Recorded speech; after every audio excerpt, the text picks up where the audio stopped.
following is a special presentation of ESPN on ABC. The New Hampshire Motor Speedway, the tough flat mile oval, just 90 minutes drive from downtown Boston, ready to host the first of 10 events in the chase for the Sprint Cup to determine NASCAR's 2008 champion. It began raining here around 4 a.m. Eastern Time, quite heavily at points, but the rain has moved through. It stopped about 90 minutes ago. The radar looks good. Track drying is ongoing, and officials tell us the Speedway should be ready for racing right around the scheduled green flag time, just a little over 1 hour from now. When we get going, 12 drivers will compete for the championship, begin their 10-race journey to that point. In the group, a few hoping to pull off an upset and claim their first title, like Virginia's Denny Hamlin driving for Joe Gibbs. There are former champions in the group, some of the sport's biggest names, including Jeff Gordon. Together, the former champs represent 9 previous titles. And there are 3 drivers who've done most of the winning so far this season and look to be the championship favorites going in, one of whom scored the win in a wild race last Sunday that determined this year's playoff participants.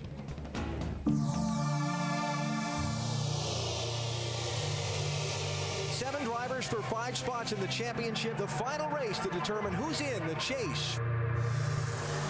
Trouble, turn 2, David Reagan's in the wall, and he takes Mac Kenseth with him. There's oil or something in the corner. Me and David both hit it. A disastrous turn of events as David Reagan, who had a real good chance of fighting his way into the chase, now is really going to have to pull a rabbit out of the hat. He's on the move again in turn 1 and locks off the brakes, making contact with Kyle Busch.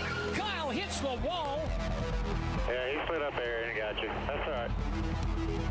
Everybody keep your emotions down here.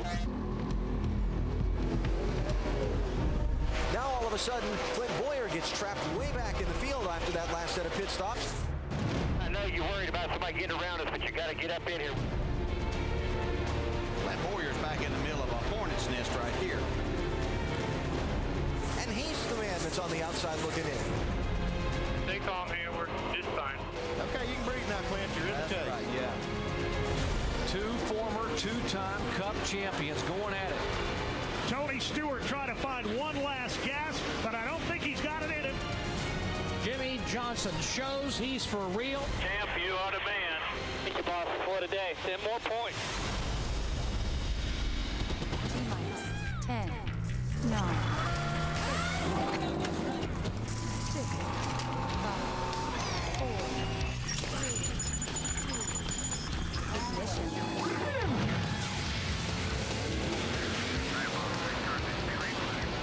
ESPN welcomes you to NASCAR Countdown.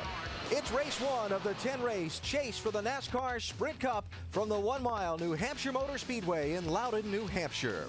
This chase format NASCAR began using in 2004 to determine its champion calls for the top 12 drivers in the standings to be reseeded after the 26th race based on number of wins. So Clint Boyer, who finished the regular season 12th in points, starts the playoffs 7 races higher in the standings since he's won an event. Denny Hamlin gains 3 places in the reseed, while Kevin Harvick, winless so far in 08, slides back 4 spots. Though he's still only 80 points from leader Kyle Busch, not much the way the point system works. For a second straight race, Clint Boyer will be very much in the spotlight. A week ago, the question was whether or not he could hold off David Reagan and qualify for this championship. This week, the question is whether or not Boyer can start this championship by earning the most possible points, winning the way he did here 1 year ago. Clint Boyer has had the kind of day that only drivers can dream about. If he can hold it together, this could be his first one this year. I'm telling you, Dylan, I race you right. Working on it, man. You'll be all right. Clint Boyer realizing a dream, his first Cup victory. Get your son out, boys. Woo-hoo! Yes! Yes, yes, yes! I knew we could do it. With Clint Boyer now in the chase for the Sprint Cup, and yesterday actually sounded like it went very well. You ended the practice saying that's where we need to be. But I got to ask you, the car seemed to be falling apart. Parts were breaking on it. What was going on? She's old, but you know, they massaged it a little bit. At first, a brake line broke, and then a starter went out. I'm like, let's just quit. We need to rebuild the old girl and give her a break. She was telling us she was done practicing, but very fast car. You know, obviously that doesn't. Anything can change. The weather's changed. hopefully we'll get it in today. And you know, without a doubt, the Jack Daniels Chevrolet is fast. I think it's without a doubt a top 5 car. We just got to do our best with it and make it a winning car. Clint, how different does this chase feel? Last year, without a win, you came in. This year, you seem to have some momentum coming in. Yeah, absolutely. I mean, just a breath of fresh air and making the chase. You know, it's so nerve-wracking. It's been a crummy summer for us. I mean, there's no way getting around it. Definitely a huge sigh of relief making the chase. Kind of made up for that crummy summer. It's starting overtime. I mean, it really does feel like we're starting over. 70 points out of the lead, and a good run here could put you really close to that. So, you know, who knows? Maybe we'll go out there and win this thing. Great place to start over, Alan. It sure is, David. We'll keep an eye on Clint Boyer throughout the afternoon from our ESPN pit studio that overlooks the entire scene that is New Hampshire Motor Speedway, high atop the hillside along the back straightaway. Maybe we could rename this hill for Rusty or Brad or something. We welcome you inside. Alan Bestwick with 1989 champion Rusty Wallace, a former winner here, and NASCAR team owner Brad Daugherty. A couple of things quickly before we get into things. Qualifying was rained out on Friday. The field lined up according to provisions in the rule book. That means basically according to points. So all 12 drivers chasing the championship start in the first 12 positions on the grid. That's good. Rusty, what are these drivers, these 12 men, going to go through over these next 10 weeks? Well, there's going to be a lot of emotions. There's no doubt about that one. But they're really going to have to focus big time. I mean, they're going to have to focus so hard it almost hurts. Yeah. And I will tell you, they've got to think about racing all the time. It's going to be #1 in their mind. And all I can tell you guys is, look, you better tell your wives, your girlfriends, and your kids, I'm going to see you in about 10 weeks, because right now it's going to take all my time. They can't have any distractions, guys. It's all racing right now. Yeah, all these guys have to be within that box. But I'm really glad to hear Clint Boyer say that he thinks he has a top 5 car that he can try to get the win, because I would be concerned about him. He spent the last 10 to 12 weeks just toiling trying to get that car into the top 12. So this would be a great opportunity for him to just say, that's right. He's not doing it. Yeah, but he's not doing it. He's going to go racing. Does being in this championship affect the way these 12 guys race on the track? Oh, absolutely it does. They're going to have to really get out there and focus really hard on the cars around them. Look, they cannot hang out with the wrong guys. They got to be with the good crowd, the top 12 guys. They can't get together with guys that are trying to win their first race and they're not looking good and they're bumping and banging. Get away from those guys, man. So you got to race them different. Absolutely. Yeah, and theoretically, that's where you have to be. But I don't think you can be overly concerned about getting into those crowds or overly concerned about wrecking your race car. You have to go out and continue to do what got you here. Drive that thing by the seat of your pants, drive it aggressively, drive it hard, but drive it smart.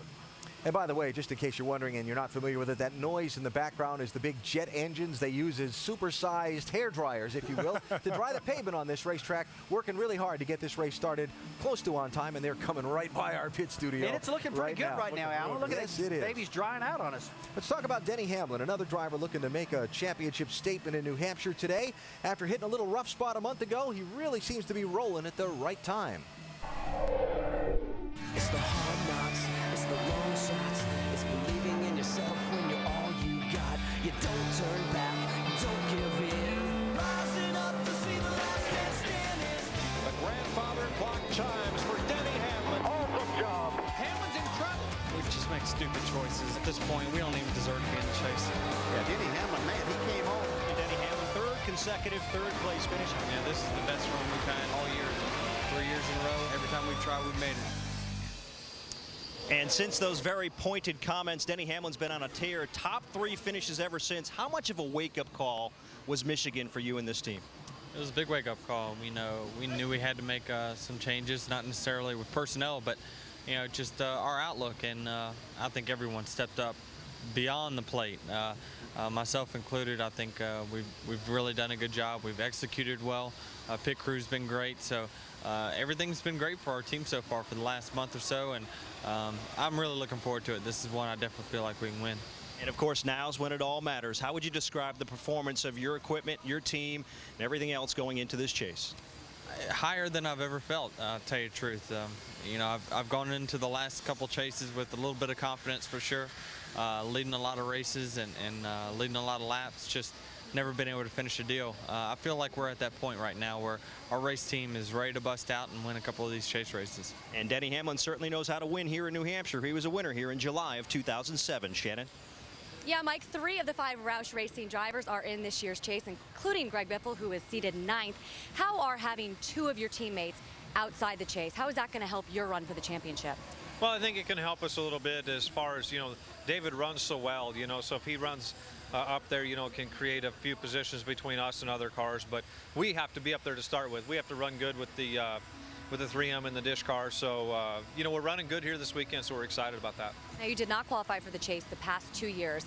Being on the outside looking in, how is that perspective going to help you in your run for a championship this season? Well, certainly I've been in some tight championship battles in '99 and in 2005 in the Sprint Cup. So I've had a lot of experience with missing them by a little bit. Hopefully this will be my year. And, we missed the chase by a little bit, and that's kind of heartbreaking. But we're running good enough now. Like that comment Denny Hamlin made a while back, we're not running good enough to be in right now. And then he turned his program around. Same with us. Last couple of years, we weren't really running good enough to make a difference in the chase. And I feel like we are now, and I'm excited to be in. Yep, and of course, Greg Biffle looking to become the first driver to win 3 championships in all 3 of NASCAR's series.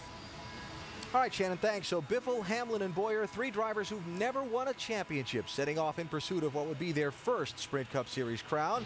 We've talked with 3. We'll hear from the other drivers in the group of 12 who will chase the NASCAR Sprint Cup beginning today as our countdown continues from New Hampshire. But there are 31 other drivers in the field for this race looking to steal some headlines and walk away with today's checkered flag. We focus on the race as well as the chase when NASCAR Countdown continues from New England. Tell that old boy to get his britches on. We're going racing. NASCAR Countdown on ABC. Brought to you by Pepsi. Go to PepsiRacing.com for a chance to travel like a star to next year's Pepsi 500.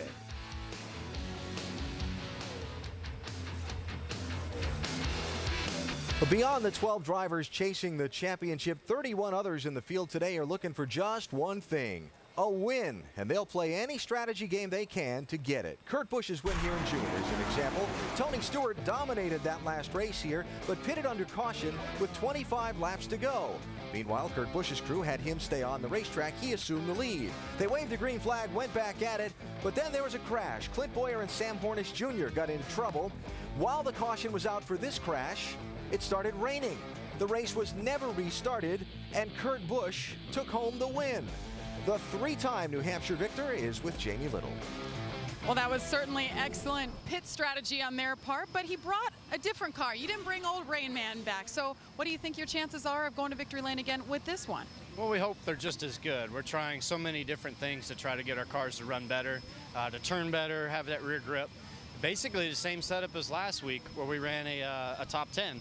So looking for that grip, and we learned so much week to week, it's hard to even think what we did 3 months ago. So we're just trying to get the best result with the Miller Lite Dodge.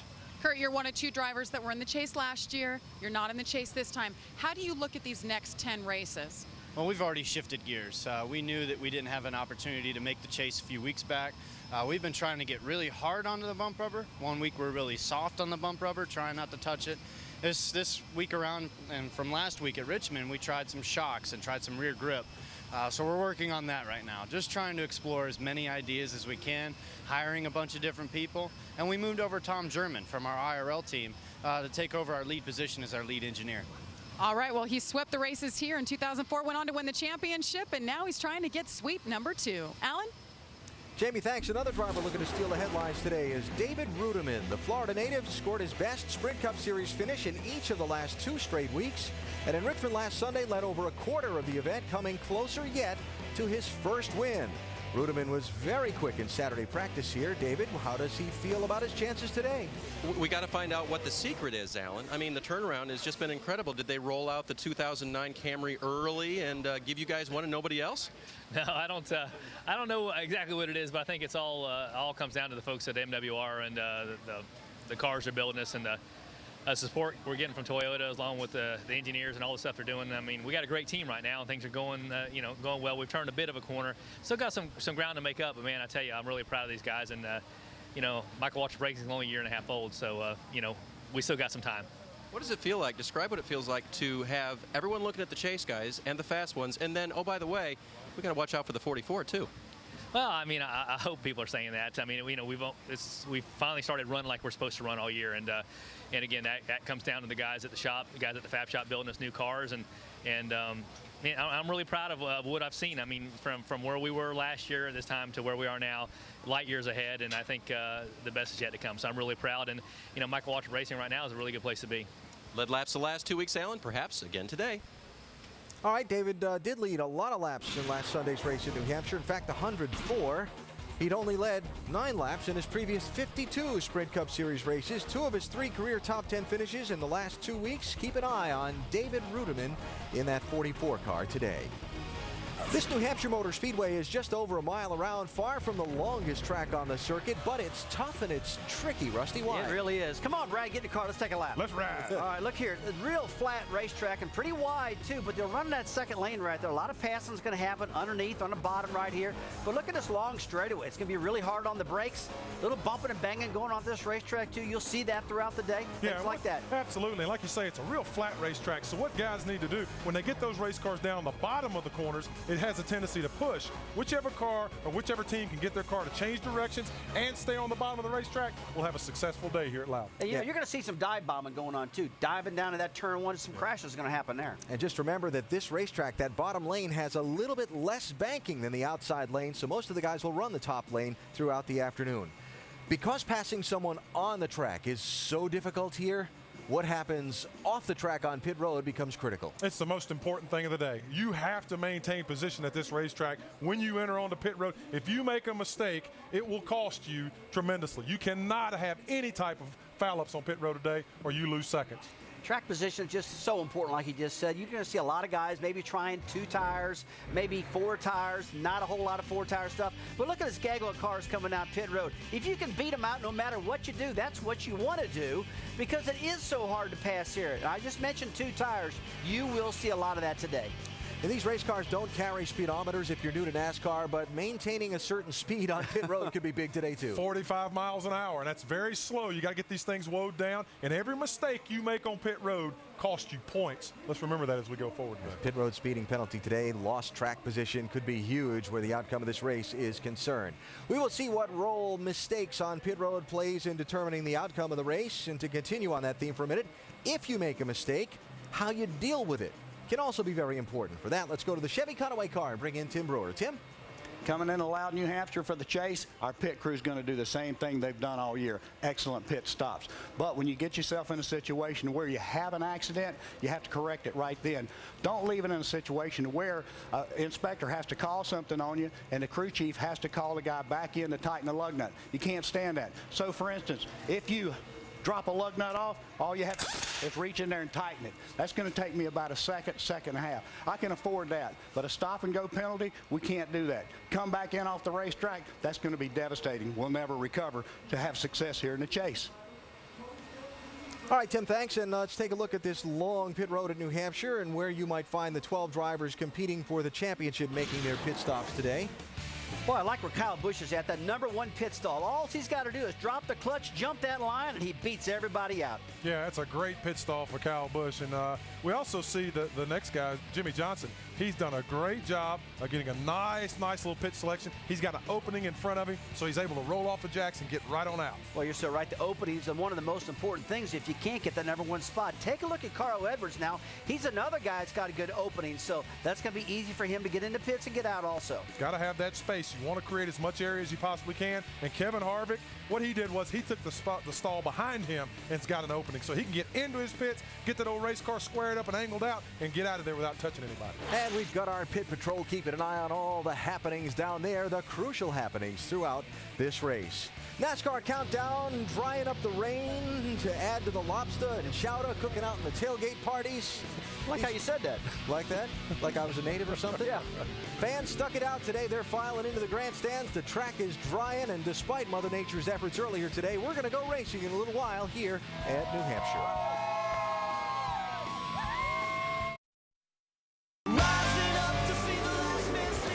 Chase for the Cup is upon us.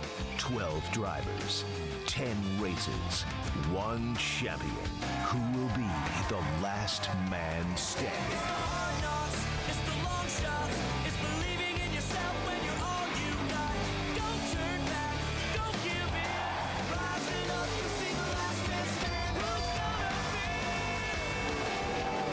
I don't think it's necessarily going to be the guy that has the most wins. I think it's just going to be the guy that has the most consistency. Best average finish is going to win. If you were to finish 4th in every race, you'd win the championship. You know, the best thing to do is just try to be consistently in the top 5. If you top 5 every race, you're going to win the championship. I think it's possible that can happen, but I don't think it will. And you might have to win 4 or 5 races. You just don't know. It just depends on the kind of year you get. 4 wins and good consistent runs, you got it. Interesting opinions from the drivers. So how many wins over these final 10 races will it take to win the NASCAR Sprint Cup Series title? History says not many. Kurt Busch won 1 in his championship year of 2004. Tony Stewart didn't win at all in 2005 in the final 10 races. Jimmy Johnson with a single win in taking the title in 06, but then there was last year. And Johnson racked up 4 wins in the final 10 races en route to the championship. So I ask you, gentlemen, for your expert opinions. How many wins is it going to take in these final 10 races for a driver to win the title? Alan, I think it's going to take at least 1 win. I really do. I mean, you got to be strong enough to go out there and win a race. I think you just can't go out there and not win nothing. You got to be strong enough to win 1 and just stay up on top of the game. If you're not that strong enough, I don't think you got the capability to win the thing. So 1 win. I think you got to have 2 wins and a lot of consistency. And you got to avoid bad finishes. And by bad finish, I mean you knock the fenders and fins off that thing, and it looks like you're riding around a modified race, but it's not. Carl Edwards said it best on Monday's NASCAR Now. He said for every bad finish, you have to have 2 wins. And I agree with him. You have to be consistent, but you got to get those 2 Vs. Interesting to hear that because there are 5 drivers starting this championship that are in the top 12 but don't have a win yet this season. So they've got to find a way to get to victory lane, according to both of you. Now, on the other side of the coin, bad finishes, what I consider to be in the 30s or 40s. How many bad finishes can a guy have in these final 10 races and still win the title? Well, we saw Jimmy Johnson a couple years ago right at this very racetrack where he crashed down into turn 1 and came back to win that championship in 2006. So he proved you can have 1 and get it done. You know, call it a mulligan, call it whatever you want to call it. So I'm going to say 1, and that is it. I'm going to tell you, I don't think you can have any. I think with the competition being where it is today, and there's a little bit of parity when you get below those first 2 drivers, I think if you have a bad finish, it's Katie Bardor. You're out of this deal. So we see somebody get turned around in the opening 50 laps here today. You think he's in a world of hurt? I think he's in a world of hurt. Oh, come on. You're giving up on me, man. Well, unless it's Kyle Busch. You can have 1 flop. You can have 1 flop. Maybe Kyle Busch. All right, we'll follow that bad finishes, a number of wins as we go through these next 10 weeks. We've talked about drivers competing for this championship who have titles to their credit. 3 of the 12 cars in the chase are fielded by a man with 6 titles to his credit, looking to finish a long climb back for his organization to the top of the sport. Jeff Burton in a 31 car always is a factor. Clint Boyer on the move. Harvick's been flying around this racetrack too. Clint Boyer's going to take it to the bank. He wins in Richmond. All 3 of Richard Childress's cars now in the top 5. RCR 1, 2, 3. Burton, Harvick, Boyer. Get down, boys! Get down! Rising up to see the last man standing. Stakes are high, no backing down. Till the race is run in the winner crowd. Who's gonna take that checkered flag and be the last man standing? Who's gonna be? Well, between all 3 Richard Childress Racing drivers, they have 6 wins here at New Hampshire Motor Speedway. For Kevin Harvick, you said that every time you come to this racetrack, you feel like you have a shot at winning. After practice sessions, how do you feel about your car right now? I think our car was fair. It didn't have, the great speed in it at the beginning of the run, but when you're talking about great speed, you're talking about a couple tenths with as close as all the cars here. So Shell Pennzoil Chevrolet was, decent in practice. The first practice we were off, but these will be more like the conditions that we had before qualifying trim. So we were really good then, and this place is just all about track position and putting yourself in position and having a good day on pit road and doing all those small things right in order to give yourself a chance at the end. So hopefully we can do that. Just want to say hey to everybody in Houston and that part of the country. Just hope everybody's doing okay from Shell and everybody at Pennzoil. Now, of course, both of your teammates are in the chase along with you. What are the positives and what are the negatives to having both of your teammates going for a championship? I don't think it really changes anything for us. I think, obviously we can all relate to the different circumstances and pressures of getting in the chase and being in the chase. So the communication part of it for us, we all communicate really well amongst the 3 teams, and everybody gets along really well. So it's that part of it doesn't really change for us. All right, Kevin Harvick in the chase. Mike? And Shannon catching up with one of Harvick's teammates, Jeff Burton, a 16-year veteran, still seeking that first title. How would you describe your desire to win this championship? Well, I mean, I've worked since I was 7 years old to try to be a champion at this level. This is what every driver wants to do. That wants to be a NASCAR driver. They want to be a Cup champion. So, it's really high. I also understand that I don't have as many years as a younger guy would have to go get it done. So the years I have left, I need to execute because I have way more behind me than I have in front of me. Practice yesterday, you were trying to get the chatter out of the car. How good did you get the car for this afternoon? I don't really know, to be quite honest. We, the AT&T Chevrolet on old tires was really good, but we couldn't go on new tires very well. And whenever we put stickers on, we really struggled to get going. So we were a little. We don't know if that was because the rubber on the track, the different rubber than what we have, or if that was sticker related, and we won't know really till today. So we've made some changes, and again, on older tires, I was pretty happy with the car, but on new tires we struggled. So hopefully we'll have the old tire setup in it, and but the track's going to be completely different when we start today. It's no telling what it's going to be like, all this rain, and we're going to have to adjust to it. But I think we have something we can adjust with. And Alan, you can never count Jeff Burton out here in New Hampshire. After all, he does have 4 wins here. Absolutely. We will keep an eye on Burton from the 7th starting spot today. The championship leader, Kyle Busch, his car being pushed to the grid. Bobby Labonte sliding into the picture there in the yellow driving suit. By the way, Bobby's mind very much on those from his native Texas being affected by Hurricane Ike and its after effects during the week. When we continue from New Hampshire on NASCAR Countdown, we will talk with the Big Three, Kyle Busch, Carl Edwards, and Jimmy Johnson, as they get ready to chase a championship. We return to New Hampshire after this message and a word from our ABC stations.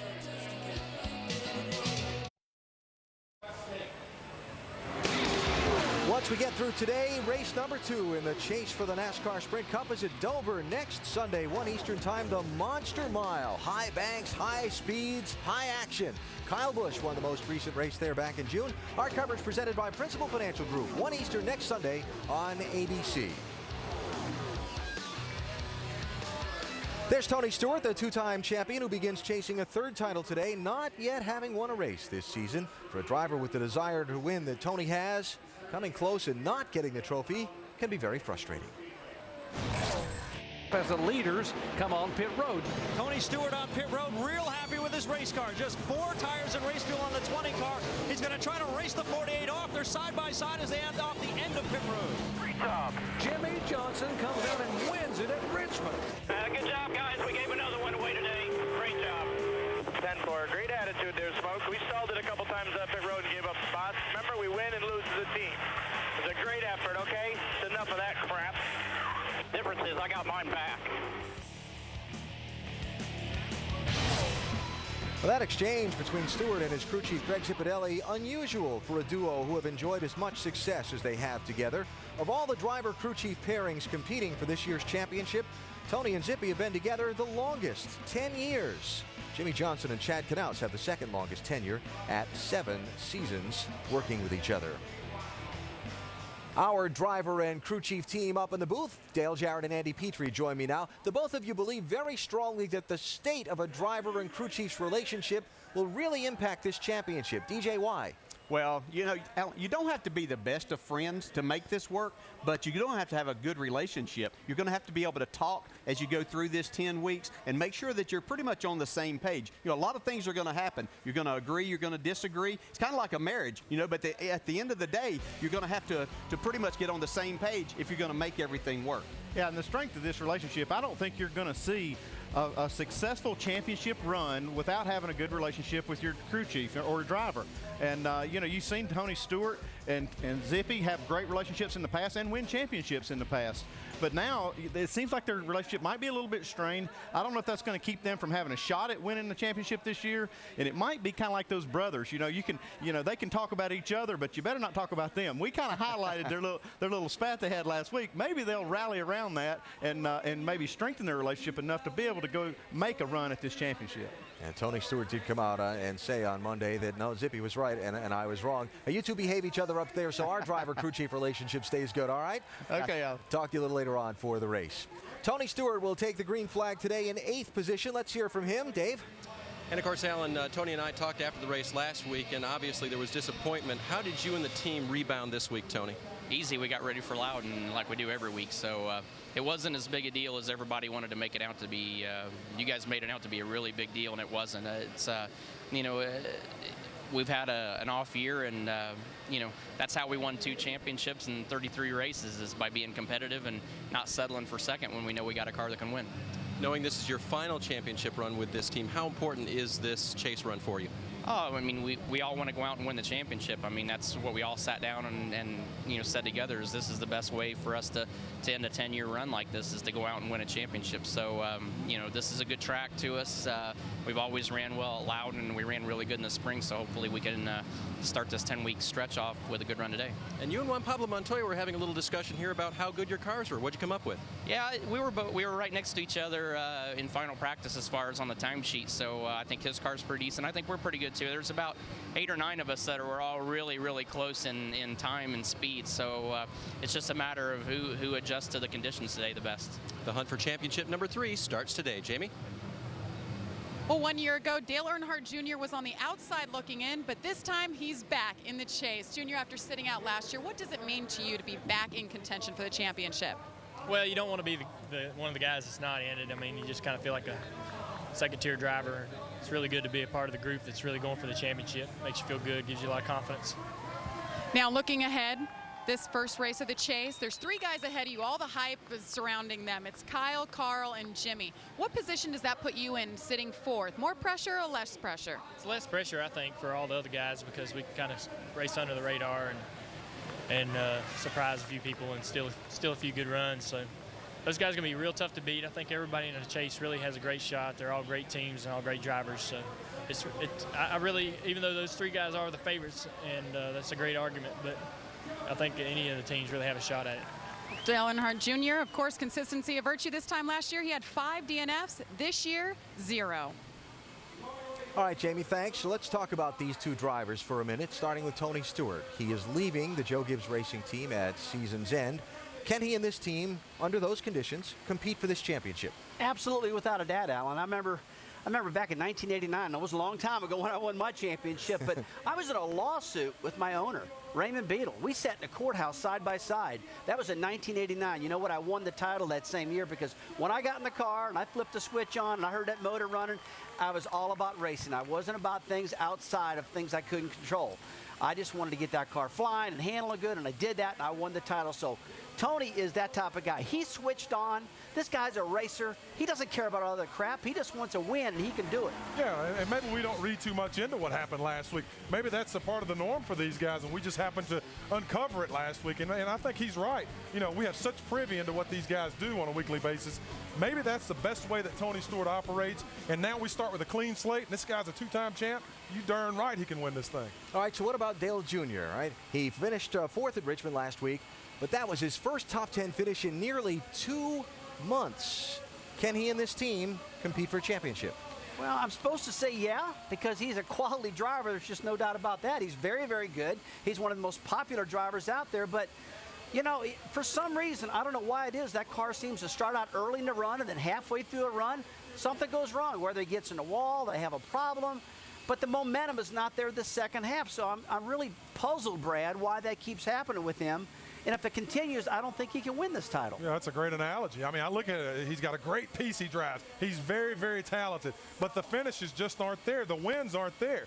I think that Dale Earnhardt Jr. needs to become more of a leader on this race team. I think that little piece of chemistry is missing. And if he steps up and pulls these guys up by the bootstraps and makes more positive comments in the garage, in the race car, and leads this team, I think he can win a championship. Be interesting to follow their efforts to win the title. Tony Stewart and Dale Earnhardt Jr. getting ready to go here today. By the way, the young man that'll take Tony Stewart's place in that Joe Gibbs Racing 20 car next season makes his Sprint Cup Series debut today. 18-year-old Joey Logano drives Hall of Fame Racing's 96 car here, starting 40th. When we continue, we talk to a pair of former champions looking to add another title to their resume, Jeff Gordon and Matt Kenseth, when we come back. You're watching ESPN on ABC.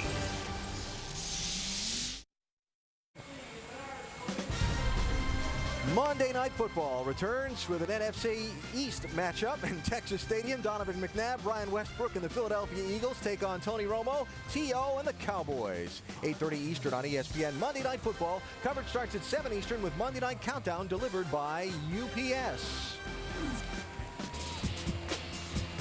So in the 4 previous years of this chase for the NASCAR Sprint Cup, how did the eventual champion fare in the New Hampshire opener? Kurt Busch started off well. Took the win back in 2004. Tony Stewart didn't win in 05, but he did finish second. Close. Not bad. Jimmy Johnson had a bad day here in 06, previously documented. Finished 39th that day, but wound up finishing 6th at the Checkers in the opening chase race 1 year ago. Jeff Gordon, the 4-time champion who came close a year ago, finished second to Jimmy Johnson at season's end. Sets off in search of another title here. Gordon, Tony Stewart, Jimmy Johnson, and Matt Kenseth, the 03 champ, bring title-winning experience to their bid to claim the Cup this year. The 2001 NASCAR Winston Cup champion, Jeff Gordon. There's the 2003 NASCAR Winston Cup champion, Matt Kenseth. Tony Stewart is the 2005 NASCAR Nextel Cup Series champion. It's the hard knocks, it's the long shots, it's believing in yourself when you're all you got. You don't turn back, you don't give in.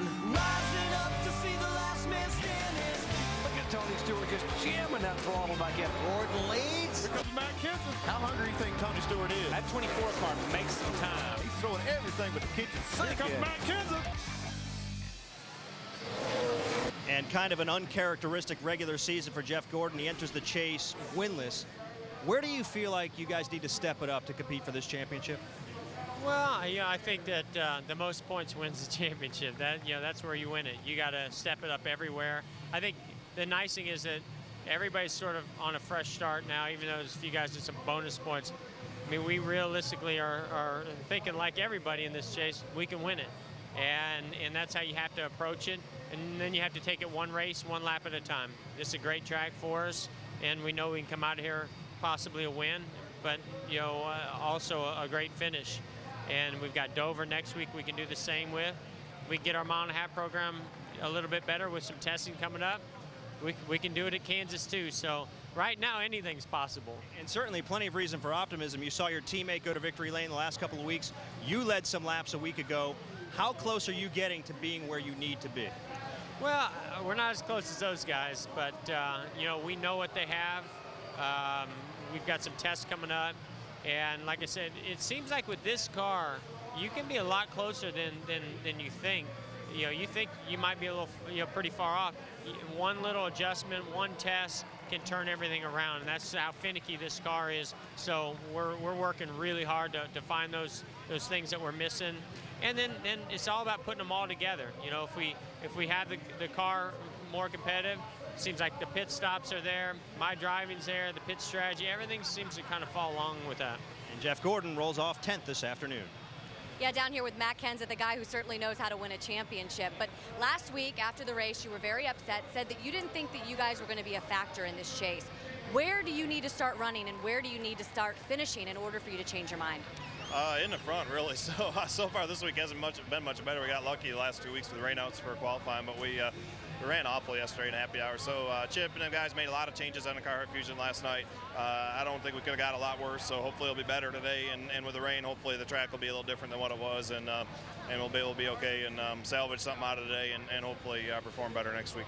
Is there a sense of optimism, though, Matt, because you guys were able to string together some very good races in the center of the season? Yes and no. I mean, probably not so much for today because it's been a struggle. I mean, we're still, I guess I'm cautiously optimistic. I think if we have really good pit stops, some good pit strategy, anything can happen. The rain last time, the pit strategy deal really worked out. So if we can't get it on speed, hopefully we can, figure some stuff out, maybe outsmart some people and get a good finish out of it. But there is some tracks coming up I'm more optimistic about. Next week should be a good track for us, and some of the tracks after that, hopefully. All right, Matt Kenseth, one of 3 Roush Fenway drivers in the chase for the championship this season.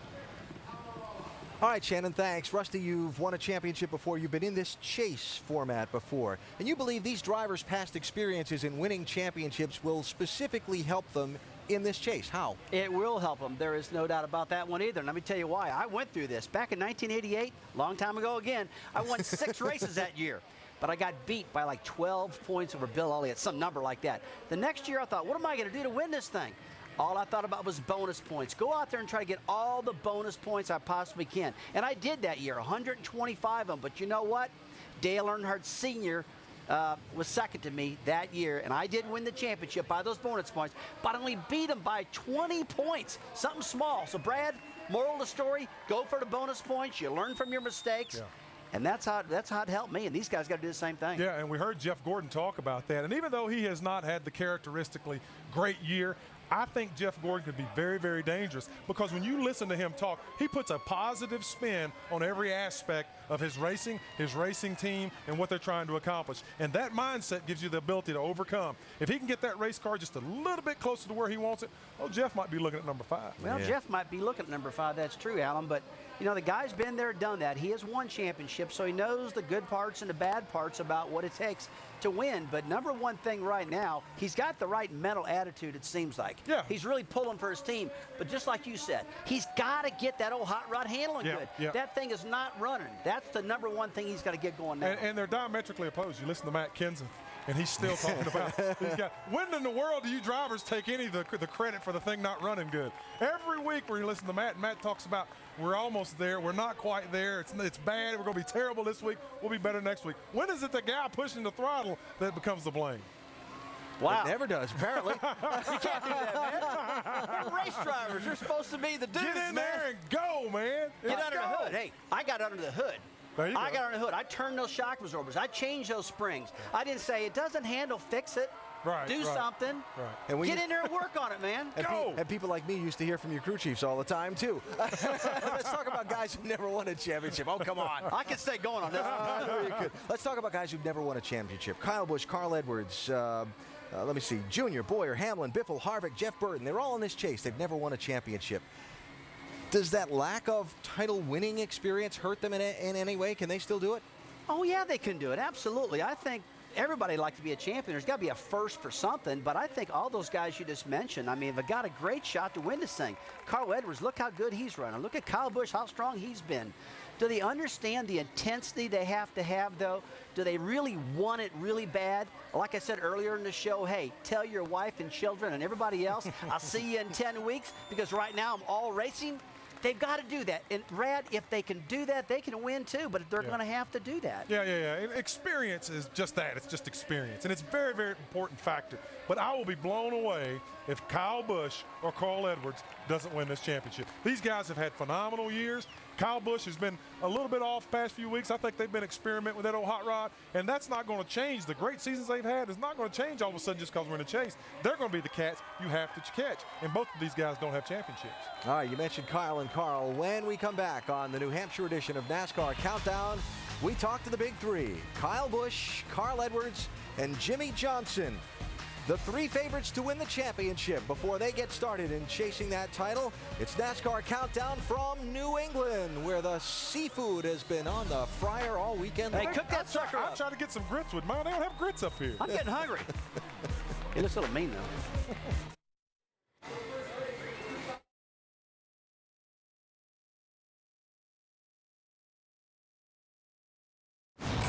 No one has ever won this race from the pole. Can he make history tonight?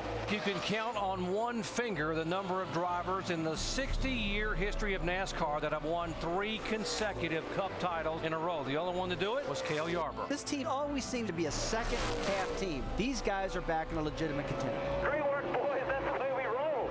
If you're going to win the championship in 2008, you're going to have to beat that guy in the 48. Let's go out there, relax, enjoy ourselves today. We're just going out there to win this race, boys. Let's have some fun. With that dominant performance a week ago in California, maybe serving notice. It's about time to run for the championship. Great job, everybody. Great job. What a day, man. You guys are awesome. Thank you, boys. Do you feel like you're peaking at the perfect time? It's hard not to feel that way. Jimmy Johnson will start third today. That, of course, is where he is seated for this chase. And I got to ask you, only 4 wins this year. You're third in the wins category, and yet you've won the last 2. Put those 2 together and tell us how you're feeling for the start of this chase. Well, I feel good, especially after last week's win. To win on a short track and then come to another one is helpful. The big tracks have been kind of our weak point in California. We certainly had things right, so I know that our package is going in the right direction. We should have the speed through the chase. So I feel well prepared. I know my team's excited. I'm excited. And it's just time to start racing and fighting for this thing. We've seen a lot of rain on this racetrack. It'll be what they call a green racetrack. What do you expect right when the green flag drops here? I think that the track is going to be better today than what we saw yesterday. In my opinion, with all the cars on track, yesterday we had a bunch of different rubber down, and our happy hour was one of the slickest times I've ever had on track here. And this rain will obviously wash all that off, and we'll start over and just have our rubber down. So I think the track will be a bit more forgiving today, and I don't see tire wear being an issue or any problems before that competition yellow. So I think we'll have a good day of racing. Alan, he goes for his 3rd championship in a row. And of course, only one other guy has done that in NASCAR's history. And that would be Cale Yarborough, who did it in 1976, 77, and 78. There's Kyle Busch. Besides Jimmy Johnson, 2 of NASCAR's big 3. Carl Edwards, the other. The trio who have accounted for 18 of this season's first 26 races as far as wins are concerned, and who by most accounts are the favorites to decide this championship between them. That 48 car is by far the best car. This 18's on a mission. Carl's loving this. He's looking in the mirror saying, bye-bye, boys. The 2-time heavyweight champ is back in business. Wild Thing wins. It's been hot as a $2 pistol this year. Jimmy Johnson takes the win. Carl Edwards will go to victory lane. Checkered flag in the air for Kyle Busch.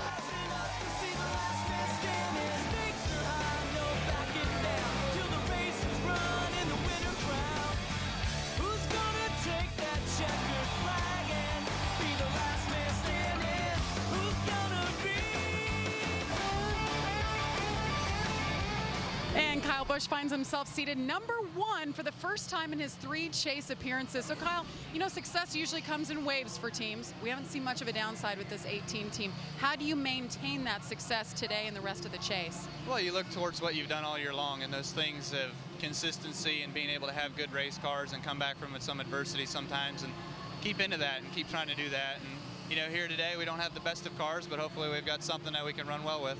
You guys were certainly challenged in practice. I think at the end of practice you said, I just don't know. What was it that you guys were struggling with? Everything. I mean, we were sometimes loose in, sometimes tight in, sometimes tight in the center.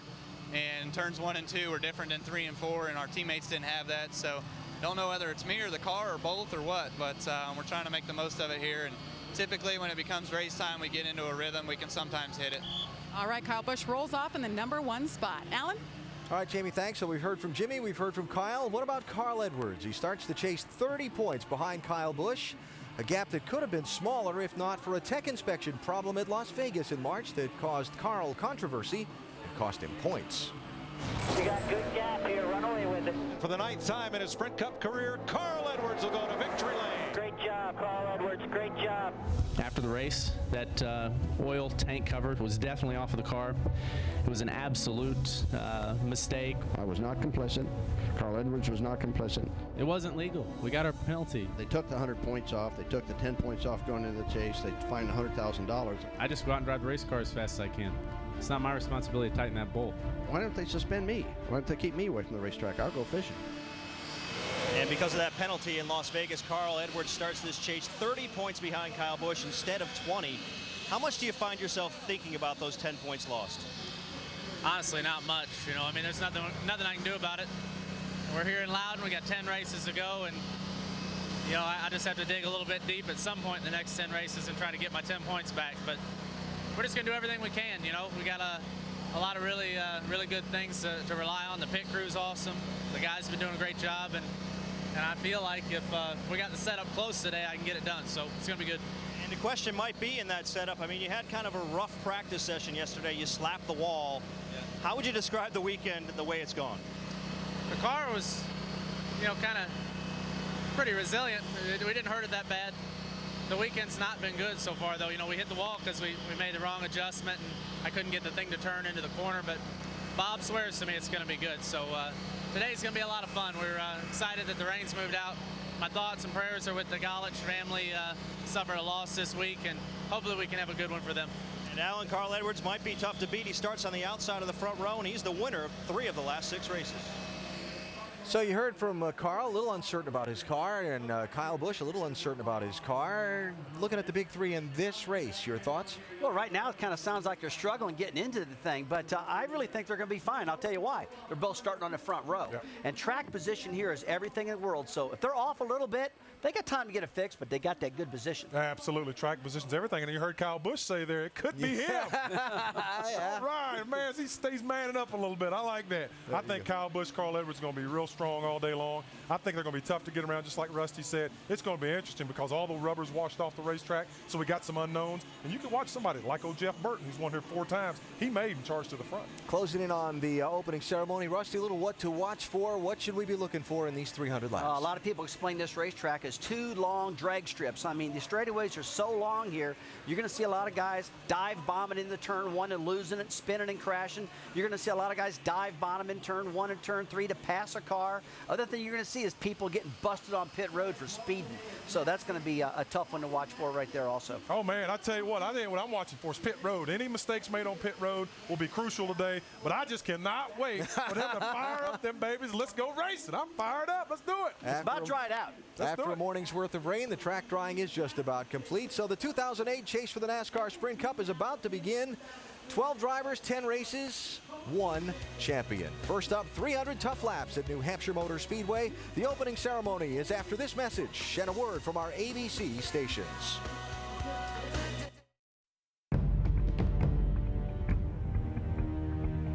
Whatever you've been doing to get you there, you better keep doing. Patience is a virtue in any race. When you get into the championship run, then it becomes even more important. When you have the entire season's work on the line, and really your life's work, it doesn't matter what position you're in, that pressure's going to be there. You inside yourself, your competitor, your team comes to the racetrack with either the expectations to win or the hopes to win. That in itself, you can't measure. If you try to change your strategy or something like that, if you're not careful, you get off your beat, then you really mess up.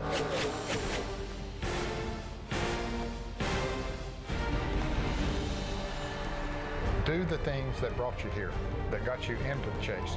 Kyle, best case scenario is 80 points ahead of the next guy. You can lose that in one race easily. The pressure is just immense. Right now, I think everybody feels like anything's possible. Loudon sets the tone for the rest of the races. Everybody's a contender, and that's what makes the chase so interesting. The race for the championship, it starts today.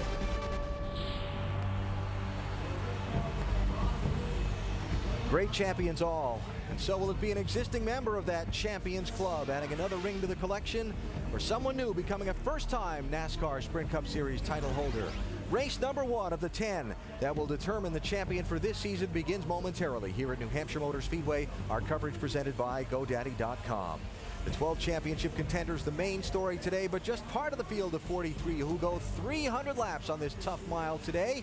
As the drivers get ready down along pit road, let's check with Dave Burns. And Alan, everyone is getting ready to start this race. With weather clearing in the area, they certainly want to get this thing in and hope that we'll be able to get all of the race in today. It looks like right now they will be able to. And one of the most interesting aspects is the challenge that all of these championship-worthy drivers face. This race car, everyone knows, is more difficult to drive than the old race car that they were racing before. It presents a challenge each and every weekend. It doesn't feel as good under them as it used to. So it's a matter of, can you drive the race car better than the next guy? And that's what they've all been facing, a very small point to which they tune to get these cars just right. And even then, it may not feel fantastic. How do you deal with the challenge, Alan? That's one of the things they'll face today.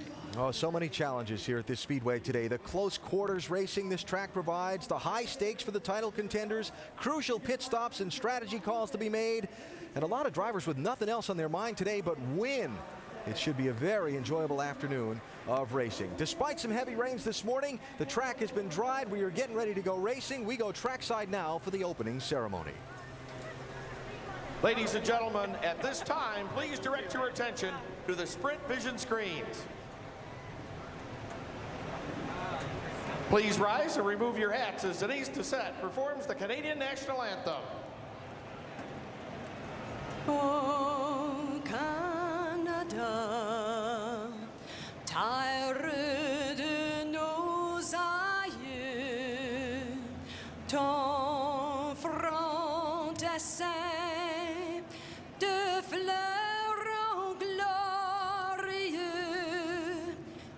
t'embrasser, porter les billes, il sait porter la croix. Ton histoire est une épopée des plus brillants exploits. God keep our land glorious and free. Oh, Canada, we stand on guard for thee. Oh, Canada, we stand on guard for thee. Ladies and gentlemen, please welcome the New Hampshire National Guard All Services Color Guard as they present our nation's colors. Please remain standing as Bishop Michael Cody offers today's invocation. Let us pray. Father in heaven, out of your infinite love, you have called us into being and daily sustain us. For the gift of life, we praise your holy name. Look kindly on your people who have gathered for this NASCAR Sprint Cup race. Be present to the drivers in today's race. Bless their families, that they might always remain united in your love. Father, in your mercy, give your protection to the men and women in the armed forces who defend our freedoms in foreign lands. In a special way, give your blessing to victims of recent hurricanes. We ask all of this through our Lord Jesus Christ, your Son, who lives and reigns with you in the Holy Spirit, one God, forever and ever. Amen. And now, please welcome six-time Best Vocal Group Award winners, Diamond Rio, as they perform our national anthem.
Well, if you'd listened to the original weather forecast for the week, you would not have been so sure this was going to happen on time today, but the drivers are getting buckled in, and we will see what happens. 300 laps at New Hampshire Motor Speedway and race one of the chase. The engines fire when we come back to New England.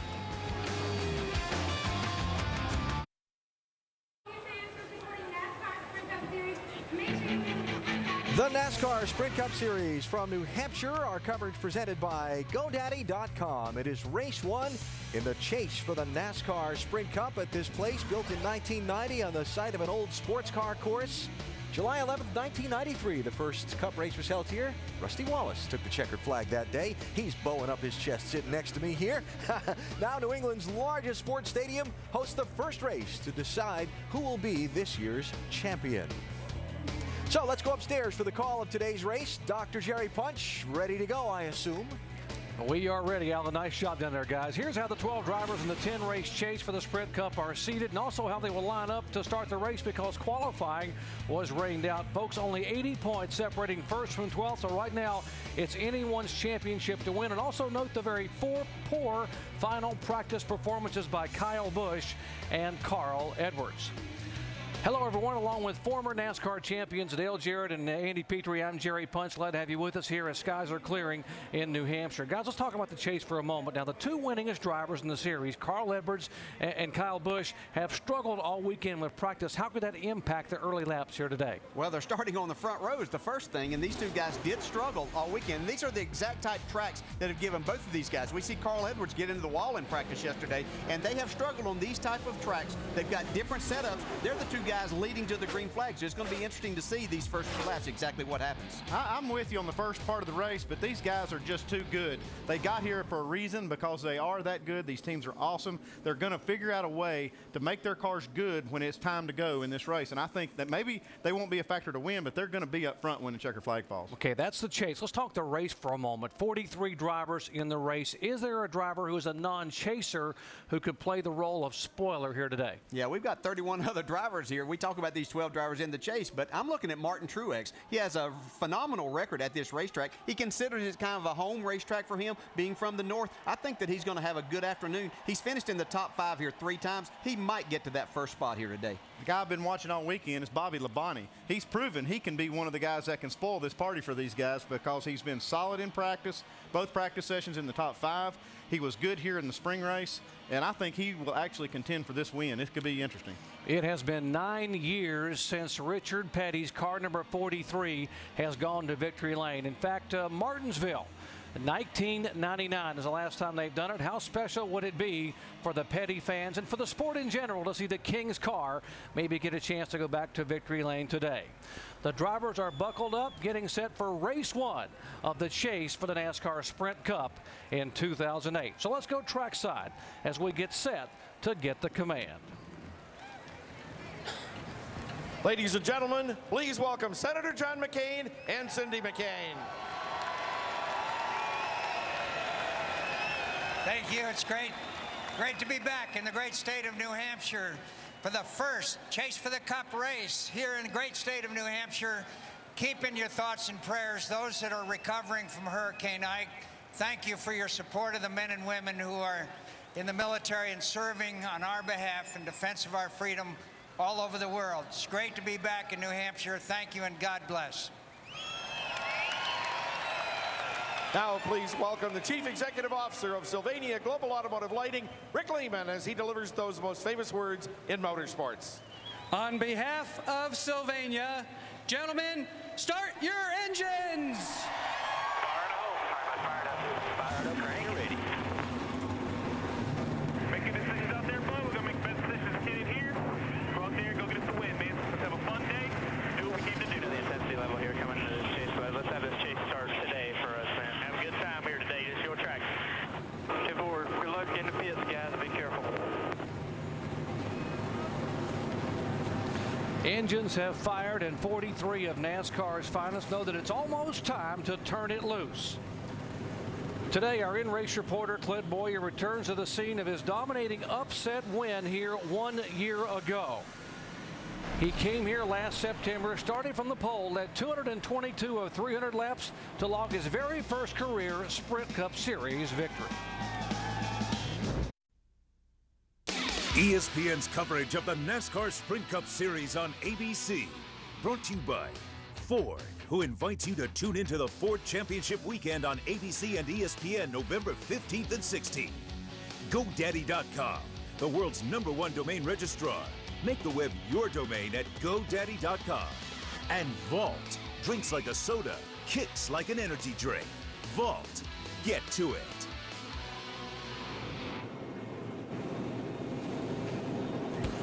Field getting set to roll here in New Hampshire. For the 7th time this year, rain forced cancellation of qualifying, so they have lined up by owners' points. And while you watch to see where your favorite driver is starting, let's visit with our in-race reporter Clint Boyer, who starts in 5th here today. Hey, Clint, Dale Jarrett, the ESPN. You have a copy? Hey, got you, bud. Hey, Clint, you have topped the charts in all 3 practice sessions. Are we looking at a NASCAR. Obviously, she knows how to get the job done and make good adjustments, make good calls, and we'll be just fine. All right, Clint, our second question, information for the cars like you do during the season. Our team, Heather, and... All right, thanks, Clint. Good luck. And now Andy's going to talk with your crew chief, Gil Martin. Thanks, guys. Hey, Gil, Andy Petrie, have you got us? Yeah, Andy, I've got you. Hey, Gil, when it comes to strategy, I got to know, are you gonna play it safe to try to get a good finish here in the chase, or are you going to roll the dice if it comes down to it to get a win and risk maybe a good finish? I think you're going to have to roll the dice to win this championship in every one of these races. The top 10 finish is just, it's almost not going to get it done this time. So we're going to do whatever it takes to try to win some races. Last year we were fortunate enough to win one, so we at least need to double that this time. 10-4, Gil. You guys have good luck and have a good race. Thanks for talking to us. All right, Andy, thanks. Happy birthday, Ford. Gil has been a gambler over the years. He has won 2 different races at this track with 2 different drivers. Let's update some of the stories we'll be following today. First in the pits, here's Dave Burns. Well, Doc, starting positions at any race, they're important, and starting near the front especially is important. It gives you a chance to lead. It keeps you away from a potential problem. Now, if you think of how this field is strung out around the racetrack, even at the start of this race where everyone's bunched up, you realize that if you have a starting position at the back of the field, the leader has a potential to lap you early on. And we've already established that these cars are lined up on the basis of points based on the qualifying rate out on Friday. That means all 12 of the chase cars, it's a very important benefit to them, especially for this race. Jamie? Well, Dave, like you said, the top 12 best drivers from the season so far have been seeded 1st through 12. But even with that said, there's 2 different mindsets. First, you have Kyle Busch. He's seeded 1st. He comes in with 8 wins and a 30-point advantage over Carl Edwards. But he has everything to lose. All those drivers are gunning for him. Now, on the flip side, you have Matt Kenseth. He sits 12th. He told me last week after the race, we don't even feel like we're going to be in contention for a championship at this point. He doesn't have a win yet, but on the flip side of that, he has everything to gain, nothing to lose. They go for the win and see if the pressure will pay off. Dave? Mike? Jamie, something else to pay attention to is the race within the race, and that'll take place right here on pit road. Why? Because track position here at this flat 1-mile racetrack is at an absolute premium. In fact, more than half the winners here have started among the top 10. We figure that to be exactly the same here this afternoon. With that considered, expect a lot of strategy here, especially 2-tire stops as these teams jockey for position. And this line behind me, at the end of the day, could become nearly as important as the start-finish line itself as teams race their way off pit road. Shannon? Yeah, Mike, today 18-year-old Joey Logano will begin his Cup career. And while Logano is not a factor in the chase, that doesn't necessarily mean that he won't play a role. He's starting 40th in this race, and because of the length of the track, Logano could find himself surrounded by the chase drivers looking to put him a lap down. Now, Joey Logano said the one goal coming into today's race is just to earn respect on the racetrack, and certainly the way he races those top 12 drivers, as well as everybody else on the track, will be the first test in his Cup debut. Doc? Thanks, guys. We will take the folks inside the action all afternoon with onboard cameras on 8 different cars, 7 of which are on the front row. Talking about trying to win a championship. Let's listen to the radio and eavesdrop just a moment. Congratulations. When we started this year, we wanted to win a race and make the chase, and you guys have done that. Now, that's 2 out of the way. Let's go get the last one. We'll win this thing, win the championship. Good luck today, Dale. That is owner Rick Hendrick trying to motivate and give a little pat on the back to his young driver, his newest addition to the Hendrick stable, Dale Earnhardt Jr. Our race analysis, it is 300 laps on a track just over a mile in length, and you do not want to get caught speeding on pit road over 45 miles an hour because that can really cost you here today.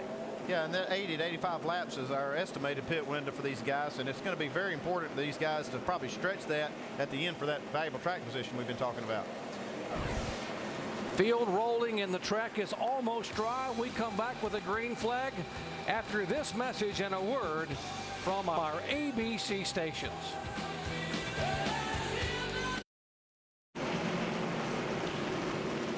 Field moving behind the pace car here. Good crowd on hand at New Hampshire Motor Speedway. This broadcast is available in Spanish by activating your SAP button presented by ESPN Deportes. Our over-the-wall camera guy will be a member of the Robbie Gordon crew. Rear tire carrier Zach McGowan reporting. Zach out of Springboro, Ohio. A 6-year Army veteran as a former staff sergeant, now carrying tires for a Sprint Cup team today. Getting set for the green flag. We talked about the fact that the 48 car has momentum. Jimmy Johnson has won back-to-back at California and Richmond. Clint Boyer in the 07 has been the fastest car all weekend. But guys, within the chase, I'm going to put our experts on the spot. Who's going to win this race today? Okay, you're going to let me go first. I'm picking Tony Stewart, and I have a feeling somebody else is going to too. You know, these guys have really had a good car the last few weeks. They should have really won the race last week if you listen to them, and they did have a great car. So I think it's going to be Tony Stewart. Andy, we don't agree much, and I know that Clint Boyer and Jimmy Johnson have been the fastest cars in practice, but I'm going to agree with you today. I've said all week that I think Tony Stewart, even after last week, I think that little rift that they had at the end of that race, I think that's actually going to work to strengthen. And it seems like in this sport, if you've followed it for years, when teams seem to have some problems, they come back and win races. So I think Tony Stewart will be right there today. If anyone at home thought Tony was a lame duck driver and didn't care about winning, and maybe this team was sort of floating through the remainder of the year, the argument with that guy, Greg Zipadelli, at the end of Richmond a week ago, has put an end to that because they realize that Greg wants to win, Tony wants to win, and it might just start here today. Yeah, they definitely have the fire in the belly. Both these guys do. Coach Joe Gibbs, 3 times he's taken teams to the Super Bowl, and he would like to take his team to a championship for the Sprint Cup here in 2008. Now, what's happening right now on the racetrack is they're talking to the pace car driver, Brett Bodine, former Cup Series driver, and to some of the drivers via radio to find out exactly how soon they can wave the green flag. Still some damp areas around the racetrack. Yeah, they've done a really nice job of getting this place dry. An hour and a half ago, I didn't think we'd be ready to go at this time, but they're getting it dry and getting ready to get the green flag here shortly. Still have the jet dryers out, trying to dry a few extra spots here in the turns. Back in just a moment.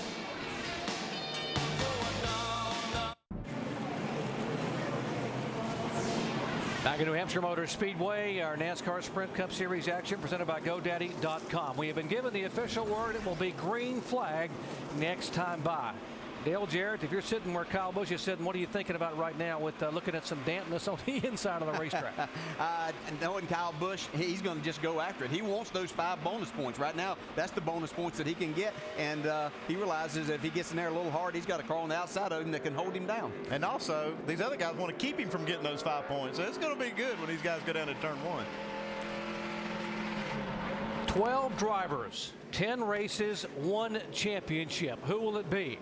8 of the 12 drivers in the chase in 2008 have never won a NASCAR Sprint Cup title. Could we see an upset winner as we saw here a year ago when Clint Boyer came from nowhere to dominate the day?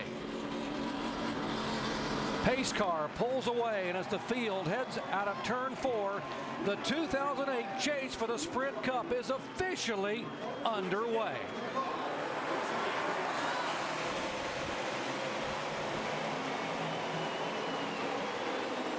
I can't imagine what's going to happen in the corner. You can hear them spin the tires on the straightaway right there, so we know there's not a lot of grip out there. They were ready to go. Kyle Busch gets a great jump off turn 2. Ticker above will show you if you are yellow, you are in the chase. That'll identify the 12 chase drivers. DJ, you went out on a thick limb there. Kyle Busch will lead the first lap. Yeah. Brad Daugherty tells me all the time I'm not very ambitious when it comes to going out on the limb, but you just had to know that Kyle was going to get that. And what's interesting is these 2 guys we see right at the front is Carl Edwards trying to make a move up there. That these 2 guys didn't have very good cars in practice yesterday, but they sure look like they have found something. They worked hard all night, I'm sure, in coming up with a setup, Andy. Well, one thing is the track's very, very green right now, so they're not really racing on a track like they're going to be racing on in another 100 laps. And for a few laps, you can go on tires and talent, what I call it. Just go for it. But the car will come into play here after they run about 10 or 20 laps. See these guys 2 and 3 wide back behind them trying to find something. We see Tony Stewart, Jimmy Johnson there down on the inside, Jeff Gordon on the outside. Jeff Burton's got the best view of this battle. Got a battle for the lead here, Carl, inside of Busch. If you just joined our coverage, he slapped the wall in practice on Saturday. Had to make wholesale changes in the setup while they were in the hotel last night, talking about what they were going to do. Looks like it's better than it was yesterday, but this is one thing. Carl really wants to get by here and get these 5 points because he looks behind him and sees Clint Boyer. He's had the best car all weekend, and Jimmy Johnson. If he doesn't get that lead and get these points now, he might miss an opportunity. More on Carl Edwards. Shannon. Yeah, Carl Edwards, as he looks like he's going to go past Kyle Busch, looking to take that lead and lead those 5 points. His plan was to get to the bottom of this racetrack as quick as possible. Of course, with it being a green racetrack, being on top and starting on the outside could have been a big problem for that team. But as you guys were just saying, the car looks better here today. There were wholesale changes done to that 99 this morning. Bob Osborne told me not one part on that car was not touched this morning. So far, Shannon, it is working for Carl Edwards, who has never had very good luck at this racetrack. In 8 previous starts here, he has only one top 10 finish. But the guy on the move now is the one we talked about. He was quick all weekend, the 07 of Clint Boyer. Yeah, he's had a great car all weekend. He can afford to be patient right here. And I would, if I was his crew chief, I would tell him to be patient. Don't worry about these guys. We've got a good car. We'll ease our way to the front. I think he can afford to be patient, but I think that's a key word. I'm not sure he's going to be right now. I think Clint Boyer wants to get this thing in front. He knows if he can lead the most laps in this race today, that gets him a lot of bonus points. I remember Richard Petty and Ned Jarrett saying at the top of our show, patience is the key if you're going to win championships. But I don't guess these guys heard any of that, because here comes Dale Earnhardt Jr. on the outside of the 07. It's kind of interesting right now. That outside groove is working pretty well. Kyle Busch has made that work quite a bit here. See Junior up on the back of him. See Tony Stewart coming by. Tony's on the bottom of the racetrack. Seeing a lot of smoke from these splitters right now. I just saw that. I saw that shot there. It showed the 20 car and the 18 car really hard on that splitter in the front. Jamie?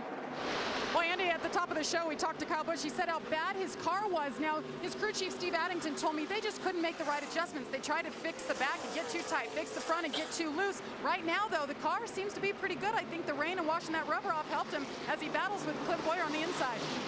Well, so far, so good. His car does look better now than it's looked all weekend.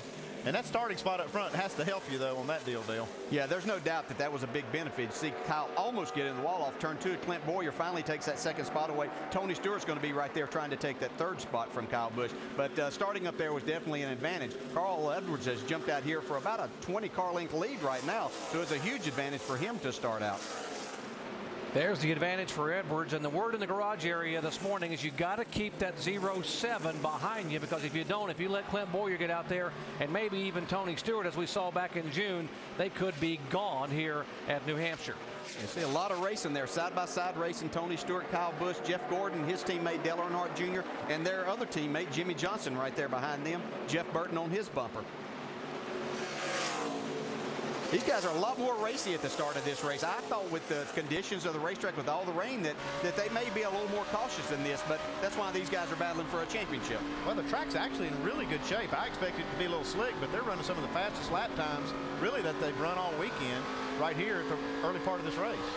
I just can't get over seeing the smoke billow from under those cars and realize it's the splitters you mentioned rubbing on the asphalt at over 140 miles an hour. Check in on Jimmy Johnson. Dave. Yeah, Doc, you may wonder why he dropped a few positions at the start of this race. Radio back to his crew, no rear grip. Looks like he's recovered since then. He's running times as fast as the leader, according to his crew chief, Jack Knaus, over the radio. And interesting conditions they had to deal with today. They were watching the weather radar as much as their notes as they set these cars up this morning. Were they going to race in the cool and cloudiness of today, or were they going to get pushed to tomorrow and perhaps a sunny day and NASCAR impound the cars overnight? That was an interesting challenge, and if they guessed they were going to race today by watching the radar, then they guessed correctly. So you crew chiefs have got to be meteorologists as well, trying to predict what the weather is going to do, so you know what the setup needs to yeah, be. you don't know just how much you have to watch the weather. And it's just, you know, these guys are faced with that, and you got to build adjustability in the car because you just don't know what it's going to do. Looks like the guys that they guessed, like you said, to have cloudy weather, they've guessed right. Kyle Busch is the one that looks like he's still struggling with his race car. Even though they may have made it better, I don't think that they've done the very best job of getting this car. You know, there's a couple of other guys that seem to be struggling. And one that's a little bit of a surprise, Kevin Harvick. Well, thought coming up here that he might really be the guy to beat, along with his teammate Clint Boyer. Mike, you have more? Yeah, DJ, he has been good here in the past, but it's been a struggle all weekend long. And that struggle continues. Kevin very frustrated on the radio. He has fallen back 7 positions since the start of this race, and there's trouble on the racetrack as you see David Gilliland getting up out of the groove. 38 car Mike of David Gilliland, you mentioned, did a heck of a job to save that car. He was wrecked and just didn't know it. Yeah, I think he got a little help maybe from David Rudeman there, and that could have been just from David Gilliland slowing down in front of it. I just caught the tail end of it, of seeing it looked like there was a little contact between those two, but he did save it. Gilliland there back in 32nd. You're looking back from Michael Waltrip's car in 31st position. Look again at what happened here with the 38 car. Oh, he got a lot of help, boy. He's lucky he didn't hit the wall with that deal. Yeah, a lot more than in the back of him there, wasn't it? And you can see how slick that is up there. Looks like David Rudeman got in it. A lot of times you get down in the corner a little bit too hard. There's not a lot of banking there. You see Jimmy Johnson trying to make the pass on Kyle Busch, who continues to fall back. That would be for 5th position for Jimmy Johnson. We talked a lot about that this is the very type of racetrack that is giving Kyle Busch and his team trouble this year, that they just don't seem to have these flat racetracks figured out where there's just not a lot of banking for them to lean on. He finished 25th here back in June and not having a good day thus far. You're watching ESPN on ABC.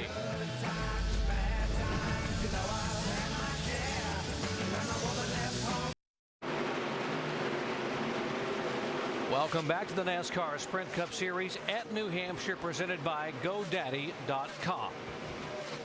17 of 300 laps in the books. Carl Edwards, our leader. Carl has led the last 14 laps after Kyle Busch led the first 3.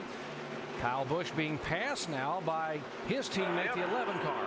I think the sway bar arm skipped a tooth on the sway bar. Now, I'll have to agree with that. I just looked at that race car, and it's rolled over a ton. You can see the right side of that car down on that 18. When he goes in the corner, see the left side raise up. You actually see the left rear hiking up in the corner. He's got a real problem right here with the sway bar. Yeah, wow, he's just out of control there. It looks like something's broke on that car. He's got something hooked up. A bolt came out of the sway bar or something. Jamie?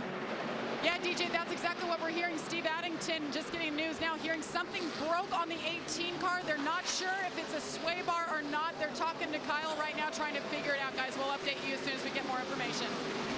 Andy, how difficult is that to fix if it isn't hooked up? How much time is that going to take you on pit road? Too much. You're going to come down and have to fix it. It's going to take a lot of time to fix. And if it's just a bolt, oh, he's going to, he is out of control.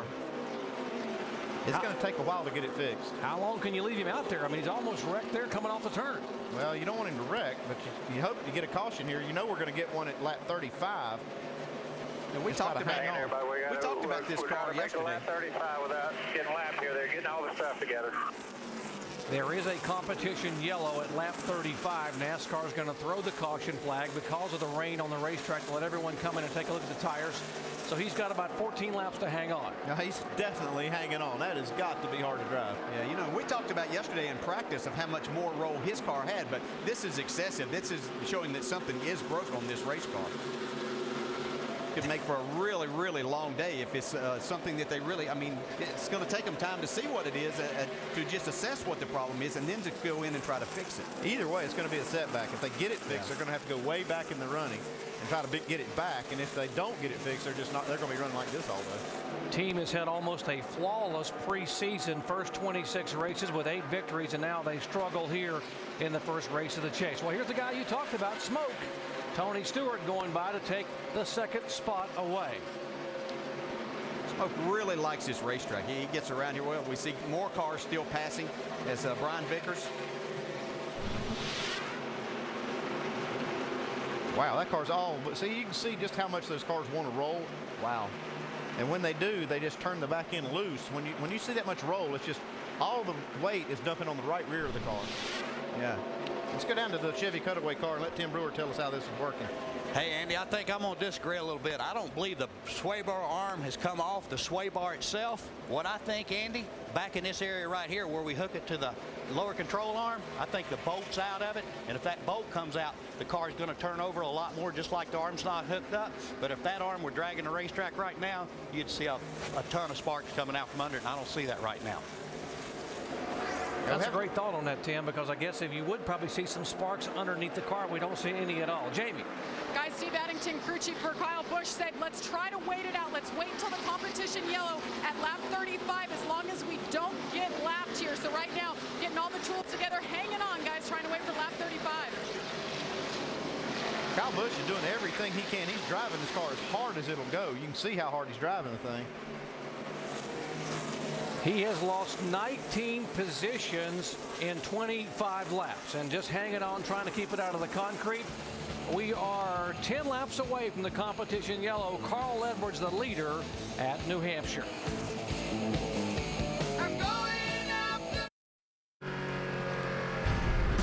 Monday Night Football returns with an NFC East showdown in Texas Stadium as Donovan McNabb, Brian Westbrook, and the Philadelphia Eagles take on Tony Romo and the Cowboys. Monday Night Football on ESPN at 8:30 Eastern Time. Coverage begins at 7 Eastern with Monday Night Countdown delivered by UPS. Carl Edwards, our leader here on lap 30 of the Sylvania 300 at New Hampshire. 5 laps away from the competition yellow, and now Carl beginning to put some cars a lap down. He's coming up on Patrick Carpentier and Bill Elliott and Joey Logano are these next 3 cars there. These guys are going to try to hang on for these next 5 laps.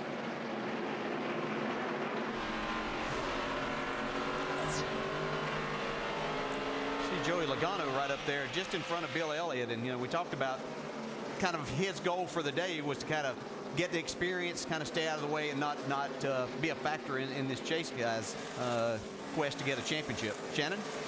Yeah, guys, I spoke with Joey Logano's crew chief this morning. He told me that they've really struggled in practice this weekend. He worked all the different lines on the racetrack, and it was just in an effort to get him comfortable in that car. Of course, you guys know laps is what this man really, really needs on this racetrack. And despite the fact that he's had so many laps in testing in this new car, there is nothing like real race experience, as you could probably attest to, Dale. Yeah, you know, you can go test and run all you want, and it obviously is on different tires too, but getting to the real thing and getting on these racetracks is a totally different scenario. You know what makes it really tough? Is those other 42 that are so good. Yeah, when you get here, they're good.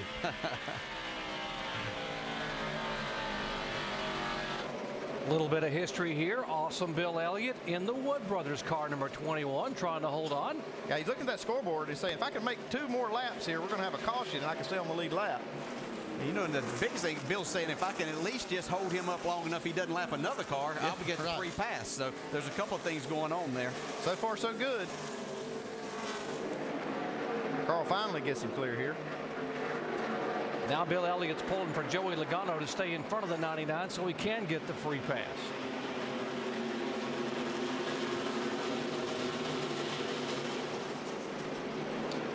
There's Tony Stewart in the 20 car being shown in second position, about 0.8 of a second behind Carl Edwards. He's steadily catching that 99 car really this whole run. Now that Carl's in traffic, he's able to really catch him. Yeah, and I'll have to say I'm really impressed with Carl Edwards and this race team. That they started up front there. Their car was just not that good in practice yesterday. So he and Bob Osborne sat down and they came up with something really good for these guys to run this well at the beginning.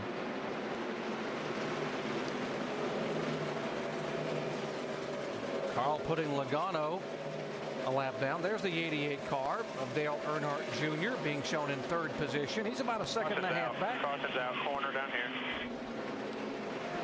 The first caution, a competition yellow. NASCAR allowing all the teams to come on pit road, change tires, take a look at the Goodyear rubber, put fuel in the car. And for this guy, obviously a lot of repairs to that front sway bar, whatever is broken. Well, the first thing they have to do is diagnose the problem before they can fix it. They've got a couple of ideas and you know where they might think that this problem is, and they've got to quickly dissect that and get something in place to repair it. I believe Joey Logano stayed in front. And then let me know. Come around and do the left so we can know what we have ready when he comes back. It's just what you were talking about, Andy. They're going to get in there and see. They're going to change the tires and be able to see in there if exactly what it is. And what they hope it is something as simple as a bolt in the sway bar that they can put back in, or it's actually in the sway bar arm that attaches to the A-frame. I'll tell you who's hoping it's not a bolt in the sway bar. It's the guy who had that on his checklist. Yeah. Here is Kyle Busch on pit road. He's the first one to come down the pits. Okay, pit road's closed, but he's coming anyway, and it's a good move. That's what I would have done. Gives you extra time to work on this thing. They'll have to start at the tail end, but they're going to be there anyway. Jamie? Gosh, guys, Kyle Busch, not a happy camper riding around in the back, getting really frustrated how everyone was racing him back there. You see the team going to work, brought out all kinds of tools, an entire sway bar here. You see him looking underneath. Steve Addington, crew chief, looking over everybody. Remember, Steve Addington, this is his first ever chase race. Not a way he wanted to start. They're looking under there, looking at each other. Not a lot of communication with what they're seeing. You see him changing the 4 tires, left sides here for the 18 car. Let's go to Dave as they continue looking at this car. And Kyle Busch, guys, they didn't do anything. He's just down and away. Dave? Jimmy Johnson fell to 7th, raced his way back to 4th. They're going to make a track bar and wedge adjustment. 2 tires on the right side. Shannon. Snug in the middle, 2 tires for Carl Edwards. They did an air pressure adjustment and a track bar. Jamie Little.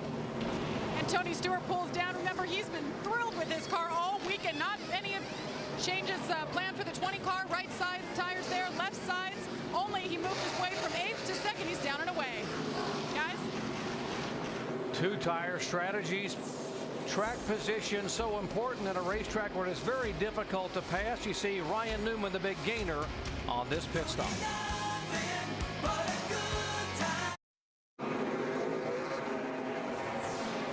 Kyle Busch back on pit road. Now he is being held at a lap by NASCAR for pulling up to the front of the field to get back on the pit road, and now he's lost another lap because the field has gone by while they make repairs on the left front of the car. Another Joe Gibbs driver, Joey Logano, driving the 96 car this weekend, was brought back onto the pits because, take a look at, he brought the jack with him, and you can't remove equipment from the pit box. Yeah, the guys just took off a little quick and got the jack hung on the stop, and it pulled it out of the pit area. He said you can't have any mistakes. Leaders are in turn 3. They will be coming green. Kyle Busch down and away, and he will be 2 laps and about 3/4 behind the leader, Carl Edwards. Only one car that's was a lap down. That was Patrick Carpentier. There's Carpentier on the inside, and here goes Tony Stewart sneaking a peek, but he will fall back in line behind Carl.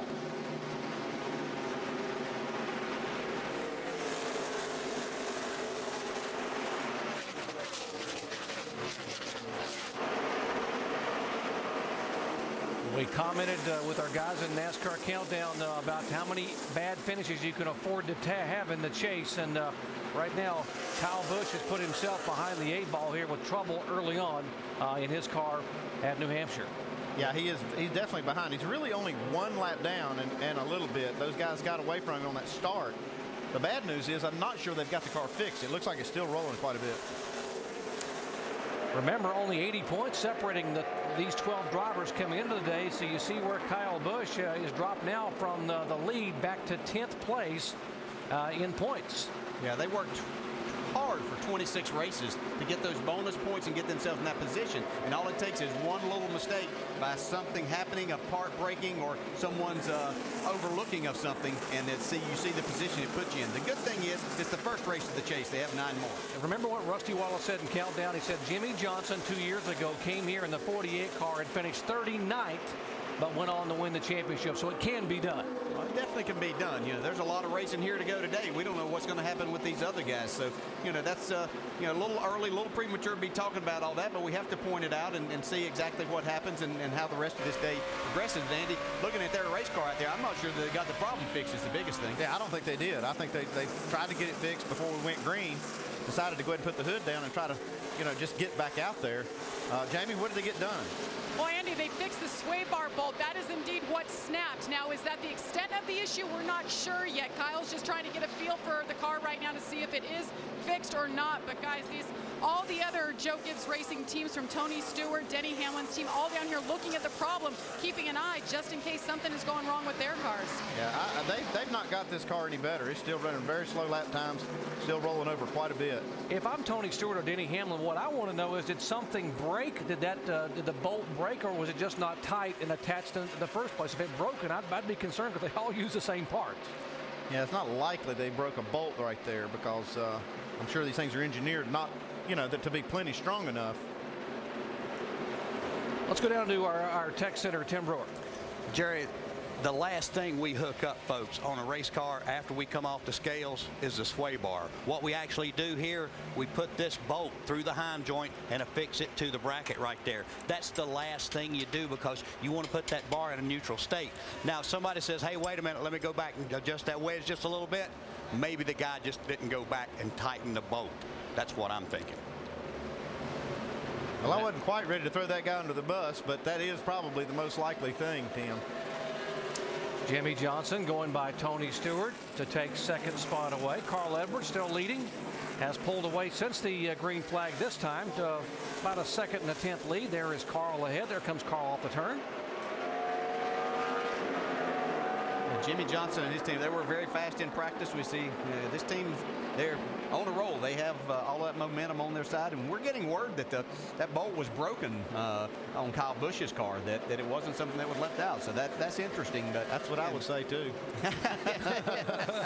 Yeah, but I've seen a lot of them come loose, and I've seen very few of them break. Yeah, and he is only 1 lap down right now. The lap that he lost sitting there in the pits was the lap that NASCAR was holding him. They were able to work on the car during that time. So right at this point in time, he is one of 2 drivers that are 1 lap down in this race. More on Jimmy Johnson. Dave. In that last pit stop, Doc, Jimmy Johnson held position. He restarted in the 3rd spot. But crew chief Chad Knaus was not happy with the condition of their pit box. It was wet. It was wetter than the others around him, he noticed. And so he asked his guys to get out every fan they had, every air blower like you used to blow the leaves off your deck. Everything out there to try to dry out this pit stall before the next round of pit stops. Again, he held his position, but it was very slick coming in, very slippery heading out. And we got a good shot of Clint Boyer trying to get out of his pit stall, and he could not get any traction at all, and it looked like it cost him some spots. Carl Edwards has won 3 of the last 6 races we have run headed into the chase. He has been that good. In fact, the last 4 races he has run, he has outpointed Kyle Busch. And he now takes the top spot in the points. Carl trying to get his first win ever at New Hampshire.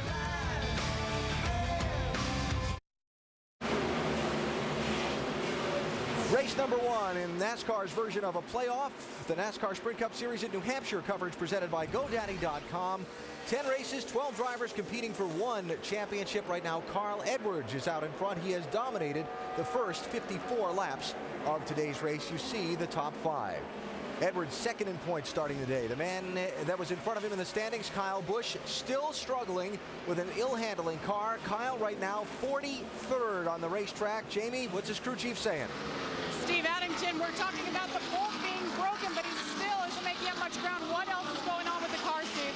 Well, right now, till we get this fixed, we're going to be pretty much junk. It broke the left side heim on the sway bar. We've never had that happen, but first time for everything here. We're going to work, try to get back up here, hopefully get where we can race them and get some of these laps back.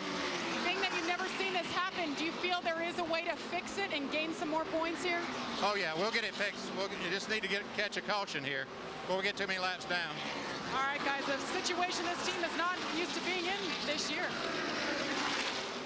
Strange things that can happen when you're racing for a championship. For example, Jeff Gordon.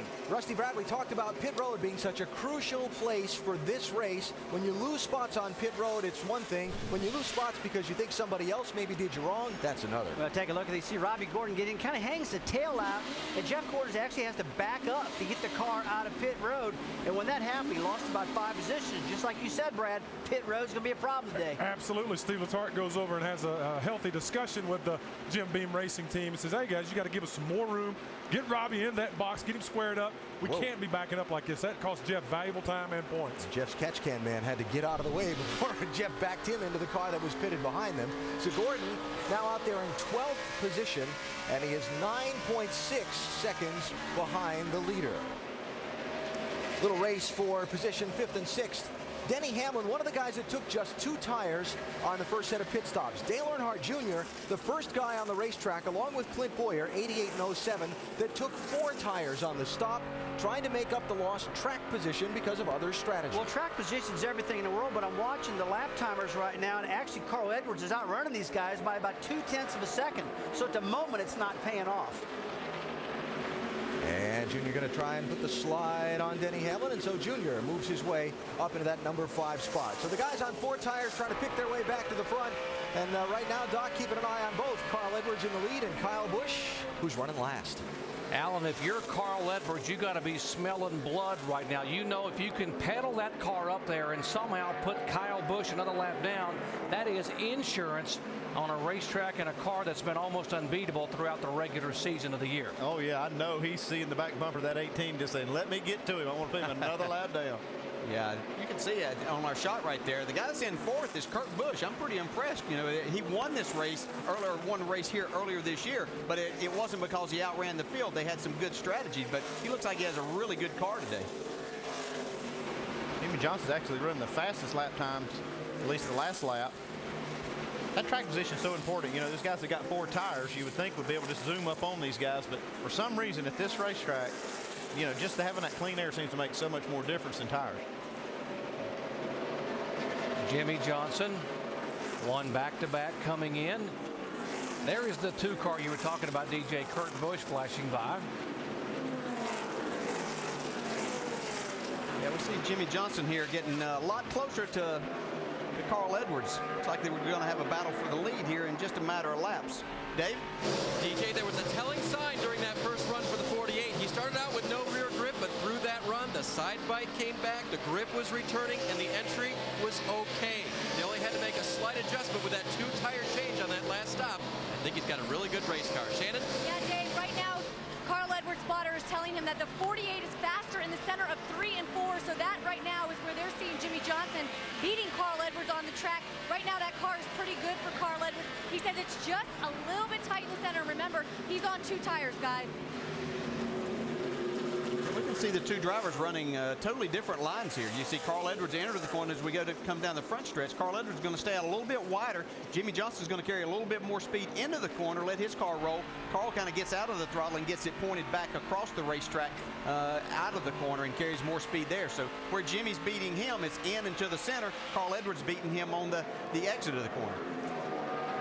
Watch with our Wrangler telemetry, see if we can see exactly the throttle as Carl Edwards picks it up, and there's Jimmy just right to the rear deck. And you see how Carl's having to baby that throttle just a little off the corner. Now he's wide open. Car's turning a lot of RPMs, 9,300, hard on the brakes. Key here is try to get off the brake pedal as soon as possible. Let the car roll through the middle of the corner. You can see him working the throttle, and even as he gets up into the corner, out of the corner, you really have to work it. I know it sounds crazy that once you get to the straightaway there almost that you're coming out of the throttle, but you come up on this wall that it flattens out so quickly that most of the times we see Jimmy Johnson trying to make the pass here for the lead, yet you have to come out of the throttle a little bit. And that's where Jimmy is starting to beat him a little bit more down on the very bottom. Carl lets him go now, not going to press the issue. Jimmy Johnson becomes the 4th different driver to lead at New Hampshire today. There have been 3 lead changes among 4 different drivers. Jimmy Johnson now showing the way. Back in a moment.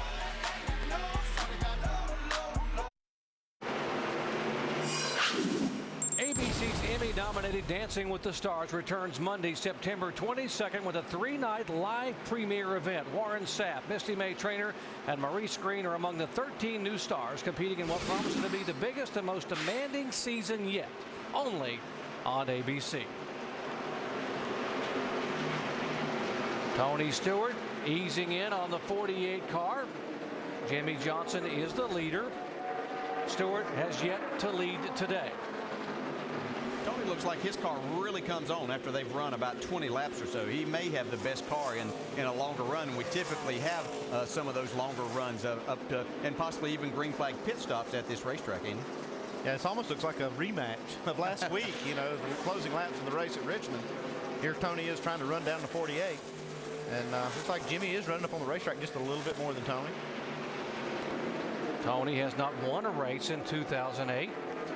His last win coming back in August of 2007 at Watkins Glen. Let's take you up to speed with our chase driver, starting with Jimmy Johnson and Dave. Guys, last week he did not lead the race until lap 367, getting it done a little bit earlier in terms of getting those 5 bonus points here today. He fights off the same guy he had to fight off at the end of the race last week, and we expect another great battle. Jamie?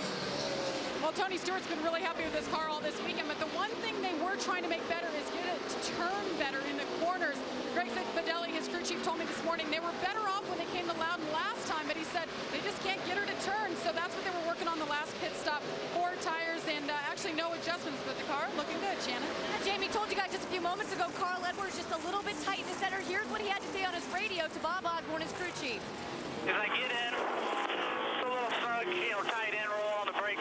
Across the center, a little tight, rolling. And right here, when I'm back on the gas, while it's loaded, it's a little tight there, and there's some speed there. It gets a little, frees up once I get out of the center, and I'm up on exit. Carl Edwards, definitely a driver who capitalized on the rain out in qualifying. He struggled in practice this week, but of course got to start second based on points. Now, Dale Earnhardt Jr. right now running 5th. He said his car was awesome in practice. Coming into this week, he said he loves the pressure of the chase. The car right now for Dale Earnhardt Jr. just a tiny bit snug. They made a half-pound air pressure adjustment on the last pit stop. As you see him get a little bit loose coming off the turn, they are going to make another air pressure adjustment on the next stop. Jamie? And behind him, Denny Hamlin started 6th, running 6th right now. I talked to his crew chief this morning, Mike Ford, and Denny Hamlin back a few races ago just said, we don't deserve to be in the chase right now. He was so frustrated, but his crew chief told me after that, we have done nothing but pick up our heads. We communicated as a team. We knew what our problems were. It's all out the window. They finished 3rd every race since then, guys, and they continue to forge ahead. Right behind him, Cliff Boyer in the 07. Now, he started off strong. He was up there battling for the lead, but his grip has gone away. He's loose. He said he's loose in, tight off, and that's what he's struggling with. They made a small air pressure adjustment on that last stop for Cliff Boyer, as his car seems to be about the same. Dave? Jamie, Greg Biffle's team has done a little extra testing at a track very much like that this week. They didn't think they made any significant gains right away, but Greg Irwin, his crew chief, told me that they poured over the data and applied it here at the New Hampshire Motor Speedway. By golly, it worked pretty good, and they've got a good race car. Behind him, the 31 car of Jeff Burton has been tight so far today. They didn't make any changes on that last stop, though, as the car sort of came around to him there at the end. And the 24 of Jeff Gordon, you guys showed it on the screen. The 24 getting blocked in just a bit by the 7. That was their major concern on the last stop. Jeff has picked up 1 position since that restart, but he's going to have to watch it, hopefully pit a little bit shorter and get the 7 to cooperate a little bit more on the next pit stop. Mike? And it's been a struggle for Kevin Harvick since the drop of the green flag. He fell back immediately, losing 7 positions. He fell as far as 22nd. He's now up to 17th, but the car is just not handling well. He radioed into his crew chief, Todd Barrier, not too long ago and said, we need to figure out what we did since the first practice. This car has not handled well since we unloaded and finished that first practice. Car very loose and was bouncing throughout the course of practice on Friday afternoon and Saturday. And that's not a good thing for him, Dave. Mike, on that first run, Matt Kenseth described his car as snappy loose off, and that's not a very good thing. They pulled a spring rubber from the right rear of that car to try to help that situation. Since the restart, Kenseth has tried using the high line just a little bit, but he said, I just can't go up there. I wreck almost every time I try to do that to go a little bit higher on that line. So he's trying to find the best place to run. Jamie? And Kyle Busch, 43rd right now. It's kind of hard to make up positions when you're 2 laps down. That is tough, especially here at Loudon. Only 5 times in NASCAR history have all 43 cars finished on the lead lap. And right now, if he's sitting 43rd, no other cars drop out, guys, that's exactly where he's going to finish.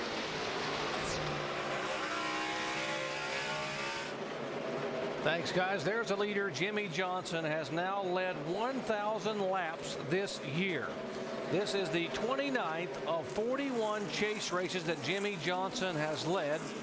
He has 11 chase victories over 4 years. Could it be win number 12 as Jimmy Johnson holding off Tony Stewart here at New Hampshire?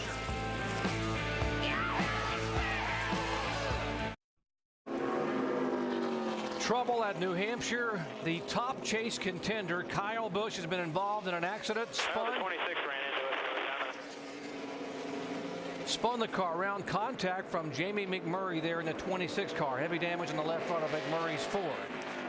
Yeah, we'll have to see what happened. Kyle Busch spun by himself, and then David Reagan and Jamie McMurray came along a little bit after this and actually created another accident, I believe we'll see in our replay. But then the 26 got into the back of the 18 and really caused a lot of damage. Yeah, it seemed like it was a long time. The 18 spun around, no damage at all, just sitting there, and then all of a sudden these 2 guys got together.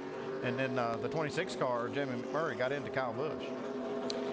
Kyle Busch was already 2 laps down by virtue of having a Heim joint bolt broken, having to come on pit road, and a 1-lap penalty from NASCAR. He lost another lap on the racetrack, just barely hanging on, and finally looped it around, coming up off the corner. And then there was contact from 2 other cars. Here's what happened. Well, he's been trying to do this by himself all day with the problems that he's had, and finally the car just got away from him. There's a lot of smoke there. Everything's fine right here. You can see he's down in the grass, no damage. Gonna drive around here now and get some tires, try to fix this bolt, and then bam. Murray, yeah, he and the 6 car had contact before Jamie went spinning. You see the 6 car. He is back there. A lot of smoke, you know. David Reagan might not have been able to see through it, probably just slowed down too much, or slowed down enough that he could see, and then he got hit. I'd say there's a good chance that David Reagan just stopped because he couldn't see, and then Jamie McMurray couldn't see him stopped, and that's how all of this happened. Corner, got one in the middle of the track. Go low, go low. Yeah. Spot that 6. Now you got one low. Yeah. That's what Kevin Harvick saw, which was a lot of smoke and a lot of damage on race cars. Kyle Busch in. Let's go down today. Triple pits. Leader Jimmy Johnson pulls onto pit road into a dry pit stall up there on the top. They will make a chassis and air pressure adjustment and get it full of Sunoco fuel. Shannon? Yeah, Dave Dale Earnhardt Jr. says the car is freeing up on him on this run. They made a track bar adjustment, air pressure, 4 tires for the 88 team. Jamie Little. And Tony Stewart in his pit box said he just needs to cut the corner just a little bit more. They made a track bar adjustment, 4 tires. Good stop for the 20 car, guys. Second caution flag of the day, and here's the race off of pit road. This time they all get 4 tires. Earnhardt Jr. good stop, gains a spot. Biffle up 2, Kurt Busch back 3, and Matt Kenseth, you see the adjustment there, up 9 positions.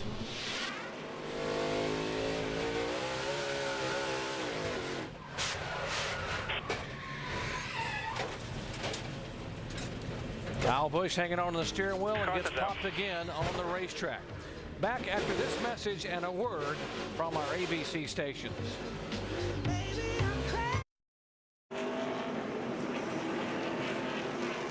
Getting set for the green flag here at New Hampshire. Jimmy Johnson is the leader. Moments ago, Tony Stewart had to come back on the pit road because he had rubbed a fender.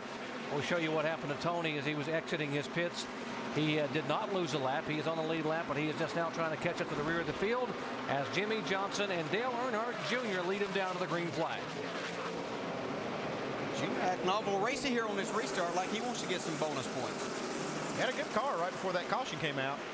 He was one of the cars that got 4 tires. Looked like those 4 tires were starting to work for him. Now all these guys have 4. Earnhardt Jr., remember he led 90 laps last week at Richmond, which is 3 times the laps that Jimmy Johnson led. Now he wants to lead at New Hampshire. I was going to say, you think Jimmy let him lead this lap? But I don't think that's what that was. Junior just took that. No, we're in the serious part of the season here now. There's no letting anybody get anything. These are guys that you're racing. Doesn't matter if you're teammates or not. You got to race these guys. Every point counts now. Earnhardt Jr. becomes the 6th different leader today. This is good to see. You know, we questioned, was this team going to have the heart and desire to get back up there? They've fallen off, even though they had a good run last week at Richmond. Were they going to be able to continue that into the chase since they had about 5 or 6 weeks that weren't so good for them? And it's nice to see this. We mentioned Tony Stewart had to come back on the pit road to have that left front fender pulled out. He is way at the back of this pack and has a long way to go. That is the car, actually, he bumped as he was trying to get out of his pits. Let's show you what happened here on the previous caution flag. So he's ready to go as the 70 car of Johnny Sauter comes in and just didn't quite get enough room there coming out, and he just caught the edge of the fender. Let's listen to his radio. No worries, one at a time. One at a time. Good job, guys. Sorry, guys. That's the best I can do getting out there. Or we'll try and back you up just a little bit more next time, okay? It's going to be a long, hard road up through this pack at this track. Boy, it is. And I'm not so sure that the damp pit boxes didn't have a little something to do that with that, too. He was spinning the tires, but he wasn't getting the car turned as much as he needed to right there. So that's unfortunate for those guys. But as I say, still got a lot of laps to go. Make as much as they can out of this today. 45 car right in front of him was the one that got the free pass, by the way. Chad McCumbee subbing for Kyle Petty. So Tony Stewart now trying to get around him. Tony back in 34th position.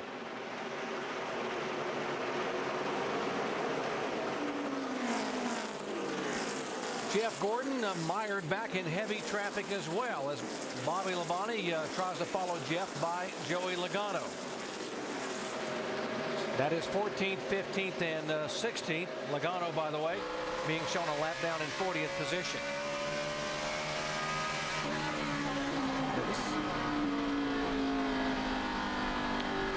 Jeff Gordon remarkably has not won a race in 2008 after 81 career victories. And we asked Jeff about the biggest challenge this year thus far. I think the biggest challenge that we've had this year is just sheer out speed, comfort, and a car underneath me that I feel like that I can drive to the front or stay up front with. Well, that makes it difficult when you just don't have the speed in you. You start trying to overdrive, and then you start overanalyzing things and making a lot of changes trying to find that speed. And you know, when you say, hey, it's just speed, that's hard to fix. I mean, you really got to go to work on problems to get the car faster, and it's you know, it's kind of hard to just fix a slow car, I guess is what you would say. Dave? And guys, they've been asked this question a lot, but I asked his crew chief, Steve Letarte, again this morning, okay, what about using the 48 setup? They're leading, they led a lot of this race, they're very fast. And Steve says, and I quote, we photocopied the 48 setup. We can't run theirs, they can't run ours. The drivers are just a little too different than what they want in a race car. Third position, the 2 car, the one that Dale Jarrett said he was impressed with the run early on. Kurt Busch continues to impress, going by Carl Edwards to take that spot away. Yeah, he lost a couple of spots in the pits, I think 3 actually, and falling back to 6th spot, but he's making it up on the racetrack. See a battle here between 2 chase guys with Clint Boyer and Matt Kenseth. Looks like Clint Boyer is going to get the best of that battle down on the inside. That would be for 8th spot. Right behind him, Juan Pablo Montoya, who was one of the very good cars, Montoya's Dodge, and Casey Kane. Both those cars were very good in the final practice on Saturday. Yeah, and here's the 42 cars in the top 10 right now and still going forward. Both of these cars have been steadily moving up. Yeah, they've both been hanging around. As we see, Clint Boyer hadn't made that pass on Matt Kenseth yet, but Montoya and Casey Kane have both been around that 9th, 10th, and 11th spot, so good runs for those guys. Matt Kenseth just got 2 tires that last stop to gain some of this track position, and he's holding up pretty well. I'm surprised he's able to hold off this 07 of Clint Boyer. Casey Kane having a pretty good run after missing the chase and the disappointment a week ago. Mike. And with that disappointment, Doc, they may have something to prove after all. They're the only team outside the chase with multiple victories, and they know if they were in the chase, they'd have a chance at making some noise and possibly walking away with the title. Now they're forced to try to salvage this season. I spoke with Kenny Francis this morning. He said, well, there is a silver lining. He says, now we have the freedom to take a little bit more chances and gamble a little bit, and that may enable us to get to the front and do some things that these chase guys can't do, Dan. Mike, right in that mix is the 42 of Juan Pablo Montoya. Tight race car today. They made track bar adjustments for that. Crew Chief Brian Petty's doing kind of a fantasy racing league thing here. He told me this morning, we put ourselves in the chase. I said, huh? He said, no, we put ourselves in the chase. Our goal every week is to finish ahead of 3 of the chasers. We want to finish 10th in the chase in our world. We're going to do it. We're going to be aggressive to try to get there. Guys, the 1 car is being very aggressive. That is Martin Truex Jr., who was your sleeper, DJ. Yeah, he's looking pretty good here. He's kind of been steady, battling his way up there, and trying to work his way into the top 10 right now. So a good run. Martin has shown over the last couple of years that he really enjoys this racetrack, and I think they can definitely still be a factor for this. A long way to go. Got just 100 laps complete, 200, and he's worked his way close to the top 10. Truex has finished 3rd, 4th, and 5th the last 3 times he has been here. Pretty good at this 1-mile racetrack. Yeah, this is one of his better tracks, but he's got a lot of laps here. He's run a lot of races on this track, and it's always better when you come back home, isn't it? Yeah, it really is. And we see right behind him is Kevin Harvick, who has been in a major struggle before or throughout this first 100 laps. We heard talk about how loose his race car was and needing to make adjustments. Looks like they've made some pretty good adjustments to where he can move forward now.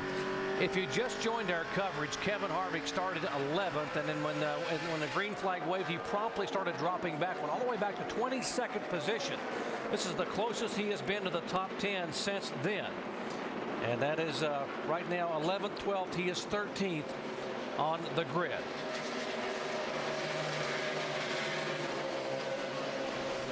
"103 laps in it at New Hampshire Motor Speedway, race number 1. And the chase for the NASCAR Sprint Cup, and it is Dale Earnhardt Jr. who is showing the way. Earnhardt Jr. has now led 14 laps. You're watching ESPN on ABC.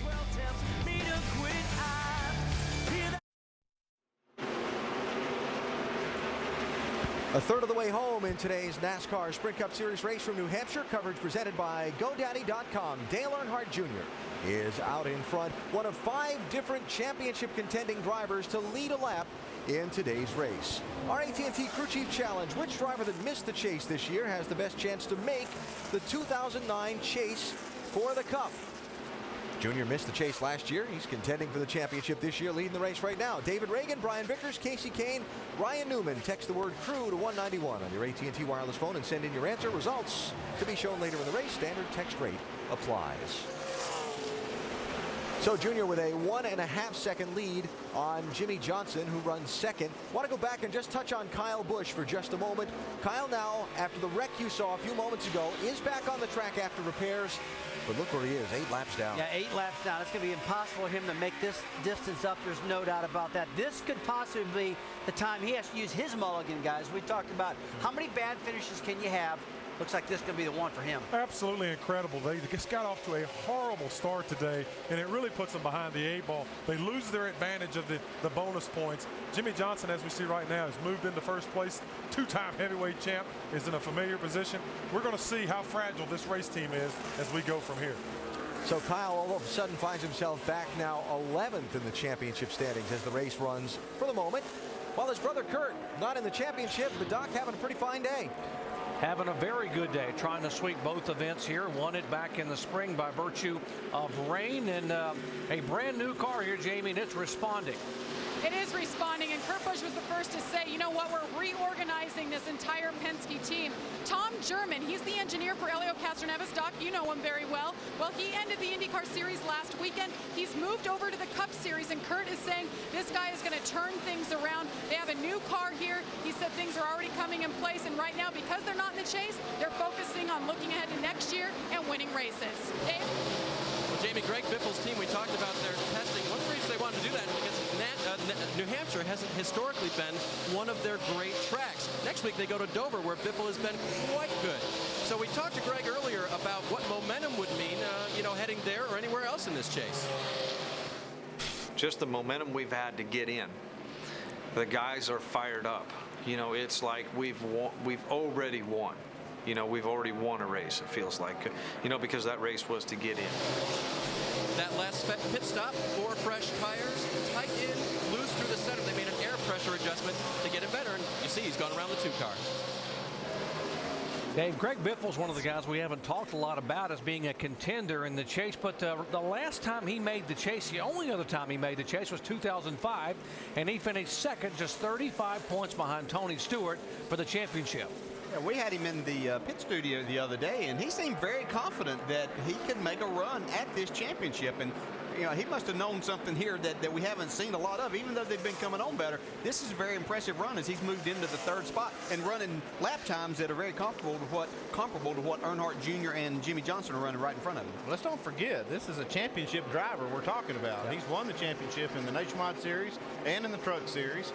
And if he would do it here, that would, he could just round out his little resume. Yeah, definitely has the talent, and it looks like that he's gotten himself surrounded by the team that it's going to take to do that. Dale Earnhardt Jr. is our leader here at New Hampshire, lap 114. Let's put another lap on Kyle Busch. Tuesday at 8 Eastern, 7 Central, it's the 90-minute Wipeout season finale. The biggest hits, the biggest laps, the biggest wipeout of the season. It's TV that hurts so good. The 90-minute season finale of Wipeout Tuesday, 8 Eastern, 7 Central on ABC. That's a crazy show. I don't know if y'all have seen that, but that's great. That's fun to watch. I love it. Getting my kids and Kelly, and we had a great time watching that. Looks like Kyle Busch has already played one round of that today. Let's check in on the Dale Earnhardt Jr. progress. Shannon. Yeah, Doc, Dale Earnhardt Jr. took the lead on lap 89, but you know, you've got to give a lot of credit to his crew guys.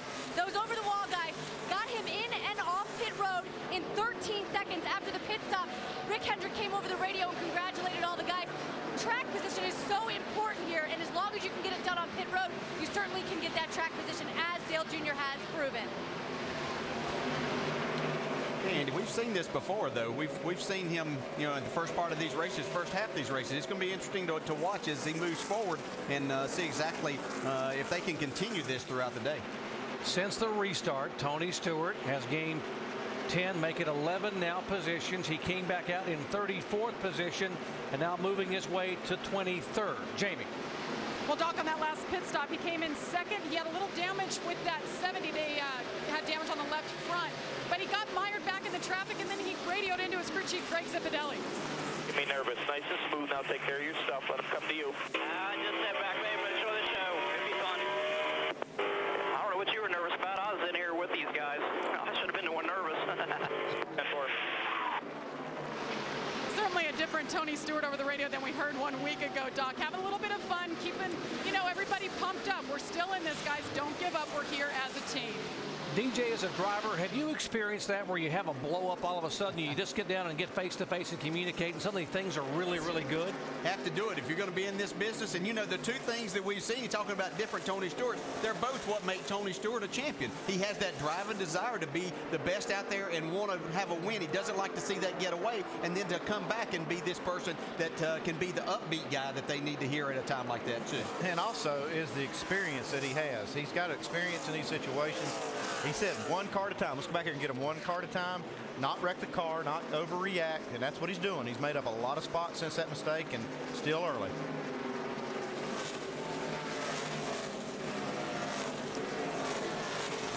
Drivers win races, teams win championships. Can this 88 team keep it together? They had crew mistakes at Watkins Glen. They had driver mistakes early on at Bristol. They are mistake-free right now at New Hampshire, and they are the leader of the race. Back in a moment.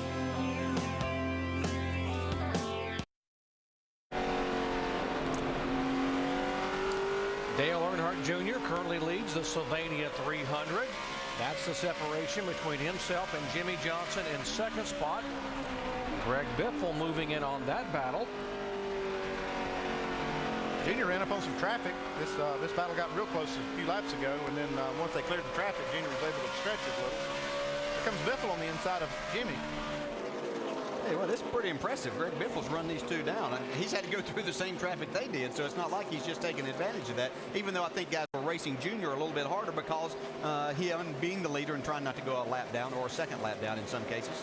You heard Dave tell you earlier, this has not been a good track historically for Greg Biffle. His best finish is third. He's never won here, but you wouldn't know it by watching how this car is just working in the corner coming off here today.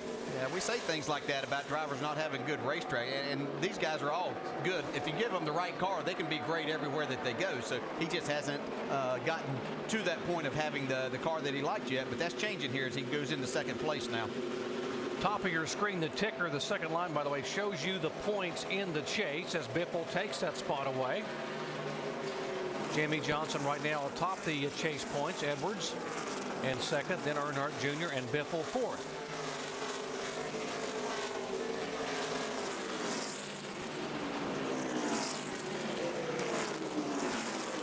Pretty good runs from some drivers who are not in the chase.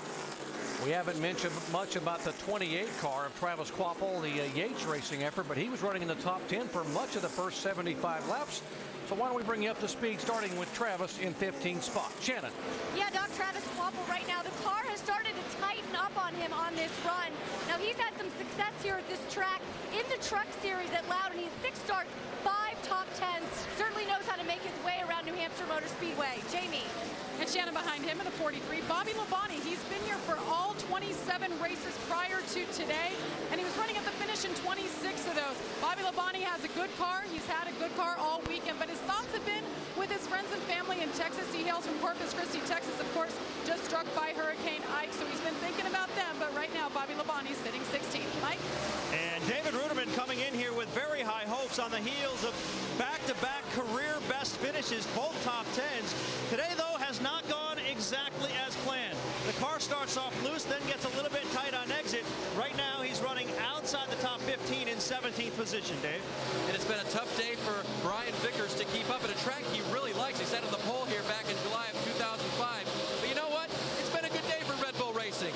Overseas in Formula One. Brian was watching a recorded version of Sebastian Vettel's first victory for Red Bull overseas today. He had to pause it because he had to go sign autographs. He came back later and cheered his teammate in Formula One on. Shannon? Yeah, Dave, you know, a lot of the chase drivers were relieved when qualifying was rained out because they got to start at the front. Well, for Casey Mears, as crew chief Alan Gustafson said, it probably hurt them. He felt that they could have qualified much better than they did. They had to start 25th this race. They started very close on this setup. They were very good. But right now, as they go on, the car gets to be a little bit loose. Now, for Scott Riggs, who's running right behind him, Scott Riggs has struggled this season. Only one top 15 this entire season. So really looking for a good run here today. The car has been tight all race for Scott Riggs. You guys, his best finish here is 10th in 2006, so he certainly knows how to make it up into the top 10. Mike? A.J. Allmendinger was having a pretty solid run until a mid-run pit stop where he got blocked in by Reed Sorensen. Since then, he's been struggling to get back up into the top 15. Car's still a little bit loose and tight in the center, still trying to dial that car in. Meanwhile, Eric Almirola right behind him, a young driver with a lot of potential. I spoke with his crew chief, Tony Gibson, this morning, and he said he told them two things. Be patient and take care of your brakes. Those were two things he noticed that Eric did not do back in June when he raced here. So far, the car pretty good, just a little bit tight, Jamie. And chaser Tony Stewart continues to stay calm as he picks them off one at a time. He was mired back in 35th after having to pit again to fix that left front tire or fender damage. So they fixed that. He's working his way forward. Tony Stewart, two-time winner here in Cup. Remember, he won here in the Nationwide Series back in June. He's also won here in an Indy car back in 1998. Mike? Jamie, it's been a bit of a struggle for Reed Sorensen running outside the top 15 most of the afternoon. No front grip. The car's just sliding around. They've made several adjustments on pit stops, including pulling a spring rubber, air pressure adjustment, and a track bar adjustment. The car just has not gotten much better, guys. Shannon? Yeah, David Gilliland started this race 26, guys. He said track position here means everything. He says he feels like this is a pretty good track for him, despite the fact his finishes have not shown it. They did go back to the Phoenix and Richmond setup for this race. The car has been tight all race. Mike? Jimmy Fennig, crew chief for David Reagan, told me this morning that he feels like his driver can make a lot of noise in this chase, especially here in New Hampshire. Unfortunately, things have not gone exactly as planned. They went testing with the rest of the Roush camp earlier this month, and they thought they had learned some things. For them, though, things have not gone the way they had planned. The car has been tight most of the afternoon, and they have struggled outside the top 20. Shannon? Yeah, Ryan Newman on that first pit stop, he was too fast exiting pit road, so they had to go to the tail end, and he has worked his way through the field right now, as you can see. Now, for Ryan Newman, of course, this is his last season with this team, so that 12 team, they are looking for wins. According to his crew chief, they have nothing to lose and everything to gain. It's all about winning a race. Doc? Great job, guys. And the final car on the lead lap is that 55 of Michael Waltrip, coming off what was a very good performance last week at Richmond. All three of Michael's cars were actually in the top 5 at one time at Richmond, and Michael's trying to hang on to the lead lap being shown back in 28th position. But right behind him, there comes Earnhardt Jr. moving in to try to put him a lap down. We are 14 laps away from the halfway point in race number 1 of the chase for the Sprint Cup.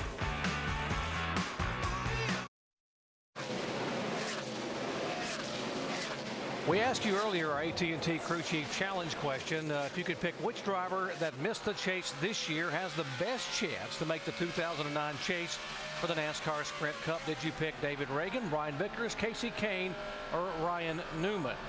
What do you think, guys? Casey Kane, maybe? Nope, David Reagan. David Reagan, wow. These people pay attention out there. There's no doubt about that. He almost made it this year, made a big announcement on yesterday that they would have UPS coming on board for sponsorship in 2009. So a lot of people, David, believe you're going to be the man in 2009 and make it the chase. That's a great deal for them to get, and for David to get that UPS sponsorship. I was fortunate to have that since 2001, and it'll be a good deal for them and good for UPS to have a young driver like that. Wonder if he'll drive the brown truck as well. Probably not.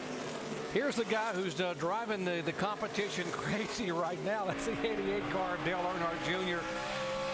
He is the leader, and that's looking back from Michael Waltrip's on board. Michael just trying everything he can do to hang on to the lead lap. He's being shown in the 28th position. Shannon.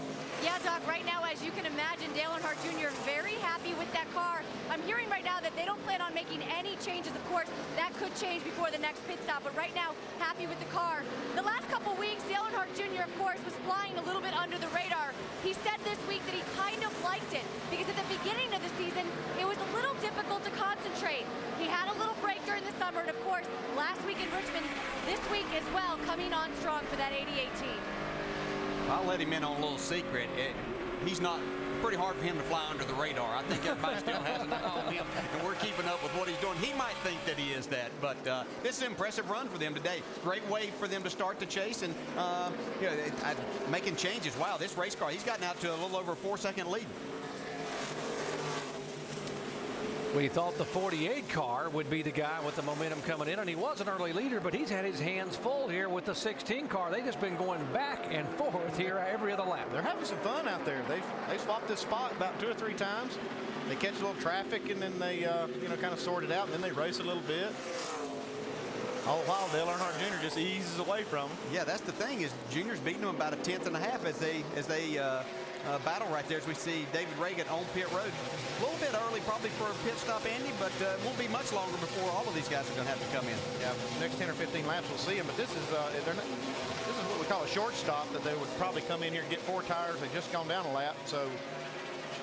This racetrack where pit strategy can really play a big role, and we're talking about how track position is so important. What do you do now with this next stop, guys? You know, Andy, Doc, we were just talking about that, calculating some laps ahead. Once these teams make this next pit stop, they're set to go to the finish on just one more stop, and now we'll begin to set up the strategy games for that last pit stop. It opens up some windows, Alan. Exactly right. For guys to put 2 tires on if they want to, the gains from track position. I've been watching Tony Stewart. He's been pretty well stalled out back there to 22nd position, not getting much done. So if you get in the back, man, it's going to be hard to get to the front. Yeah, Tony had a fast race car, so I think you're absolutely right. A 2-tire stop may be the optimum thing to do just to get that track position to maintain till you get to the end of the race. All right, Mr. Crew Chief up there, what are we going to do here? Going to start to see some strategy games, not on this stop necessarily, but that last one? Yeah, this stop here, they'll probably get 4 tires because they got to get a full load of fuel. The key thing here is they need to get past about lap 160, 165 on this run so they can set themselves up for maybe one more stop to the end. You know, they're thinking about the end of the race right now.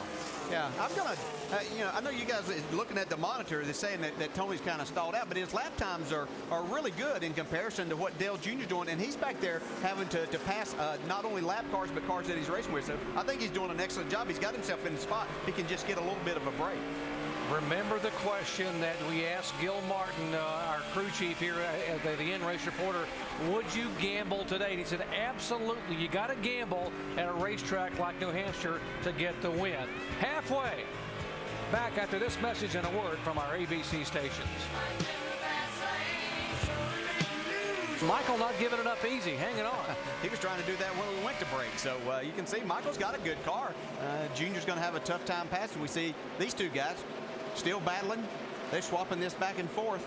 See, Greg Biffle's literally right down on the very bottom, and he comes on to pit road there. You see how close they can be. If you remember back to the first race here, Dale Jr. was coming to pit road, and someone, Jamie McMurray, running on the bottom of the track. He didn't realize that and ran all over Junior. These guys are pitting awful early, Andy. Yeah, this is kind of surprising. I'm not sure why they're pitting so early. Dave?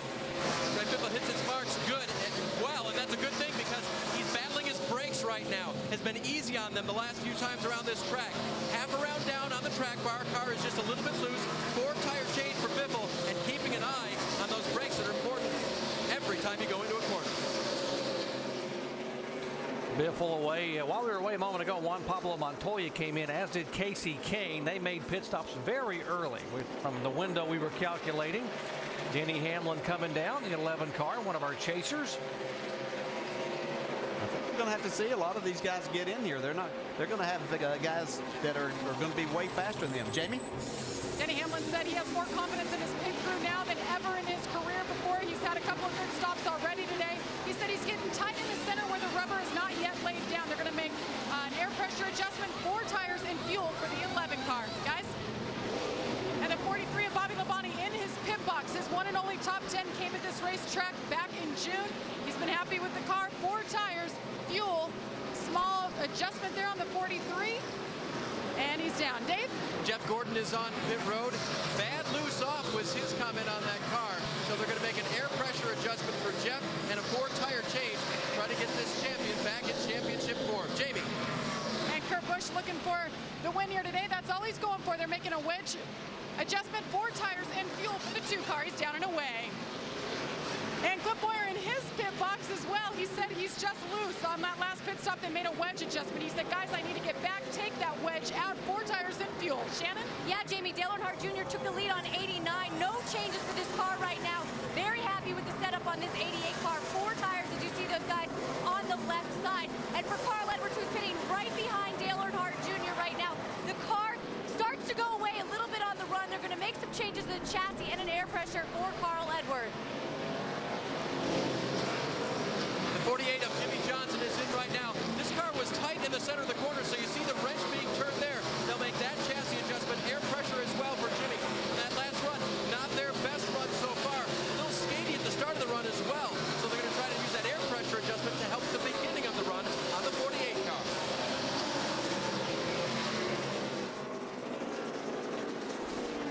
car Tony Stewart, they're being notified by NASCAR they were too fast on exit of pit road in the final segment.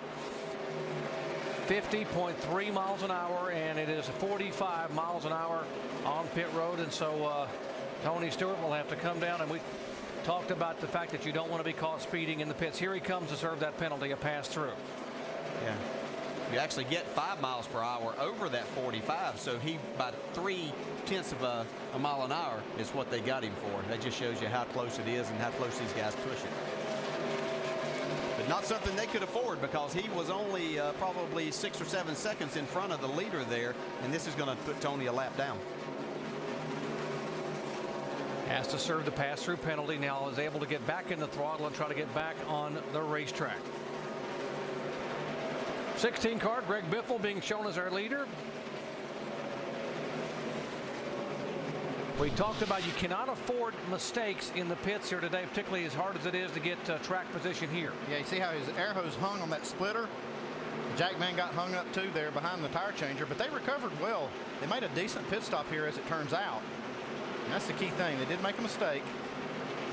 Thankfully, the tire changer had a helmet on, because he got popped in the top of the head by a guy carrying the jack. One of the reasons why they wear helmets over the wall. He had about almost a 5-second lead before those pit stop exchanges started, and Biffle came out in front of him, so that did cost him quite a bit of time on pit road right now. Greg Biffle in the 16 car is the leader. There's the difference. Biffle got on pit road just a little quicker than these guys too, a little earlier, so he had a couple of laps on fresh tires on this 88. If we stay green now, there will be one more pit stop, and that'll be the money stop. We'll talk about what you might do when we come back. You're watching ESPN on ABC. ESPN's coverage of the NASCAR Sprint Cup Series on ABC. Brought to you by Walt Disney Pictures' new comedy, Beverly Hills Chihuahua, in theaters October 3rd, rated PG. DirecTV. If you call yourself a sports fan, you gotta get DirecTV. And Lotramin Ultra, the one-week killer cure for athlete's foot. Overcast day in New Hampshire. Rain that started about 4 a.m. this morning moved out about 11:30 local time. The track was dry. The race started within 15 minutes of its scheduled time. And Dale Earnhardt Jr. is now back out in front at lap number 169 of 300. Junior had fallen back to second on the exchange of pit stops with Greg Biffle, but just a moment ago, Junior back around Biffle on the racetrack and reclaims the top spot. Now, while Junior's hanging out at the front, Jeff Gordon, one more time, has a little issue on pit road that has nothing to do with the performance of his crew. Oh, yeah, makes one more pit stop right here. He comes into pit spot, not really nothing wrong, slides in, gets stopped pretty good right there. but he has no idea that Robbie Gordon's coming in right now. Robbie stops short, and Jeff's got to get the tires changed on this 24 car, put it in reverse again, and back up. And when he does that, he lost another 5 positions, really killing that team. All clear, all clear, all clear. Careful. Just go do what you do. Go do what you do. You'll be fine. Clear all the way up. Clear all the way up. So Steve Letarte there talking to Jeff Gordon about the situation on pit road. Jeff is back in 13th place. Now, we told you a minute ago Tony Stewart had to come back down pit road for a speeding penalty on his green flag stop. That has put Tony 1 lap down. He came off the penalty in 30th place. He's picked up 1 spot since, so Stewart running in 29th. And key thing here is Stewart is the 4th car 1 lap down. He's got to pass 4 more guys to get in position to get the free pass and get back on the lead lap. And he's a lot faster than those 4 guys in front of him right now, so the speed ought to be pretty good. He should get himself up there. And this the race for 3rd spot as Denny Hamlin tries to hold off Jimmy Johnson.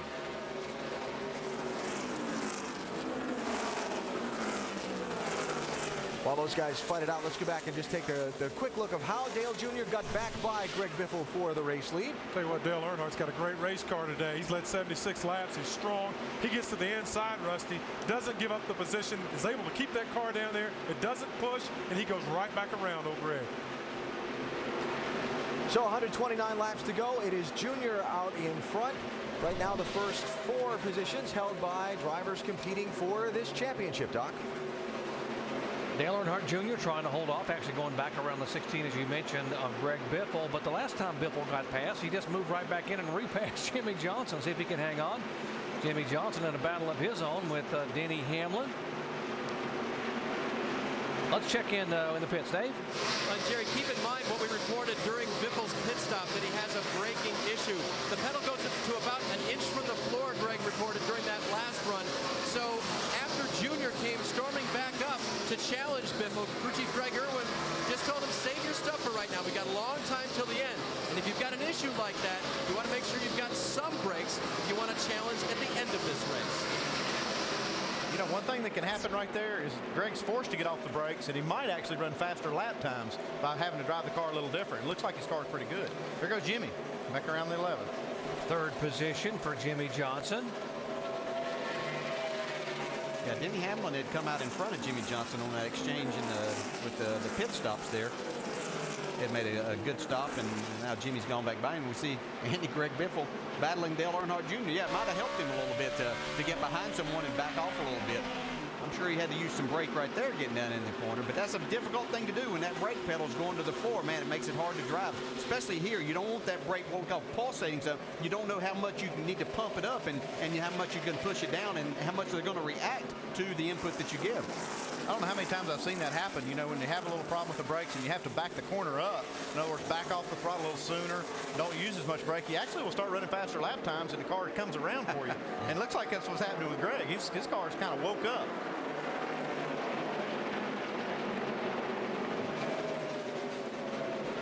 Watch Dale Earnhardt Jr. out the window. So watch the signal in the car. He said, okay, I've had enough.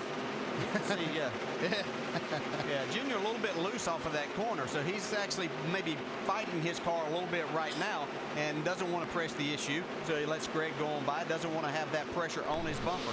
Yeah, that's the kind of things that you do that win you championships. Being very smart, knowing he had 124 laps to go before anybody was going to win this race. Greg Biffle making the chase for only the 2nd time in his career. He is being shown as the leader here at New Hampshire. He has now led twice for 8 laps.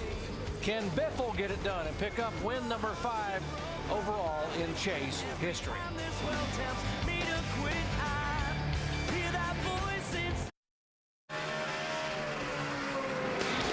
Next week, the chase continues at the Monster Mile, the 1-mile high bank concrete oval that can crush chances for a championship in a heartbeat. Coverage begins 1 o'clock Eastern time on ABC. NASCAR Sprint Cup action presented by Principal Financial Group. Working lap 182 of the NASCAR Sprint Cup Series at New Hampshire, presented by GoDaddy.com. Kevin Harvick, I guess you would sum up his day to say that it's been quite a struggle. Yeah, he's a little bit of a struggle, but he's not too bad right here. Junior's struggling hard to get by this 18 car. Kyle Busch has made it really difficult for Junior to make this pass on him to put him another lap down. Yeah, Kyle Busch hadn't run his hard all day from the very beginning. Now he finally moves over to the inside. But I think he got his point across. Think that's got anything to do with the last week's little incident? Yeah, I guarantee it does. What about the 16 car, Greg Biffle, and the brake issues they were concerned about? Dave. We're going to go up and try to get Greg Irwin. He gave me the thumbs up a second ago, but as you can imagine, every lap at this racetrack is very, very busy, and he's giving times to Greg as he comes by so that Greg can monitor that data. Did he back up the corner since his brakes are having a little issue, and did that pick up his lap times? You know, probably. We're out there just kind of taking care of it right now. We know we've got another 115 laps to go. Probably going to back his corner up a little bit, and really, I think the track's coming to us. Our car's just been a little better after about 30 laps. It takes us about 25 laps to get going, but Turbo HD car is doing pretty good. Greg Irwin leading the charge for Greg Biffle today. Backing up the corner is really just backing off the gas a little bit sooner, and then you let it float in there, and that lets you get on the gas just a little quicker than in the corner. So that's what we call backing it up. You know, just that off throttle time, you back it up earlier in the corner. Yeah. For more on the brake issue, let's go down to our ESPN Tech Center, Tim Brewer. Thanks, Jerry. Folks, what we've got right here is a 6-piston caliper. Reason we developed that caliper, we need more grip. But along with that, we put a bigger brake pad in there. But with our cutaway caliper right here, anytime the pistons go out, you have more fluid in here. Now, the weak link in a brake system is the fluid itself, because when this stuff starts to boil, that's when that pedal gets real soft, real spongy, and like DJ said, it goes to the floor, and that's a bad feeling here in Loudon, New Hampshire. Yeah, that's not a lot of fun, but that's a great explanation, Tim, exactly what happens for our fans out there. Greg Biffle, you back this corner up sometimes, just like you're saying, it helps you out. You can cool that down, and then it'll give you something to race with later on if you get in that situation and having to race. Let's see how much brake he's using. You see he's on it pretty good, but then he's getting off the brake. That's very little pressure right there when it gets down to those last 2 or 3 bars. Picking up the throttle off the corner, whatever it was, it's definitely worked. For Greg Biffle to get to the lead. Or with a Wrangler telemetry, you can actually see him just jump on the brake and then back out real quick. Yeah, I'm actually watching to see where he's getting off the throttle and if he is actually backing up the corner. But right now he's trying to fight by this 84 car. And he may have to use a little more brake to try to get by these cars to get that position on him getting in the corner. You can see he's still backing off fairly early getting in the corner. Wasn't it Dale Earnhardt Sr. had always said you could slow down to go faster if you back up the corner sometimes and let it get in, although I don't think he ever slowed down for anybody. The only time he ever had to do that was when he lost the brakes and then he'd have to back up the corner. Tell you what, we used to run Martinsville all the time. If you wanted to save the brakes, there was only one way to fix it, and that was to get down and get out of the gas early and just coast into the corner a lot. You can call it backing up a corner. If you back up a corner, generally you get back in the throttle earlier. But in this case, guys, I think what's going on is just actually getting out of the throttle earlier and coasting to try to save them. And I totally agree with what you said. Sometimes you can run faster like that, but I believe that's what's going on right there. Yeah, I can remember Todd Parrott telling me, DJ, you need to just feather it in, just ease it into the corner. We see Jeff Gordon making a pass on Juan Pablo Montoya. And we were trying to save fuel a few times. He told me to do that, and my lap times picked up. He said, I told you need to back out, and I did. And so sometimes we can be a little bit hard-headed, but that looks exactly like what Greg Biffle has done here, is backed it up, and this car is going faster.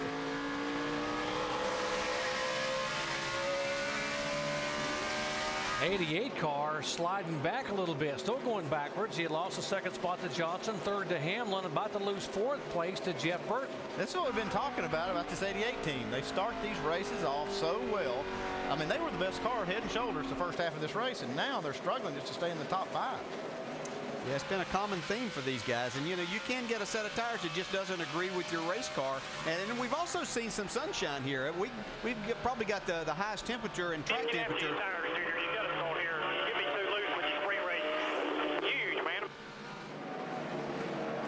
Shannon? Yeah, Andy, it was like you were down here in the pit stall listening in on the radio. That is exactly what Dale Earnhardt Jr. is struggling with right now, those tires. And And he said exactly what you said earlier this week. He said that this team really has struggled to keep up with the track and to be competitive, as you see him get a little bit loose right there, and to be competitive throughout the entire race. Right now, hopefully on the next pit stop, those guys can go to work on give him a new, better set of tires for that 88. Dave? And on the other side of that, the 31 car obviously pleased with the set of tires they have under it and reduced air pressure in the right side tires on that car. They've been playing that game most of the afternoon, and it's been improving the car for Burton. This morning, crew chief Scott Miller told me, you know what, we may be lacking in overall speed against the guys who are really hot in the series right now. If we can just put together top 5s, top 6s, or anything like that, we might be able to win this chase. Right now, they are 4th. You know, we haven't heard much from Clint Boyer in the 07, and he had the quickest car in all 3 practice sessions. We heard the comment that when he came on the pit road for that last stop, he had been fighting a loose race car all day. And here he is running behind his teammate Kevin Harvick. And I didn't see this coming, Dale. This car here has been so good every single practice session at the top of the sheet. I mean, heck, we'd already gave him the trophy before the race started, and here he is running 10th. Yeah, that's why they run the races. We just don't know what's going to happen. And again, these track conditions, and you mentioned this early, Andy, that in a couple of hours, this racetrack wasn't going to be the same one they started on, and that's exactly what we're seeing right now as the sun has come out just a little bit and the track temperature's gone up. Hearing the 12 car of Ryan Newman that's being passed pretty easily there may have lost a cylinder running down on 7 cylinders there in the Penske Dodge. Yeah, this thing's not up to full song right here. All you can do is just kind of ride this thing out. Malvern spring and dropped it going into 3, and then from there on out it never picked up the 8th one. We have been green here at New Hampshire Motor Speedway since lap 89. Less than 100 laps to go, and now Dale Earnhardt Jr. in jeopardy of losing the 5th position. See Kurt Busch there, who's had a solid run all day long. He's fallen back just a little bit from what he was, but Junior really struggling with this set of tires. Remember the encouragement that Rick Hendrick gave Dale Earnhardt Jr. at the beginning of the day? You can do it, trying to pump his driver up. Tony Eury Jr., the crew chief there, watching the 88 car, knowing that they really wanted to get this chase started off on the right leg. And there is Rick Hendrick behind him, hoping so much that maybe the 88 car could finally catch fire after that top 5 finish at Richmond a week ago. But it is far from over, folks. We still have lots of laps to go at New Hampshire. Back after this message and a word from our ABC stations.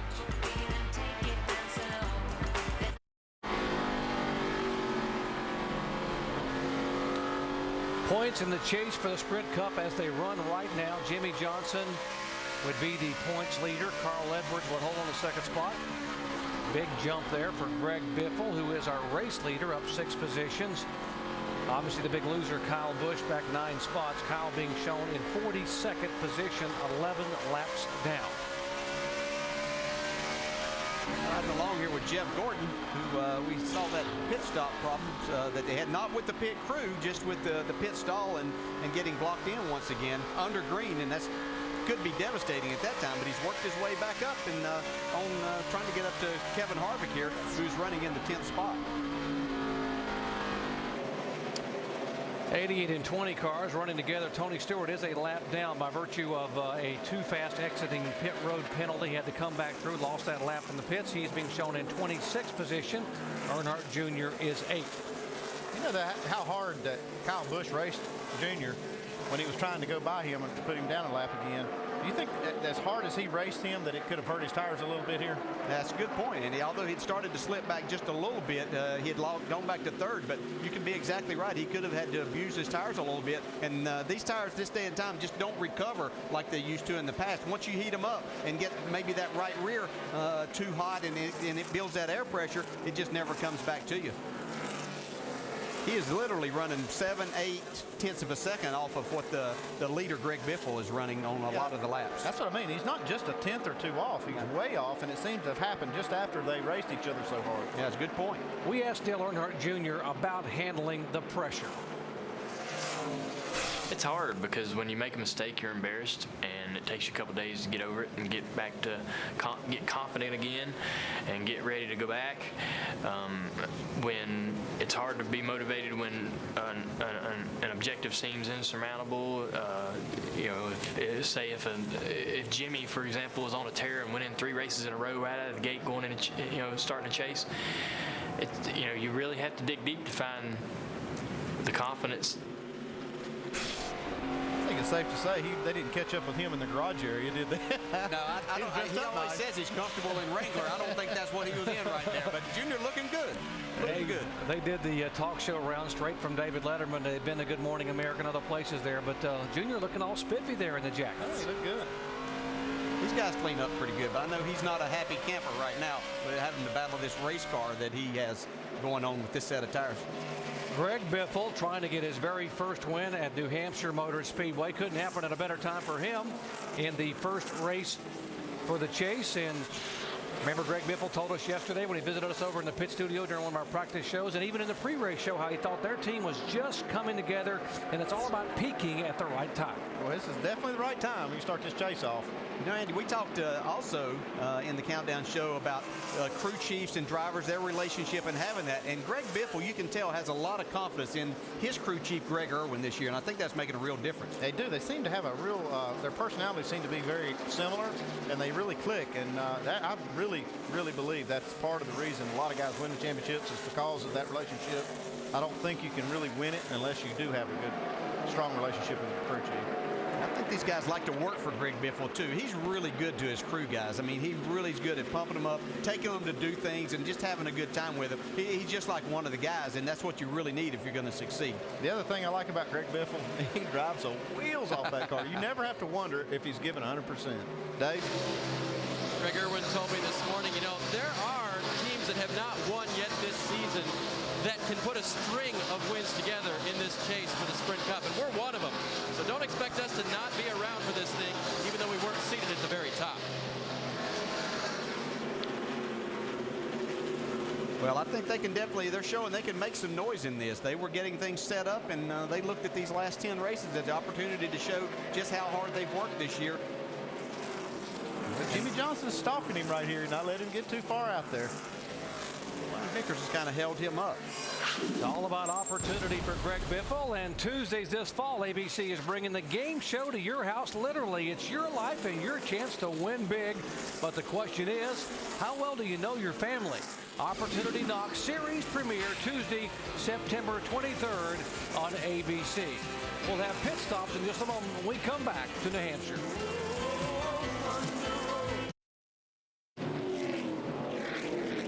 The caution flag has just waved at New Hampshire Motor Speedway at lap 214 of 300 for debris on the front straightaway. A piece of a tube off of one of the wrecked cars from one of the incidents earlier has brought out the yellow and set up what could be an important set of pit stops for these teams. There's the debris that's just on the turn 4 side of the start-finish line along the outside retaining wall on the front straightaway. So Greg Biffle is the race leader. Story of the day so far, Kyle Busch leading the championship coming in. Had a mechanical problem early in the race, then got involved in a wreck. He's now 11 laps down in 42nd place on the day. He's gone from leading the championship to being 10th in points right now, 93 off the lead as they run in this race. Here come the leaders to pit road. We'll see who comes off the pit road first at the other end of the stops. Dave Burns has the leaders pick. And everybody's going to need some Sunoco fuel today for this last run, Alan. The 16 on the top of your screen, that's Greg Biffle. The 48 of Jimmy Johnson was talking about sliding the car across the track. It was better this last run, but they're going to make an air pressure and chassis adjustment as well. On the 16, he said, leave it alone. Shannon? Yeah, half pound of air pressure in those rear tires for Carl Edwards, who said the car is just loosening up on him just slightly. See those guys, 4 tires for Carl Edwards. Jamie. Hamlin's been running third. He said he's very tight to the center. Air pressure adjustment, wedge adjustment on that right rear, tape on the grill, 4 tires. Denny Hamlin down and away in the 11 car, guys.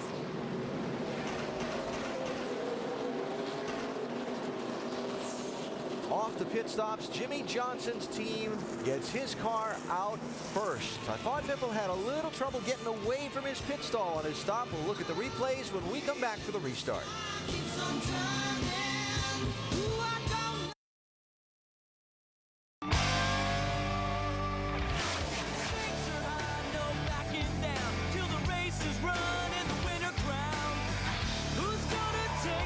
checkered flag and be the last man standing.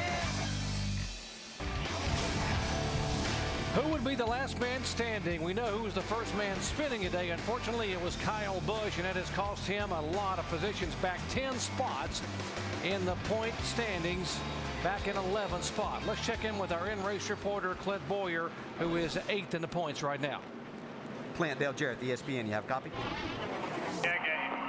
Hey, Clint, started out awful strong. How much has this racetrack changed, and what's going on with your car? I wish I knew. We're just trying to figure it out here. It takes off good, and we try to adjust the air pressure, and it just keeps getting loose on me deep into a run. But we're working on it. Okay, keep battling. Talk to you later. Thanks. Clint Boyer, we talked about how he had been such a factor all weekend, has yet to lead a lap here today. We've also been referring to brakes and how much the brakes are used here, how hard you get on the brakes, and how it uses them up here entering the corner. Hey, you saw that big, thick brake pad Tim Brewer showed us in the tech center a while ago. And what happens with these things, that's the part they wear. I mean, they really wear these things down. Look at the brake dust coming out of this wheel. These are chrome silver wheels and nice and shiny when they put them on. Look at what they look like when they're coming off. All that brake dust just kind of sticks to the wheel. They did that in less than 70 laps. Yeah, they're probably telling Ruderman maybe to ease off of those things just a little bit in that UPS Toyota. Brooke? Hey, DJ, you're exactly right. We've got enormous brake pads down here in this thing, but look at this area right here. Look at this. This is all brake dust. It accumulates on everything. Look at this. DJ, I got my hands dirty, but it gets all on the inside of these wheels. What's even worse, when a tire changer pulls a trigger on the air wrench, blows all that stuff back in his face. Very difficult to change tires on these racetracks like this. Where you been driving that thing, Brewer? Down a dirt road, man. Trying to stay in shape. Hold on, Brewer. We'll get somebody there to clean your hands in just a minute for you. Thanks, DJ. These guys cleaning the guns. The question is, can they make it, or are they going to need one more stop? Is it going to be that close? They have not proven they can go this far. They pitted with 85 laps to go, and we saw them come in with about 75 after 75 laps, so we don't know yet. Casey Mears came in and topped off, so remember, he's had 2 back-to-back top 10 finishes here this year, this race a year ago and in the spring, so he might be someone to watch. Yeah, I believe Bobby Labonte did also, and you saw Brian Vickers, he was the free pass right there. Jimmy Johnson will lead him down, 81 laps to go in race number 1 in the chase for the Sprint Cup.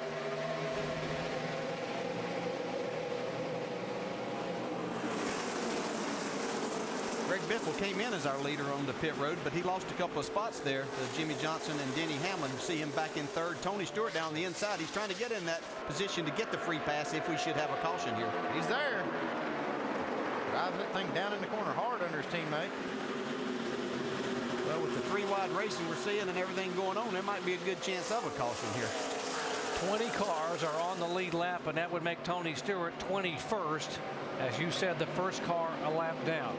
And now the 29 car, Kevin Harvick, who began the day with a struggle and a backwards pedal. Okay, we got a car in the wall. It's going to be a big break for Stewart. Oh, man. Bad break for Joe, though. Look here. He's got big time damage on the front of this thing. Now we've killed the radiator. That's unfortunate for Joe Nemechek. Big break for Tony Stewart, as you said. This gives him the chance to start picking up a lot of spots. He's got a fast race car and making up a lot of ground in the points. Joe Nemechek, a former winner here at New Hampshire, and fluid leaking out of both the front and the back of his Chevrolet. Caution for the 4th time today. The other thing that's going to happen for Stewart is he's going to be able to get in here and get a top his tank off of fuel. That could play into his favor also. From Kyle Busch's onboard, let's watch and see what happened to Nemechek. Not too hard to see what happened there. The old one, Regan Smith, got into the back of him and got Joe a little bit loose. That's not what we call aero loose. That's mechanical loose, isn't it? Yeah, you lose grip when you get hit. That's the type of racing that you get here, though. Not saying Regan Smith was totally at fault. He did hit the car, but that's the type of racing that you get into as you're down on that bottom groove trying to make a pass. Joe is not happy. No. Get away right now. Give me 1 second here, he said. Let me catch my breath and stare down the guy that bumped me and spun me into the wall. Yeah, imagine he's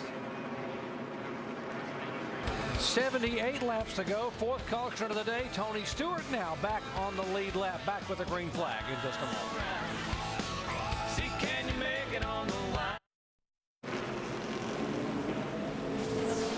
76 laps to go. The NASCAR Sprint Cup Series at New Hampshire. Coverage presented by GoDaddy.com. Pit road was just opened. One taker among the leaders. Second place, Denny Hamlin. Oh, boy, that was tough. I mean, Andy Petrie, we were talking to him a little while ago. I said, man, I wouldn't have done that. And I got to agree with Andy. I wouldn't have done that either unless those 4 tires he had on was just really bad on the first start. So a big reason for him to do that. I'm not for sure. He's going to regret that, Rusty. He was the only one to come down, and he's going to give up a lot of track position. And the reason he's going to regret it is because he's going to have to give up all this positions. And if we have enough cautions, a lot of these guys are going to be able to make it on fuel. I know he was a little bit short by his calculation, but Stewart is just getting his lap back. So he has nothing to lose by coming in here, getting fuel. He's topping the thing off. He's going to start in the rear anyway. So Denny Hamlin's going to find himself back about 18th in line instead of second for this restart when it comes up here in a couple of laps. Tony, one of a couple of drivers in the championship that have had troubles throughout the day. The other being the guy who led the points starting the race, Kyle Busch. Well, what a day he's had. Driver 18 on lap 19 reported a mechanical problem with his car. Yeah, he said the car was just rolling over. Looks like it broke a left front heim joint on the sway bar. You see the car already shows it right there. It's broken. They had to deal with that, and that bad handling condition got him down. Later, he spins the car, and as he's on the inside of the racetrack, then we got big problems. He did a remarkable job driving as long as he did, but he comes back up the track, gets into Jamie McMurray. That basically has ruined his day for good. He's down a bunch of laps, 11 as we speak, and he's not going to make them up. Kyle running 42nd. Best I see him finishing, unless a lot of people start wrecking later in this race, is somewhere around 37th or 38th. And Kyle does have some big troubles here in the race. Now, what about Denny Hamlin's team's decision to bring him onto pit road? Jamie, what are they saying? Well, he was running second, the only taker to stop on pit road. Why the decision to stop at that time, Mike? Well, we couldn't make it to the end on fuel, and you kind of play this place backwards from right here. If we save a little bit, we can make it to the end. Majority of these guys are going to have to hit pit road again. If it goes green, we should be sitting fat. You know, if we run 10 laps and caution comes out again, these guys may pit and we go back to the front. So playing a little bit of chess, but playing our game. We couldn't make it to the end, so we're trying to be the first ones to pit road. Little bit of strategy. Denny Hamlin came on the radio and said, what are the other guys doing? He said, I don't care what the other guys are doing. Dave? Jamie, we're going to ask Chad Knaus 2 things. First of all, compare the speed of your race car to the 16, and then explain the word almost when you were talking about fuel mileage to your driver. Almost, that's pretty simple. We can almost make it, so we'll see how it unfolds here. Obviously, these caution laps are definitely helping us work into our favor a little bit. The 16's real fast, definitely. Greg Irwin and those guys over there, they do a really good job of tuning their car in throughout an event, and they've definitely come on strong here, and they look good. I think that we can run with them. We just have to see how it all shakes out. I mean, everybody on this whole Lowe's team's done a great job. We've had incredible pit stops all day long. Jimmy's done a great job on the racetrack, and I'm excited. I mean, this is one of my favorite racetracks. I love this place, so I'm glad to be running well. Looks like we're going to see a good race at the end, Doc. Dave, these guys are so close on fuel, and a lot of these guys may not be able to make it, but some of the guys are trying to save fuel. Watch Jeff Gordon. We saw Dale Earnhardt Jr. do this at Michigan when he won the race. We really need to stay out with it, but there's too many behind us on the lead lap. Yeah, you know how much fuel he's using right there, don't you? None. See how far he's coasting that car a long ways. That's what these guys are going to do. They're going to keep extending this every time they get a chance, and they're not planning on coming back in. Yeah, you could have these tricks before these in-car cameras came along, and now you can't have tricks very long anymore. Jamie? Well, guys, Denny Hamlin back in to top off. Now, Mike Ford just told me there was a cut in that left rear tire. They got into the 8 on that last restart, so it was a good call to come down pit road, guys. Yeah, he looked like he was really struggling on that restart, that his car was really sliding around, so I think that might have factored into their decision, too. It'll be interesting to see how this plays out. Mike Ford feels like that he's made the right call. We'll see what happens. 73 laps to go to the checkered flag. They're lining up behind the pace car. Jimmy Johnson will lead them down. Pace car will pull away. Let's listen in as we go full throttle. Ready. 11 still outside here. Still 3 wide in the middle. Stay ready. Ready. Green, green, green, green, green.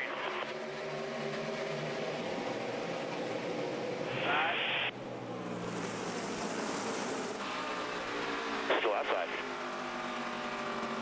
Still 3 wide. You'll be clear to the top of the 11 down there. Inside. Clear to 66. I see you behind inside corner. 41 entry corner. On the bottom. On the bottom.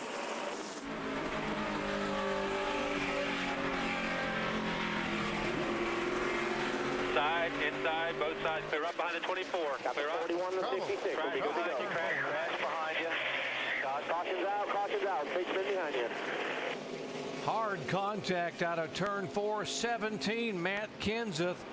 Heavy damage. There's the 45. Chad McCumbee involved.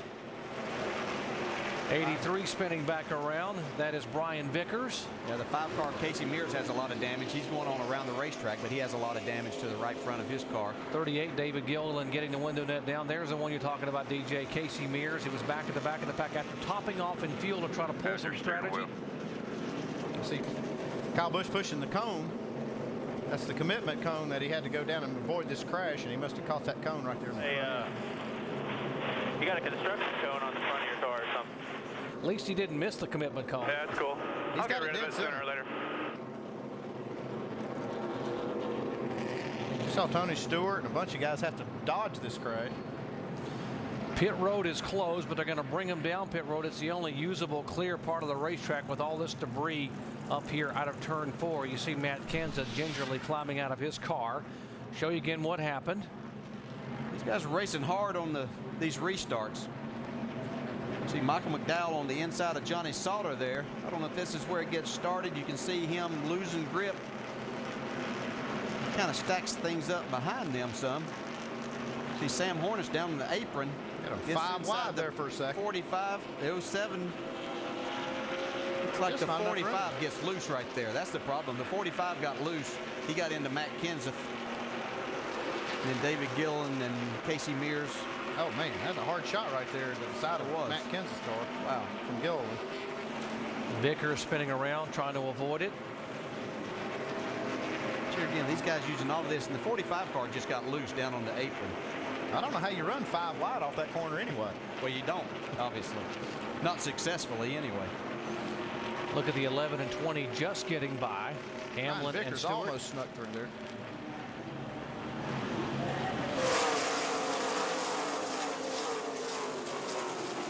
Oh, hey, that's a hard lick. Matt Kenseth took a hard lick into the outside wall and then got hit as he came off of there.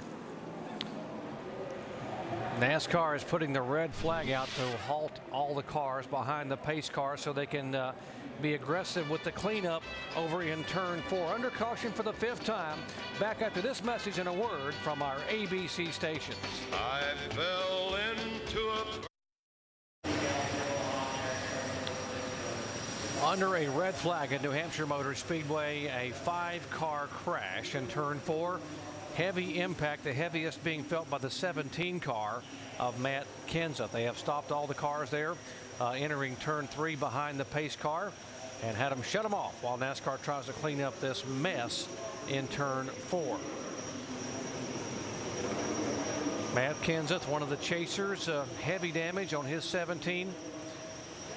This is today's Sprint Cup monster moment. .45 car getting out of shape, slamming the 17. There's the 38 and the 83 involved, and the 5 of Casey Mears also coming down, getting contact with the 38 car. For more monster moments, check out NASCAR Sprint Cup Mobile.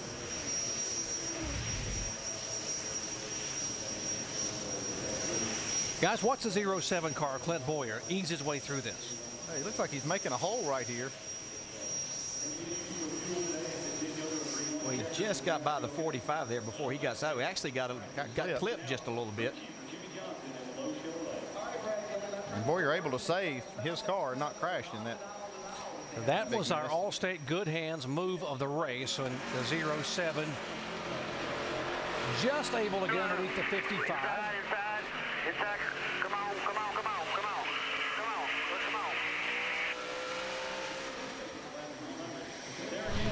And somehow he was able to get through that there. The 07 of Clint Boyer now sitting in 11th spot. Let's talk to our in-race reporter. Clint, Dale Jarrett, the ESPN. You have a copy? Yeah, I got it. Well, buddy, that was a pretty close call, huh? Yeah. I guess I probably come across the 45 a little bit there, I guess. I didn't really know he was on the apron, but yeah, that was really way too close to call. I hate that the 17 got caught up in it, but I guess that's right. Clint, have you been able to run enough laps to see if adjustments you've made have helped your car?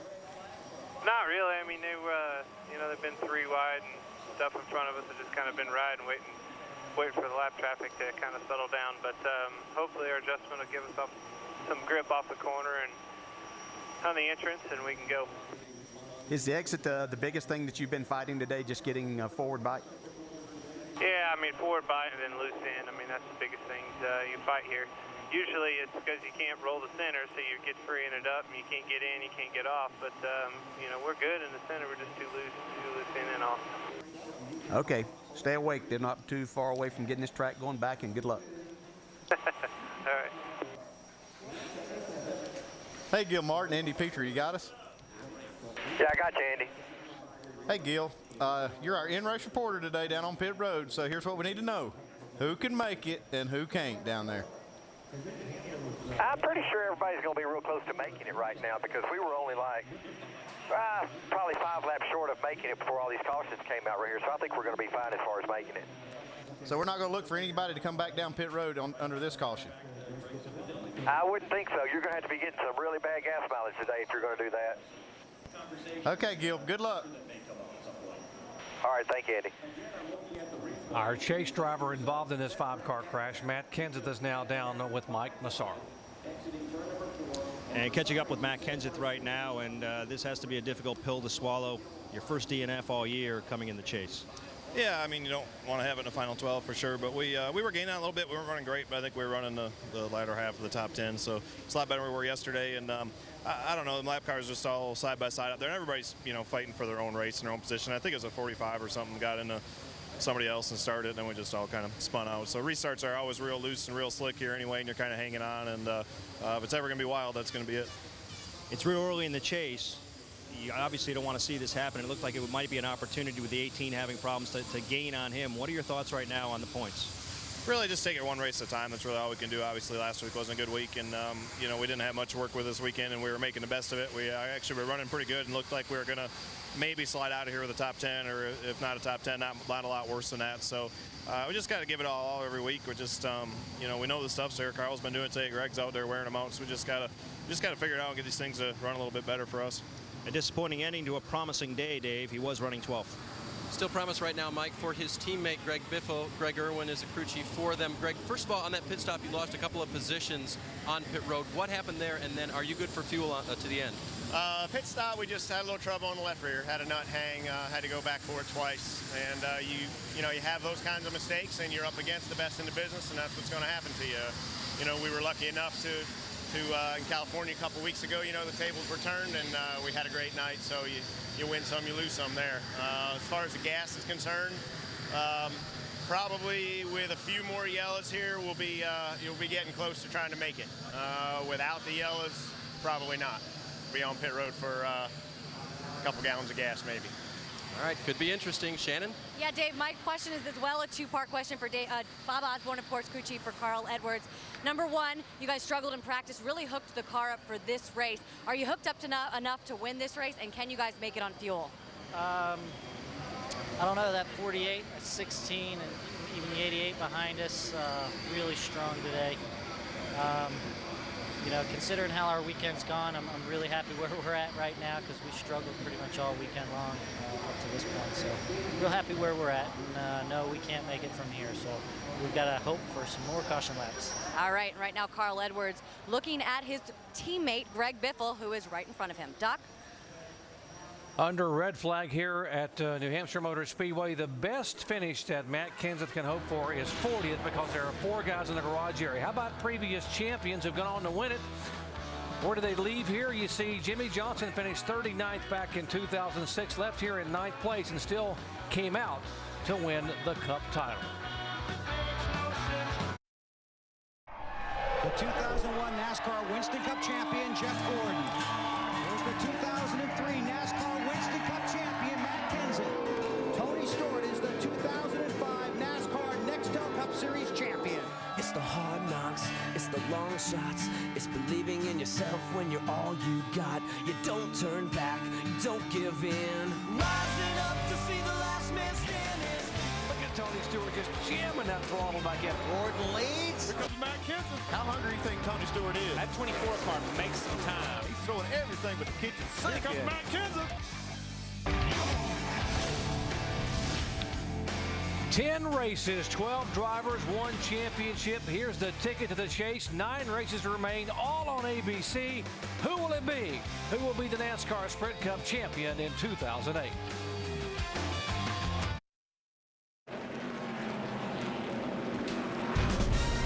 Monday Night Football returns with an NFC East showdown in Texas Stadium as Donovan McNabb, Brian Westbrook, and the Philadelphia Eagles take on Tony Romo and the Cowboys. Monday Night Football on ESPN at 8:30 Eastern Time. Coverage begins at 7 Eastern with Monday Night Countdown delivered by UPS. Just 67 laps to go here in the NASCAR Sprint Cup Series at New Hampshire, presented by GoDaddy.com.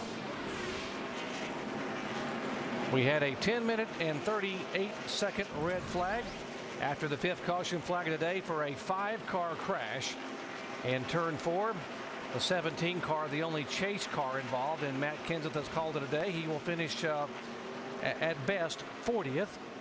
Other cars involved again: Brian Vickers, David Gilliland, Casey Mears, and the 45 that spun initially. That is Chad McCumbee. We're setting up for a great finish here, and we had a great truck race up here yesterday. And I wanted to offer my congratulations to Ron Hornaday for winning that race. Yeah, he had a tough week, a lot of things going on there, but came out here and showed what a champion he was yesterday. But we're going to have some kind of finish here, Andy. How many of these guys you think are really telling the truth? Who can make it? I think they're all truthful, but they didn't seem all that confident. Well, you're saying all those guys are down there are truthful? I've never heard you say that. Oh, they're truthful. You can count on it. Yeah, right. Okay, here we go. Green flag. Jimmy Johnson, hold off Greg Biffle, who has been really good, although remember, battling a brake issue. He's had plenty of time for those brakes to cool down. That should be a big help to Greg Biffle if he still was having any issues. I think his bigger issue is going to be passing that 48 car, maybe. This is the toughest part of the race, to pass that 48 when it gets down in that last run. That pit crew got him out front. And he's going to do his part to try to keep this lead. Yeah, and don't look now, but Jeff Burton's found himself up in the 4th position, right on the bumper of Carl Edwards there. He could be a factor before this thing's over. Burton is the 31 car. He is the winningest driver at New Hampshire. He's the only driver that's won 4 times here in a Cup car. The only guy to ever lead all 300 laps, and I'm sure today he would take just one, is that last one. Burton also won here in 1999 by leading the last 2 laps. The only 2 laps he led all day. Right behind him is Dale Earnhardt Jr. His car looks like it's revved up a little more on this run. Yeah, they made a great pit stop. Oh, look at 3 wide spots for him. A second. Junior trying to make the pass, can't get it done. Let's listen to Carl Edwards' radio. Okay, bud, it'll be 66 to go when we take the green. 66. We're still like 2 laps short, 2.5 laps short. 2.5 laps short. If we don't have a caution, it's going to be interesting here at the end. It's going to be hard to save 2.5 laps under green. Yeah, he's not driving like he's saving any fuel right now. He's going at it pretty hard. He's cleared himself of the lap cars and actually starting to gain a little bit on Greg Biffle in second. Remember, Junior had the problem where the car would just handle it, gone away. They came in and made the great pit stop and gained him 3 spots in the pits. And now apparently the car a little better than it was. He was trying to make a move a moment ago. Yeah, he's struggling with some of these lap cars, trying to get position on Jeff Burton. Where earlier in the race, he wasn't having any problem making passes and things. He really seems like that he's struggling around other cars and making these passes right now as he finally does clear the lap car there. See Greg Biffle back to the rear bumper, Jimmy Johnson. Biffle easing in. These guys have swapped positions all day long. Even when they weren't leading, they were back in the pack swapping these spots. Yeah, he was easing in there until the back end started to come around off of turn 2. He lost a little momentum down the backstretch, and Jimmy got a couple of car links on him. It's one thing to catch Jimmy Johnson. It's another to pass him. Watch that 48 car. He gets such great forward bite, particularly coming off turn 2. That car just takes off like a rocket. Yeah. And the thing that's impressed me, Andy, is how flat that race car, that 48 car stays versus the other cars. You watch that splitter on the front, it just doesn't move a whole lot as they go through the corner. That's the one thing I've noticed too, is that they found when they started running well, that's the way their car started looking. Battle for 6th position. Kevin Harvick slowly and surely climbing his way back to the top 5. Mike. And Doc, what a test of patience it has been for Kevin Harvick and his crew chief Todd Berrier. The way they started this race and with the frustration they had, you would have thought they were about to throw in the towel, but they kept working on this race car and have made it better. But believe it or not, as bad as they were at the beginning, they haven't made all that many changes. They've only added a total of a round and a half of wedge. It's made it that much better. Meanwhile, up front, a good battle shaping up for the lead as Biffle looks to the inside of Jimmy Johnson. Mike, he just couldn't hold it. He got up along the quarter panel and couldn't keep it there. Yeah, we literally, you're going to see in your screen right there, we've got 5 guys that are right here for the win, going to be battling for the lead. Greg Biffle's doing everything that he can to get by the 48. He knows the longer that he waits, probably his chances aren't as good. And Carl Edwards is sneaking in the picture here, guys. Yeah, don't look back. Jeff Burton, as we talked about, is right behind these guys, and Dale Jr. right behind him. When can I look? You told me not to look twice. Oh, okay. Well, you know, we're not going to crown a champion today, but these guys don't care. They want to win this race and have the leg up in round 1 of the chase for the Sprint Cup. Who will it be? Jimmy Johnson trying to hold off Greg Biffle, but Edwards is coming. You're watching ESPN on ABC.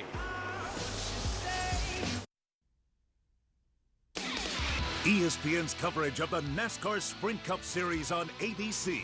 Brought to you by Chevy, the most wins in NASCAR history.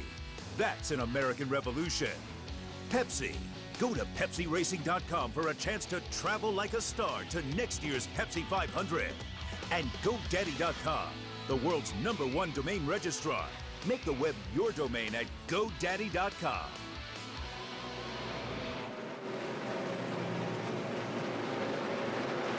Jimmy Johnson is our leader with now just 53 laps to go in the Sylvania 300. Greg Biffle is backed up now about 7 or 8 car lengths when he was challenging Jimmy just about 7 or 8 laps ago. He could get right to Jimmy Johnson's back bumper, but he just could not quite make the move. It's like he loses the front end a little bit. We see Kevin Harvick and Jeff Gordon having a battle here. We've seen Gordon have a few problems in his pit stall, not with the pit crew, but just trying to exit. He's made his way back into the top 10. He and Kevin Harvick are battling for 8th and 9th right there. And Kevin Harvick's made a great recovery in this race. A couple of teammates battling 13th, 14th.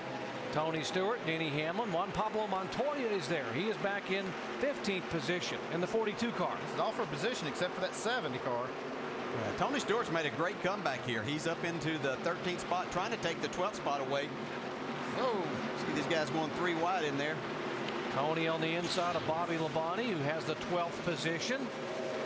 If you just joined our coverage, you see that 29th there on Tony Stewart. It's because he had a penalty for speeding on exit of pit road, had to do a pass-through and lost a lap. Got back on the lead lap by virtue of the free pass and the caution flag. So now trying to get his way back to the top 10. That will take the 12th spot away from Bobby Labonte. Now we know a lot of these guys are talking that they think we see a battle here between A.J. Allmendinger, Johnny Sauter. They're not giving each other much room there as they battle through turn 3. But we hear a lot of these guys talking. They think they can make it on fuel. Tony Stewart definitely has plenty of fuel, and so does Denny Hamlin in that scenario. But Tony's been back in a couple of times just to ensure if we should have a green-white checker that they're going to have plenty. And we heard Clint Boyer's crew chief say that they didn't think they would have much problem making the finish. Check in more on Tony Stewart, Jamie Little. Oh, what a day it's been for him. He had the penalty and problems in the pits earlier on, and he's had to fight his way from the back to the front. He got the lucky dog on lap 222, and then DJ, as you just mentioned, they did come in and top off on lap 224, as well as Denny Hamlin in the 11 car. So both the 11 and the 20 are good to go to the end. Last time Tony Stewart was in the top 10 in this race was back on lap 87. He's 2 spots away from getting it back with now less than 50 laps to go. He's going to have to get up to these guys, though. Kevin Harvick and Jeff Gordon battling for 8th and 9th. Dave. That had been a good battle to watch, Doc, as you pointed out. As for the 24 and fuel mileage, I did check with Steve Letarte just before this green flag run here. He said we started out after the last time we pitted 7 to 10 laps short. Since then, we've picked up. Now about 3 laps short as Gordon goes to the inside of 29. As he got a little loose off the corner there, Gordon will want that spot. And also, Letarte told me anyone who tells you they can make it is probably not telling the whole truth. So, but a lot of these guys, remember Greg Irwin, the crew chief of the 16, said we need to come down pit road. So it's going to be tight. I've seen these situations at this very racetrack and been racing in races here where a lot of people were trying to make it at the end, and you get down to about 3 laps to go and you start passing cars that are coasting out there. So it's going to be interesting to see. I think you sometimes use a lot more fuel racing here than what they actually think. Had Kenny Wallace up here one year, almost won the race like that. Everybody pitted. We had to come in and pit and top off just like Stewart did at the tail end, and almost won the thing. 41, Reed Sorensen and the 66 are in a battle. They're a lap down, being shown in 19th and 20th position. Reed Sorensen headed to the Gillette Evernham team in 2009, making his 100th career start here today and trying to hang on to maybe be that lucky dog and get back on the lead lap if the caution were to come back out. You see, Jeff Gordon has made the pass on Kevin Harvick, but he was going down to the apron trying to make a pass around Reed Sorensen here. We see David Rudeman right behind the 07 of Clint Boyer there. He snuck up in here and having another good run for the 3rd week in a row. Rudeman, who led a race high 104 laps last week at Richmond. This battle here is approximately a half a lap behind the leader, Jimmy Johnson, who is now pulled away to about a 2nd margin over Greg Biffle.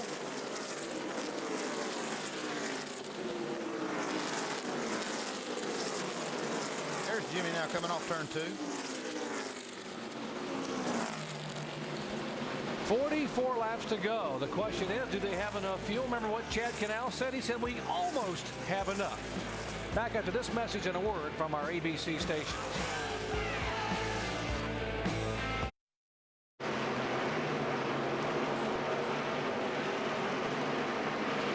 Jimmy Johnson has just been outstanding in the NASCAR Sprint Cup chase. In 40 races, he has won 11 times. Look at this, 28 top 10 finishes, and we're being told 17 top 2 finishes in the chase when you're against the best of the best.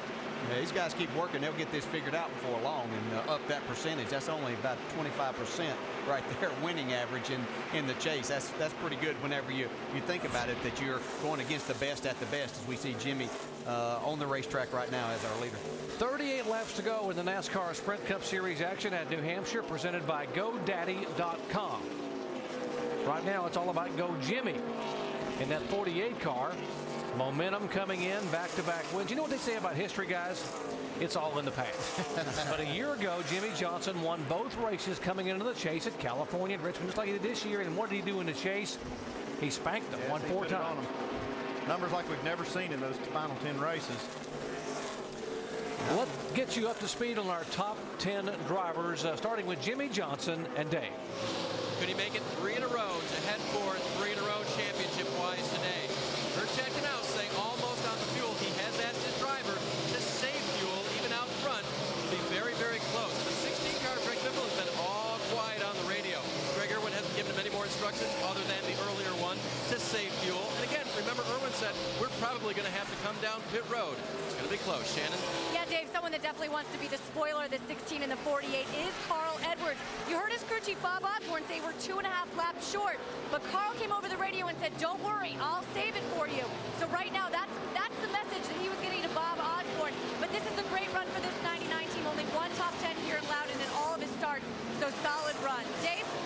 Shannon, I checked in the 31 pit, and I couldn't get a straight answer. So I checked around a couple other places, including gasman Kurt Bowman. He just said, you know what? It was full when it left me. We'll see how close the 31 is at the end of this race, Shannon. Yeah, Dale Earnhardt Jr. already won a fuel mileage race this year, looking to try to make it 2 here today. I asked his crew chief, Tony Uri Jr., if they could make it to the end. He nodded his head and he said yes. They were about 5 laps short. Caution on the track, guys. Big time hit for the 84 car. A.J. Allmendinger, his Toyota, comes to rest against the outside wall. And we'll bring out caution number 6 on the day. That sound you just heard. Yeah, the sound that you just heard coming by us. You all right? Was a lot of these crew chiefs with a sigh of relief that they're going to get a few more caution laps right here. Yeah, a lot of people looking for this caution, except for A.J. Allmendinger. Yeah. This is kind of strange, though. He's well down the straightaway before he's into the fence. I guess he was trying to save this thing for a while. We're hearing from spotters he might have gotten a little bit of help. He had just driven this car into the top 35 in owners points, and remember, he's driving to get a job for 2009. They haven't signed him, and he's hustling the car off the corner. You can see him come off the fourth corner here. And, well. Yeah, he just wasn't quite clear of Michael McDowell. Yeah. It's a situation right there where the guy on the outside could actually give him another foot and not cause a little problem like this right here, but Michael McDowell didn't give it to him. No, he didn't. And you've got two young guys that haven't been in this sport, in this type of racing very long, to know that, a lot of times that's what you do here. So just very unfortunate for AJ. As you said, he'd worked his way back into the top 35 in the owners points, and this is going to hurt him again as he goes next week to Dover. Will probably have to make it on speed. Close call for Casey Kane, too. He just barely made it through there. He's running 16th on the racetrack. Anybody going to pit? I don't think anybody up front's going to. Yeah, pit road's closed right now. What about if you're at the back of the lead lap? If you're Travis Quapple or Almirola or Casey Kane, 16th, 17th, 18th, would you come on pit road and put some tires on and see what you can get? Well, some of those guys did pit under the last caution, so if I'd pitted then, I'd stay out and hope some of these other guys came down pit road and steal a little track position. These are the laps, the caution laps that these leaders are looking for to try to extend that range. The owner points in NASCAR Sprint Cup, the top 35 in owner points, you're guaranteed to qualify for a race. That's why it's so important to get in the top 35, and that's where the 84 car was. See, Robbie Gordon just 3 points back in the 7 car, and the 77, the Penske-owned car of Sam Horn, is 15 behind. Okay, here they come by the pit road entrance. Jimmy says, I'll pass. Mark Truex looked like he made a move, but not going to come in. How about Tony and Rudeman? Got a couple of takers. Bobby Labonte. Montoya is there. There comes the 20 car of Tony Stewart back on the lead lap. He was in 12th position. David Rudeman getting right side tires. I think they just kind of forced everybody's hand behind them. When Rudeman came and Tony came, then everybody saw that they were going to need to do that. Jamie? Tony Stewart, they last-minute effort to come in, and the 11 and Denny Hamlin both thought they were good to the end. They just came in. The 11, Denny Hamlin saying he's loose, chatter in the right rear, only tires on the right side and fuel, and they're all down and away, guys. How much will the 2 tires make a difference here with 32 laps and lots of traffic? That's the problem. The tires are going to be better, but they just got so much traffic to work. If I'd have been some of those guys back there like Eric Almirola, he had pitted under that last caution. I would have stayed out there and stolen some track position from these guys. Basically, Tony, he actually made up a spot there. He beat the 44 car out of the pits. So I think he's probably going to be actually picked up a spot, and he's going to have fresher tires than those guys that stayed out there. So this could definitely work to his advantage. The 44 is going to have some advantage with that. So it's possible they can make up 4 or 5 spots.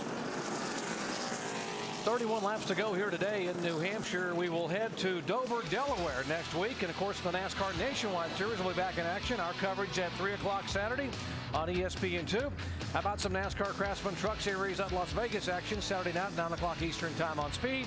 And then stop number 2 in the race for the chase for the NASCAR Sprint Cup on ABC next Sunday, 1 o'clock Eastern Time, beginning with NASCAR Countdown. Alan Bestwick, Brad Daugherty, and Rusty Wallace.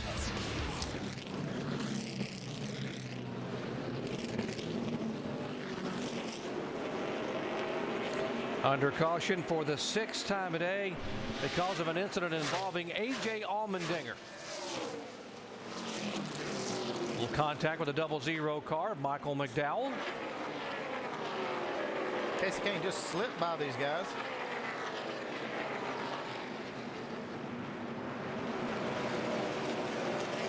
As you mentioned, DJ, 2 talented drivers. McDowell coming off his career best finish last week at Richmond, and Allmendinger had that top 10 finish at Indianapolis in the Brickyard 400. Still hoping to be able to come back full time in 2009. What about the 07? What's the status on Clint Boyer? Jamie. Well, Doc, it was a toss-up, kind of an argument between he and Gil Martin saying, should we pitch, should we not? He was watching the guys in his rear view, and they all came down. Clint Boyer decided to stay out, and he said, now what, guys? They said, we're going to stay out. We're just as fast as the guys ahead of us. We don't know if the guys like Jimmy Johnson, Greg Biffle have enough fuel to get us to the end. Clint said, that's the problem. I can't get to the front, guys, and 10th place is not going to win us the championship. What's frustrating for Clint is he's the first car that did not pit and get tires, and that's the worst position to be in because the guys have tires behind you. Once they kind of slip underneath you or get position on you, then the rest of these guys can come by you. Yeah, it's a terrible feeling, and the only thing they have going for them are all of these lap cars came in and got tires down the inside, so it's going to make passing a lot more difficult. They may be able to hold them back there for a while, the guys that got tires. Top 9 stayed on the racetrack from 10th on back to 19th. All those cars in the lead lap have been on pit road. Can they stay there? Can Jimmy Johnson hold them off? 30 laps to go. We saw that Jimmy Johnson's car seemed to be the best as they've got a lot of laps on their tires there, but this might be the shot that Greg Biffle needs to get up there. And you see the top 5 spots are all chasers. Yeah, 9 of our top 11 are all guys that are in the chase, so they're showing exactly why they're in that. They're performing well here today. A lot of tight racing going on right now, though.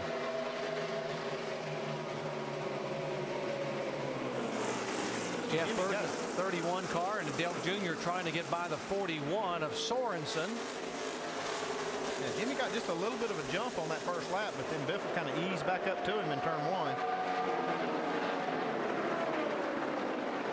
Restarts here are always the most difficult, and the car slides around a little bit. You see Jeff Burton back there now getting back. The 07 got out of the groove there. Clint Boyer allowed, he lost 2 or 3 spots right there. That's the problem with being that first guy without tires. You're just so vulnerable to those guys that have tires. Well, we got a little bit of slipping going on over there in 1 and 2. Yeah, Boyer went from 9th to 15th. Is going to lose a couple more spots if he's not careful. He's got some issues. Boyer's slipping up across the racetrack and they're going by. Yeah, once you get out of that groove, you pick up a lot of that rubber on your tires, and it takes a lap or so. You don't want to stop, but you need to get the tires cleaned off down in the groove. It makes it difficult when these other guys have fresh tires on. The 28 and 66 are both on the lead lap, so that's for position for the 07. He needs to get in front of the 28. They can lose a couple of more spots. Yeah, Scott Riggs, as you see there, the 66 was the car that got the free pass the last time. You see the 07 here gets loose getting into that corner right there, has to chase it up the racetrack, and this is where he's going to pick up all of that, the marbles as we call it up there, and that gets on the tires and it's difficult to get them off. Jeff Gordon, the 24 car, trying to take the 8th spot away. He does. Harvick got the wall just a little bit off the corner. Yeah, those two have been battling, but here comes Tony Stewart on the inside of Kevin Harvick to take that spot away with those 2 right side tires. He's making the most of that pit stop and that decision that they made right there. I believe that's going to be very beneficial to their championship hopes by making that decision and working together. They've really made a nice recovery from early in the race when they had to serve a penalty and start in the rear. See Tony a little loose there, though. He's trying to pass Gordon. He got a little bit loose. Gave Harvick a chance to get back to his bumper. This is 8th, 9th, and 10th. Gordon is 8th. Stewart 9th and Harvick 10th. Tony get back to the gas, trying to get that edge on Jeff Gordon as he get up off the corner. Couldn't quite make the pass there. They'll go down the backstretch and he'll try it again in turn 3, but it's awfully difficult when you're on that bottom and that top car has some momentum to be able to stay in the throttle and make the pass. Great battle going on here.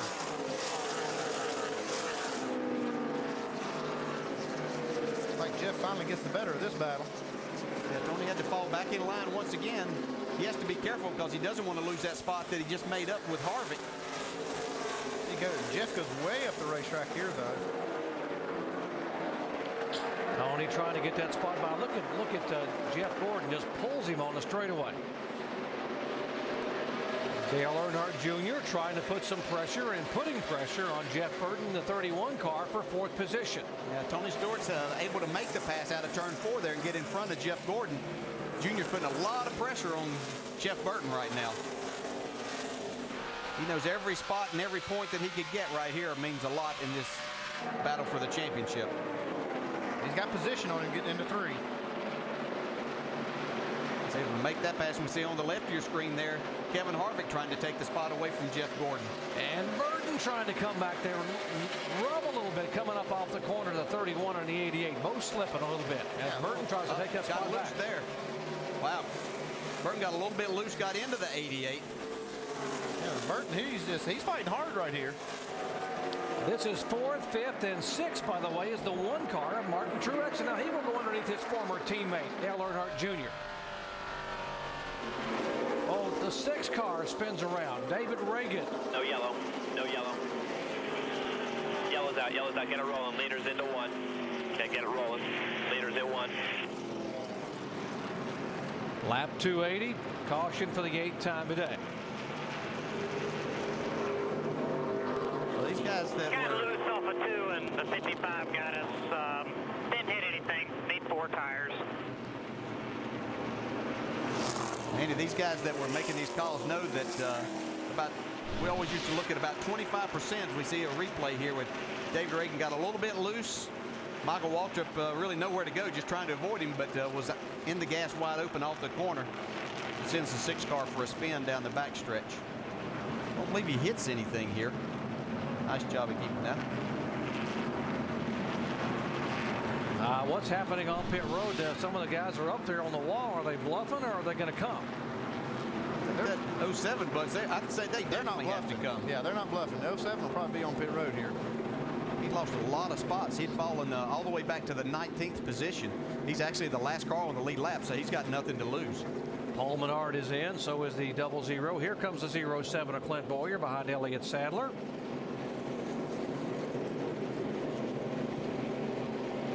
07 Boyer coming in to get some tires inside of 20 laps to go.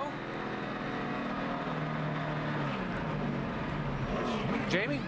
Doc Clint Boyer came on the radio and said, all right, Gil, get the team pumped up. Get the guys pumped up for me to come in. We got to make this count good. We got to make it stick.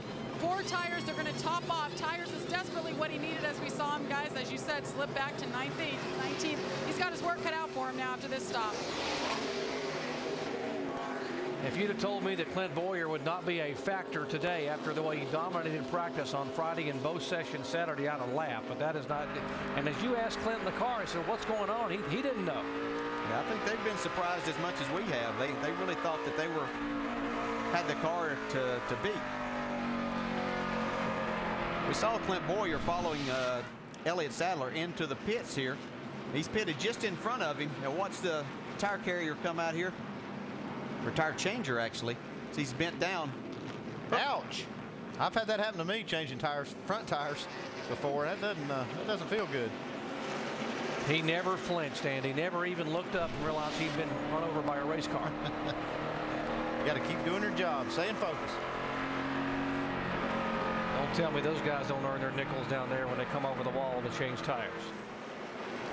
Andy, I was going to say a minute ago, we used to look back that about 25% of the last 100 laps of this race were always run under caution. And I guarantee you that's exactly what, we weren't the only ones that had that stat. Yeah, and I know that you know, and you looked at that too. And this has played out just like they planned. That's why I thought it was a mistake when Denny Hamlin came down pit road running second because they couldn't make it on fuel. The highest car up with the fresh two tires is Tony Stewart in the 20 car. He has moved now up to 8th position. His right side tires are 38 laps better than the cars in front and behind him. The question is, how much further up can he get? Jimmy Johnson trying to hold on for 18 more laps to win race number 1 in the chase for the Sprint Cup. He's been really good on these restarts. His car just seems to get hooked up a little bit better than Greg Biffle and Carl Edwards, and allows him to get out to about 3 or 4, a big crash. Car spinning around and a couple cars going around. It is the 10 car of Patrick Carpentier that just looped a complete 360. Wow, Jeff Gordon just barely missed that accident. He may have gotten a little piece of it if he didn't. He barely missed these guys.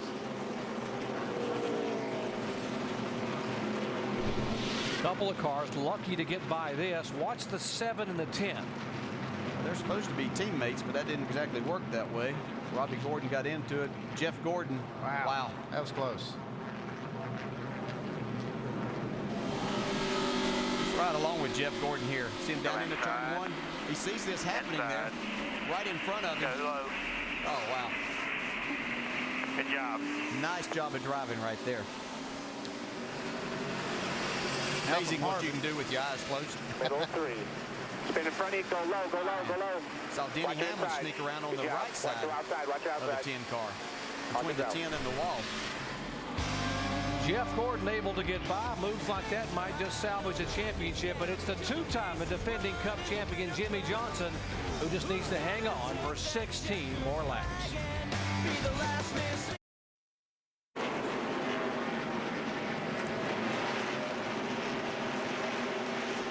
14 laps to go here at New Hampshire Motor Speedway. Who will it be?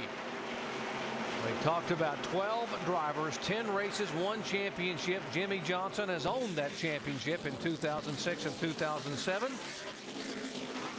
NASCAR Sprint Cup Series coverage presented by GoDaddy.com. Well, who's your man? Can Jimmy hold him off? Is Biffle going to be able to get up there? What about Carl? It's going to be tough to take this race away from Jimmie Johnson. He's about as good as he gets whenever he gets down to this time. You know, even times when he doesn't have the best car, but he seems to have the best car here today. I think they'll have a hard time. He'll have to make a mistake or something happen for those guys to take this away. We're about to find out. Jimmie Johnson is a 2-time winner here at New Hampshire. A little pushing and shoving down on the inside. Johnson pulls away. Well, these guys are racing awful hard. We might not have seen our last caution the way they're going at it 3 and 4 wide through the corner. They will black flag the 00 Michael McDowell for passing on the inside before the start-finish line. You can't do that on the restart. Yeah, you don't necessarily have to make the pass. It's just the attempt that you make, and he was definitely below the 7 car before they got to the start-finish line on that restart. 24 car, Jeff Gordon on pit road for left side tires, flat spotted tires, and the 07, of course, came on pit road for tires. After the issues they've been battling all day, there's a 24. And here's a wow. Where did this come from?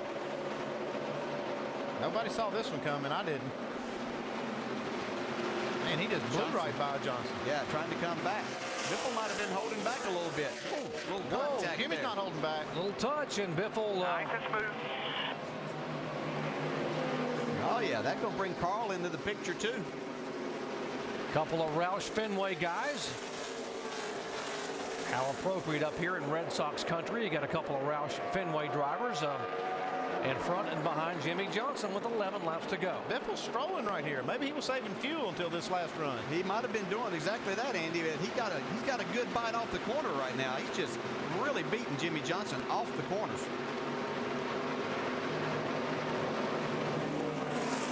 Ten to go. The 31 car. Burton isn't bad. There comes the 31 in, trying to move in on this battle. Right now, if you look at the points, there would be a tie. You look at the 99 car of Edwards up top, and the 07 Clint Boyer said, I've had enough of this. I'm going to try to make my way to the front. There's the 8 car, Almirola there. 44 of Rudeman. Boyer back in 12th position. The 42 Montoya right behind him, or now the 44 that has Rudeman right behind him in position.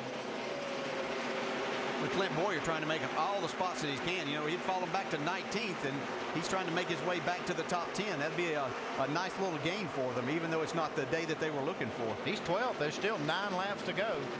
Bobby Labonte trying to get a position there in the 43 car. 24 is there. Jeff Gordon after that pit stop for left side tires. The 07 Clint Boyer in front of Rudeman. There's Jeff Gordon. Every position counts here. Every single point can be critical. Greg Biffle's still our leader out front. He and Jimmie Johnson ran almost identical lap times the previous lap.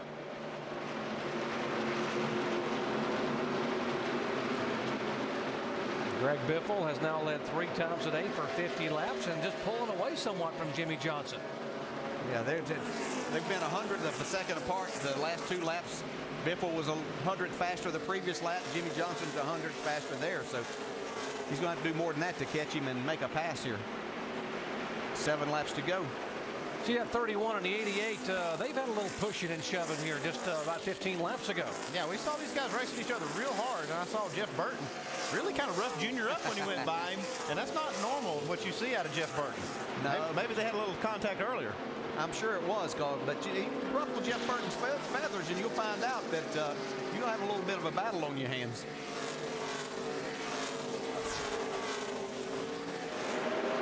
Six laps to go. Again, the 31 car is fourth. Earnhardt Jr. is fifth.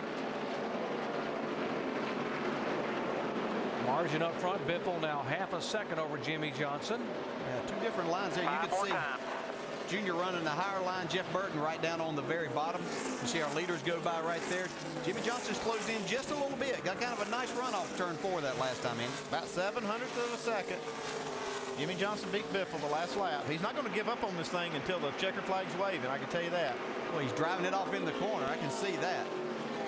I'm not sure if that's him driving it in the corner so hard as it's Greg Biffle backing the corner up just a little bit, floating it in. I think that's really what's paid off for him today. We're getting down to that time, though, and see if these guys have calculated right, if they've had enough caution laps to be able to make it on fuel here. I was about to say, how hungry is Greg Biffle? You can see it right there. 33 races since Greg Biffle has gone to victory lane. The last time was Kansas last September. It's been almost a year. And Jimmy Johnson gained another half a tenth last lap. You can see him just close in a little bit on the entry. We talked about Biffle, how good he was on the exit. As long as he's not going to get too tight here in these last 4 laps. They're coming to get 3 to go right now. Virtual tie the last lap. They've got no traffic that's going to be a factor in this. This is just going to come down to these two guys fighting it out here. Saw Biffle really driving that thing hard coming off of turn 2. Really what Jimmy Johnson is trying to do is just maybe make Greg overdrive his car just a little bit. And this fill that mirror up just a little bit with your car. You can make him take a little focus off the windshield and put it in the mirror. Yeah, this is so hard with these cars. As they get closer to each other, they, in Jimmy Johnson's case, you lose a little bit of that front end, the air to the front end, and that hurts your downforce. That's it, bud. Good corner there. Clear by 5. Coming to the white. One more time now. Yeah, Biffle put a little distance in between he and Jimmy Johnson right there. Now, this is going to send a message to these guys. You know, we were talking about the big 3, and Greg Biffle says, and hold on. We asked at the beginning of the day who would step up. A year ago, it was Clint Boyer who got his very first career victory here. Well, Biffle has won before, but he has not won in over a year. What a good time for this Roush Fenway team and Greg Biffle to get hot. Biffle to pick up his very first win of 2008 and his first win ever in the NASCAR Sprint Cup Series at New Hampshire Motor Speedway. Race number 1 in the Chase's history, and Greg Biffle wins it. Wow, that was quite a pass there. Jimmy Johnson second, Carl Edwards. We see a battle here for some points. Kevin Harvick does beat Casey Kane to the line. Harvick and Kane, that was for 10th position. Jeff Gordon fights his way back to 14th. Clint Boyer back up to 12th. Tony Stewart, 8th place after that long day. Yeah, great finish by him. His team really battled back. Get a man. Oh, great job, guys. Great job, man. Let's go down to Shannon. Yeah, down here with Greg Irwin. Hugs from all the team members down here, guys. A big day for this 16 team as Greg Biffle does his burnout. Like Greg Irwin, check this out. Greg.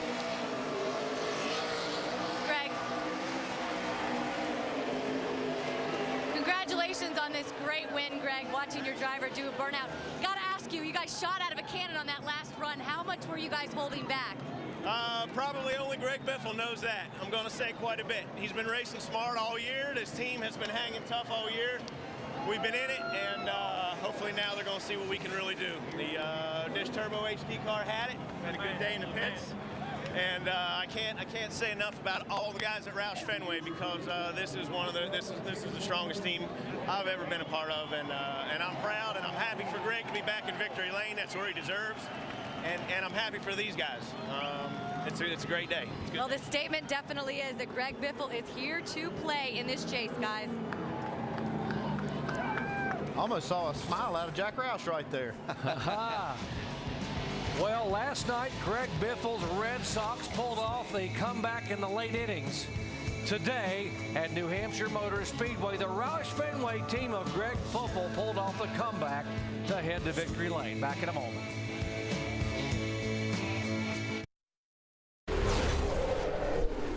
It's the hard knocks, it's the long shots, it's believing in yourself when you're all you got. You don't turn back, don't give in. Rising up to see the last man standing. A year ago in Kansas, he was the last man standing, and in round one of the chase for the Sprint Cup, he's the last man standing here at New Hampshire Motor Speedway, picking up his 13th career win.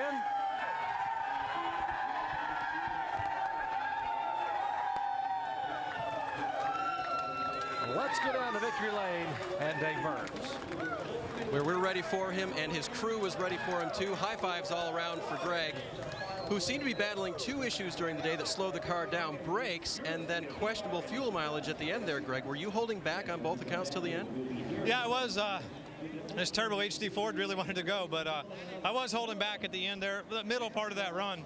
And then we got those cautions. Thankfully, that's what my plan was inside the car, and close us up to Jimmy Johnson and give me a shot at him. And I was a little better than him on that short run. He was a little bit loose, and I knew it. But you know, I just want to say we're thanking all the fans and them, you know, going through that Hurricane Ike and all that, and just want to thank everybody, 3M and Dish Network, everybody, Jackson Hill, supported us this year. Kansas has been a while ago. Describe the feelings of finally being back in victory lane. I'm telling you what, I can't describe it. It just, you know, I needed a lot of help to get here, and you know, all these guys behind me in the engine department, everybody's just giving me so much help and support. All my friends and family at home just keep telling us we can do it, you can do it. And one other guy that's not here that told me we could do it, and I'm going to try. Not many people picked you to kick off this chase as a contender. The horse rode today, didn't it? Did. Greg Biffle emotional in victory lane. It's been a long time, Jamie. Looks great with the checkers. Great job for Greg Biffle. Jimmy Johnson finishes second, looked to be the runaway winner today, and then Biffle just pulled one on you, Jimmy. Did that surprise you there? You know, on long runs, we've been very, very strong all day long. The short runs is what hurt me the most. We freed the car up because of all the long runs that we had on the run before, and I felt a little vulnerable, and sure enough, he got by, and I was inching back up to him, but I just didn't have enough laps at the end there. But he did a great job. I'm very proud of the team, the day that we've had. It could be a lot worse. It could be the 18 or the 20 or some of those guys that had bad luck. So victory lane would have been great for this race team and all of those employee owners, but second's not a bad thing either. You were looking at the points. You're tied right now with Carl Edwards for first. How do you think this chase is going to shape up as far as how close you guys are going to be to the end? I'm preparing for the worst. I'm preparing for it to be close, but we just don't know until we get about halfway through this and see where everybody's at. All right, Jimmy Johnson finishes second. Shannon? All right, third place finish for your points leader, Carl Edwards. How does that sound? That sounds great. First off, on a personal note, got to say happy birthday to Melanie. She's 13. And our thoughts and prayers with the Golich family. One of my great friends, Dean Golich, lost his father this week. And it was really good to have a good run in light of that. But my guys did awesome. I mean, everything worked. Vitamin water even tastes good right now. You know, just cool to be leading the points. Awesome for Greg Biffle. Great for Office Depot, Ford, Aflac, everybody. You guys really struggled in practice this weekend. Are you surprised how good that car was once that green flag dropped? Yeah, that's why it sounds like I'm in victory lane here. I'm pumped. It just wasn't any good in practice. Bob Osborne, he did a great job coming up with a setup, 4 springs, shocks, track bar, front bar, all that stuff. And he showed me the sheet this morning, and I said, man, I hope it works, and it did. Yep, only one top 10 before today for Carl Edwards. Doc? A dead heat atop the point standings. We were talking about how good this chase is going to be in 2008. I got to believe we may get to Homestead with a half a dozen or more guys that can win this championship. Carl Edwards, Jimmy Johnson tied. The big winner today, Greg Biffle, up 6 spots. The losers, Busch and Boyer, back 7 and back 4. Kyle Busch finishing a disappointing 34th today. Let's go down and visit with Jeff Burton. Jamie. And Jeff Burton just getting a little drink here. Long day. Take us through your run, Jeff, finishing 4th. Yeah, we had a good solid run. We didn't have the fastest car, you know, most of the day, but we had a fastest car every now and then, and kept ourselves in position, ran top 5 all day, and you know, that's kind of runs that we need to get back to having. I feel like we can. I really do. I feel like our best stuff's coming, and it's a good solid day for us. The main thing is we ran well. You know, if we ran well and finished 30th, so be it. But you know, we ran well, and when you run well, good things can happen. A lot of hard racing up front. You and Junior racing each other hard, sweating. How hard is it getting in the chase now, knowing what's at stake? Well, I mean, this is what it's all about. I mean, it's playoff time now, and it's, 10 to go, 20 to go, 30 to go. It's every man for himself. I mean, within limits, obviously. And Dale and I had a great race. We never touched each other. We raced each other hard, and that's what that's what it's supposed to be. I mean, it's supposed to be good, hard racing, and I think you got 9 more races of that coming. All right, he has a smile on his face, Shannon. What a long day. Yeah, definitely another great run for Dale Earnhardt Jr. in this 88 team. I got to ask you about that hard racing with Jeff Burton, though. When you guys are both going for a championship, how difficult is it to race hard like that, knowing that you have to come off with a good finish? Well, I mean, we don't want to wreck each other. I don't want to hit Jeff. I like him. And I thought I had him, and I slipped a little bit. He got back by me, but it was just great racing, fun. I hate I lost the spot, though, because it's important. Everyone's important, but it's fun. He's a good racer. He's hard to beat, man. He's just smooth. Now, you got one set of tires in that race, Dale, that you did not like at all. Are you surprised at how just 1 second totally changed that entire car? No. Seems to be happening to a lot of us, but I don't know, man. We just put on a set. The car was awesome. We're leading the race. We're fastest car on the track.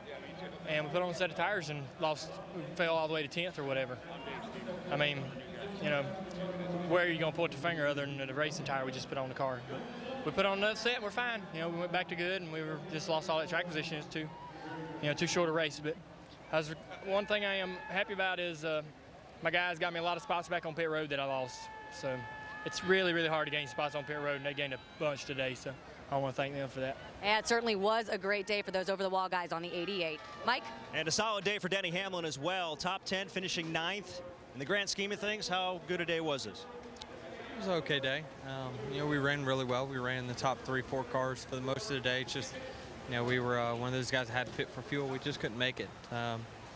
You can't, in this sport, you really can't count on there being caution laps or anything like that. You can't count on that stuff. But we were fine on fuel, but we had that debris caution that I don't know where the debris was, but it just they threw it in the middle of some people's pit window. Some people couldn't make it, some people could. So it burned us. It burned us pretty bad, but it still was a good day. I mean, some other guys had some troubles, and our FedEx Express team was good. We just had great pit stops, and just wasn't our day as far as fuel mileage.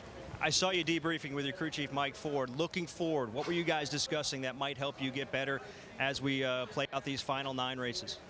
Got to figure out what I need to do as a driver to get better fuel mileage. It seemed like our teammates can get better than us.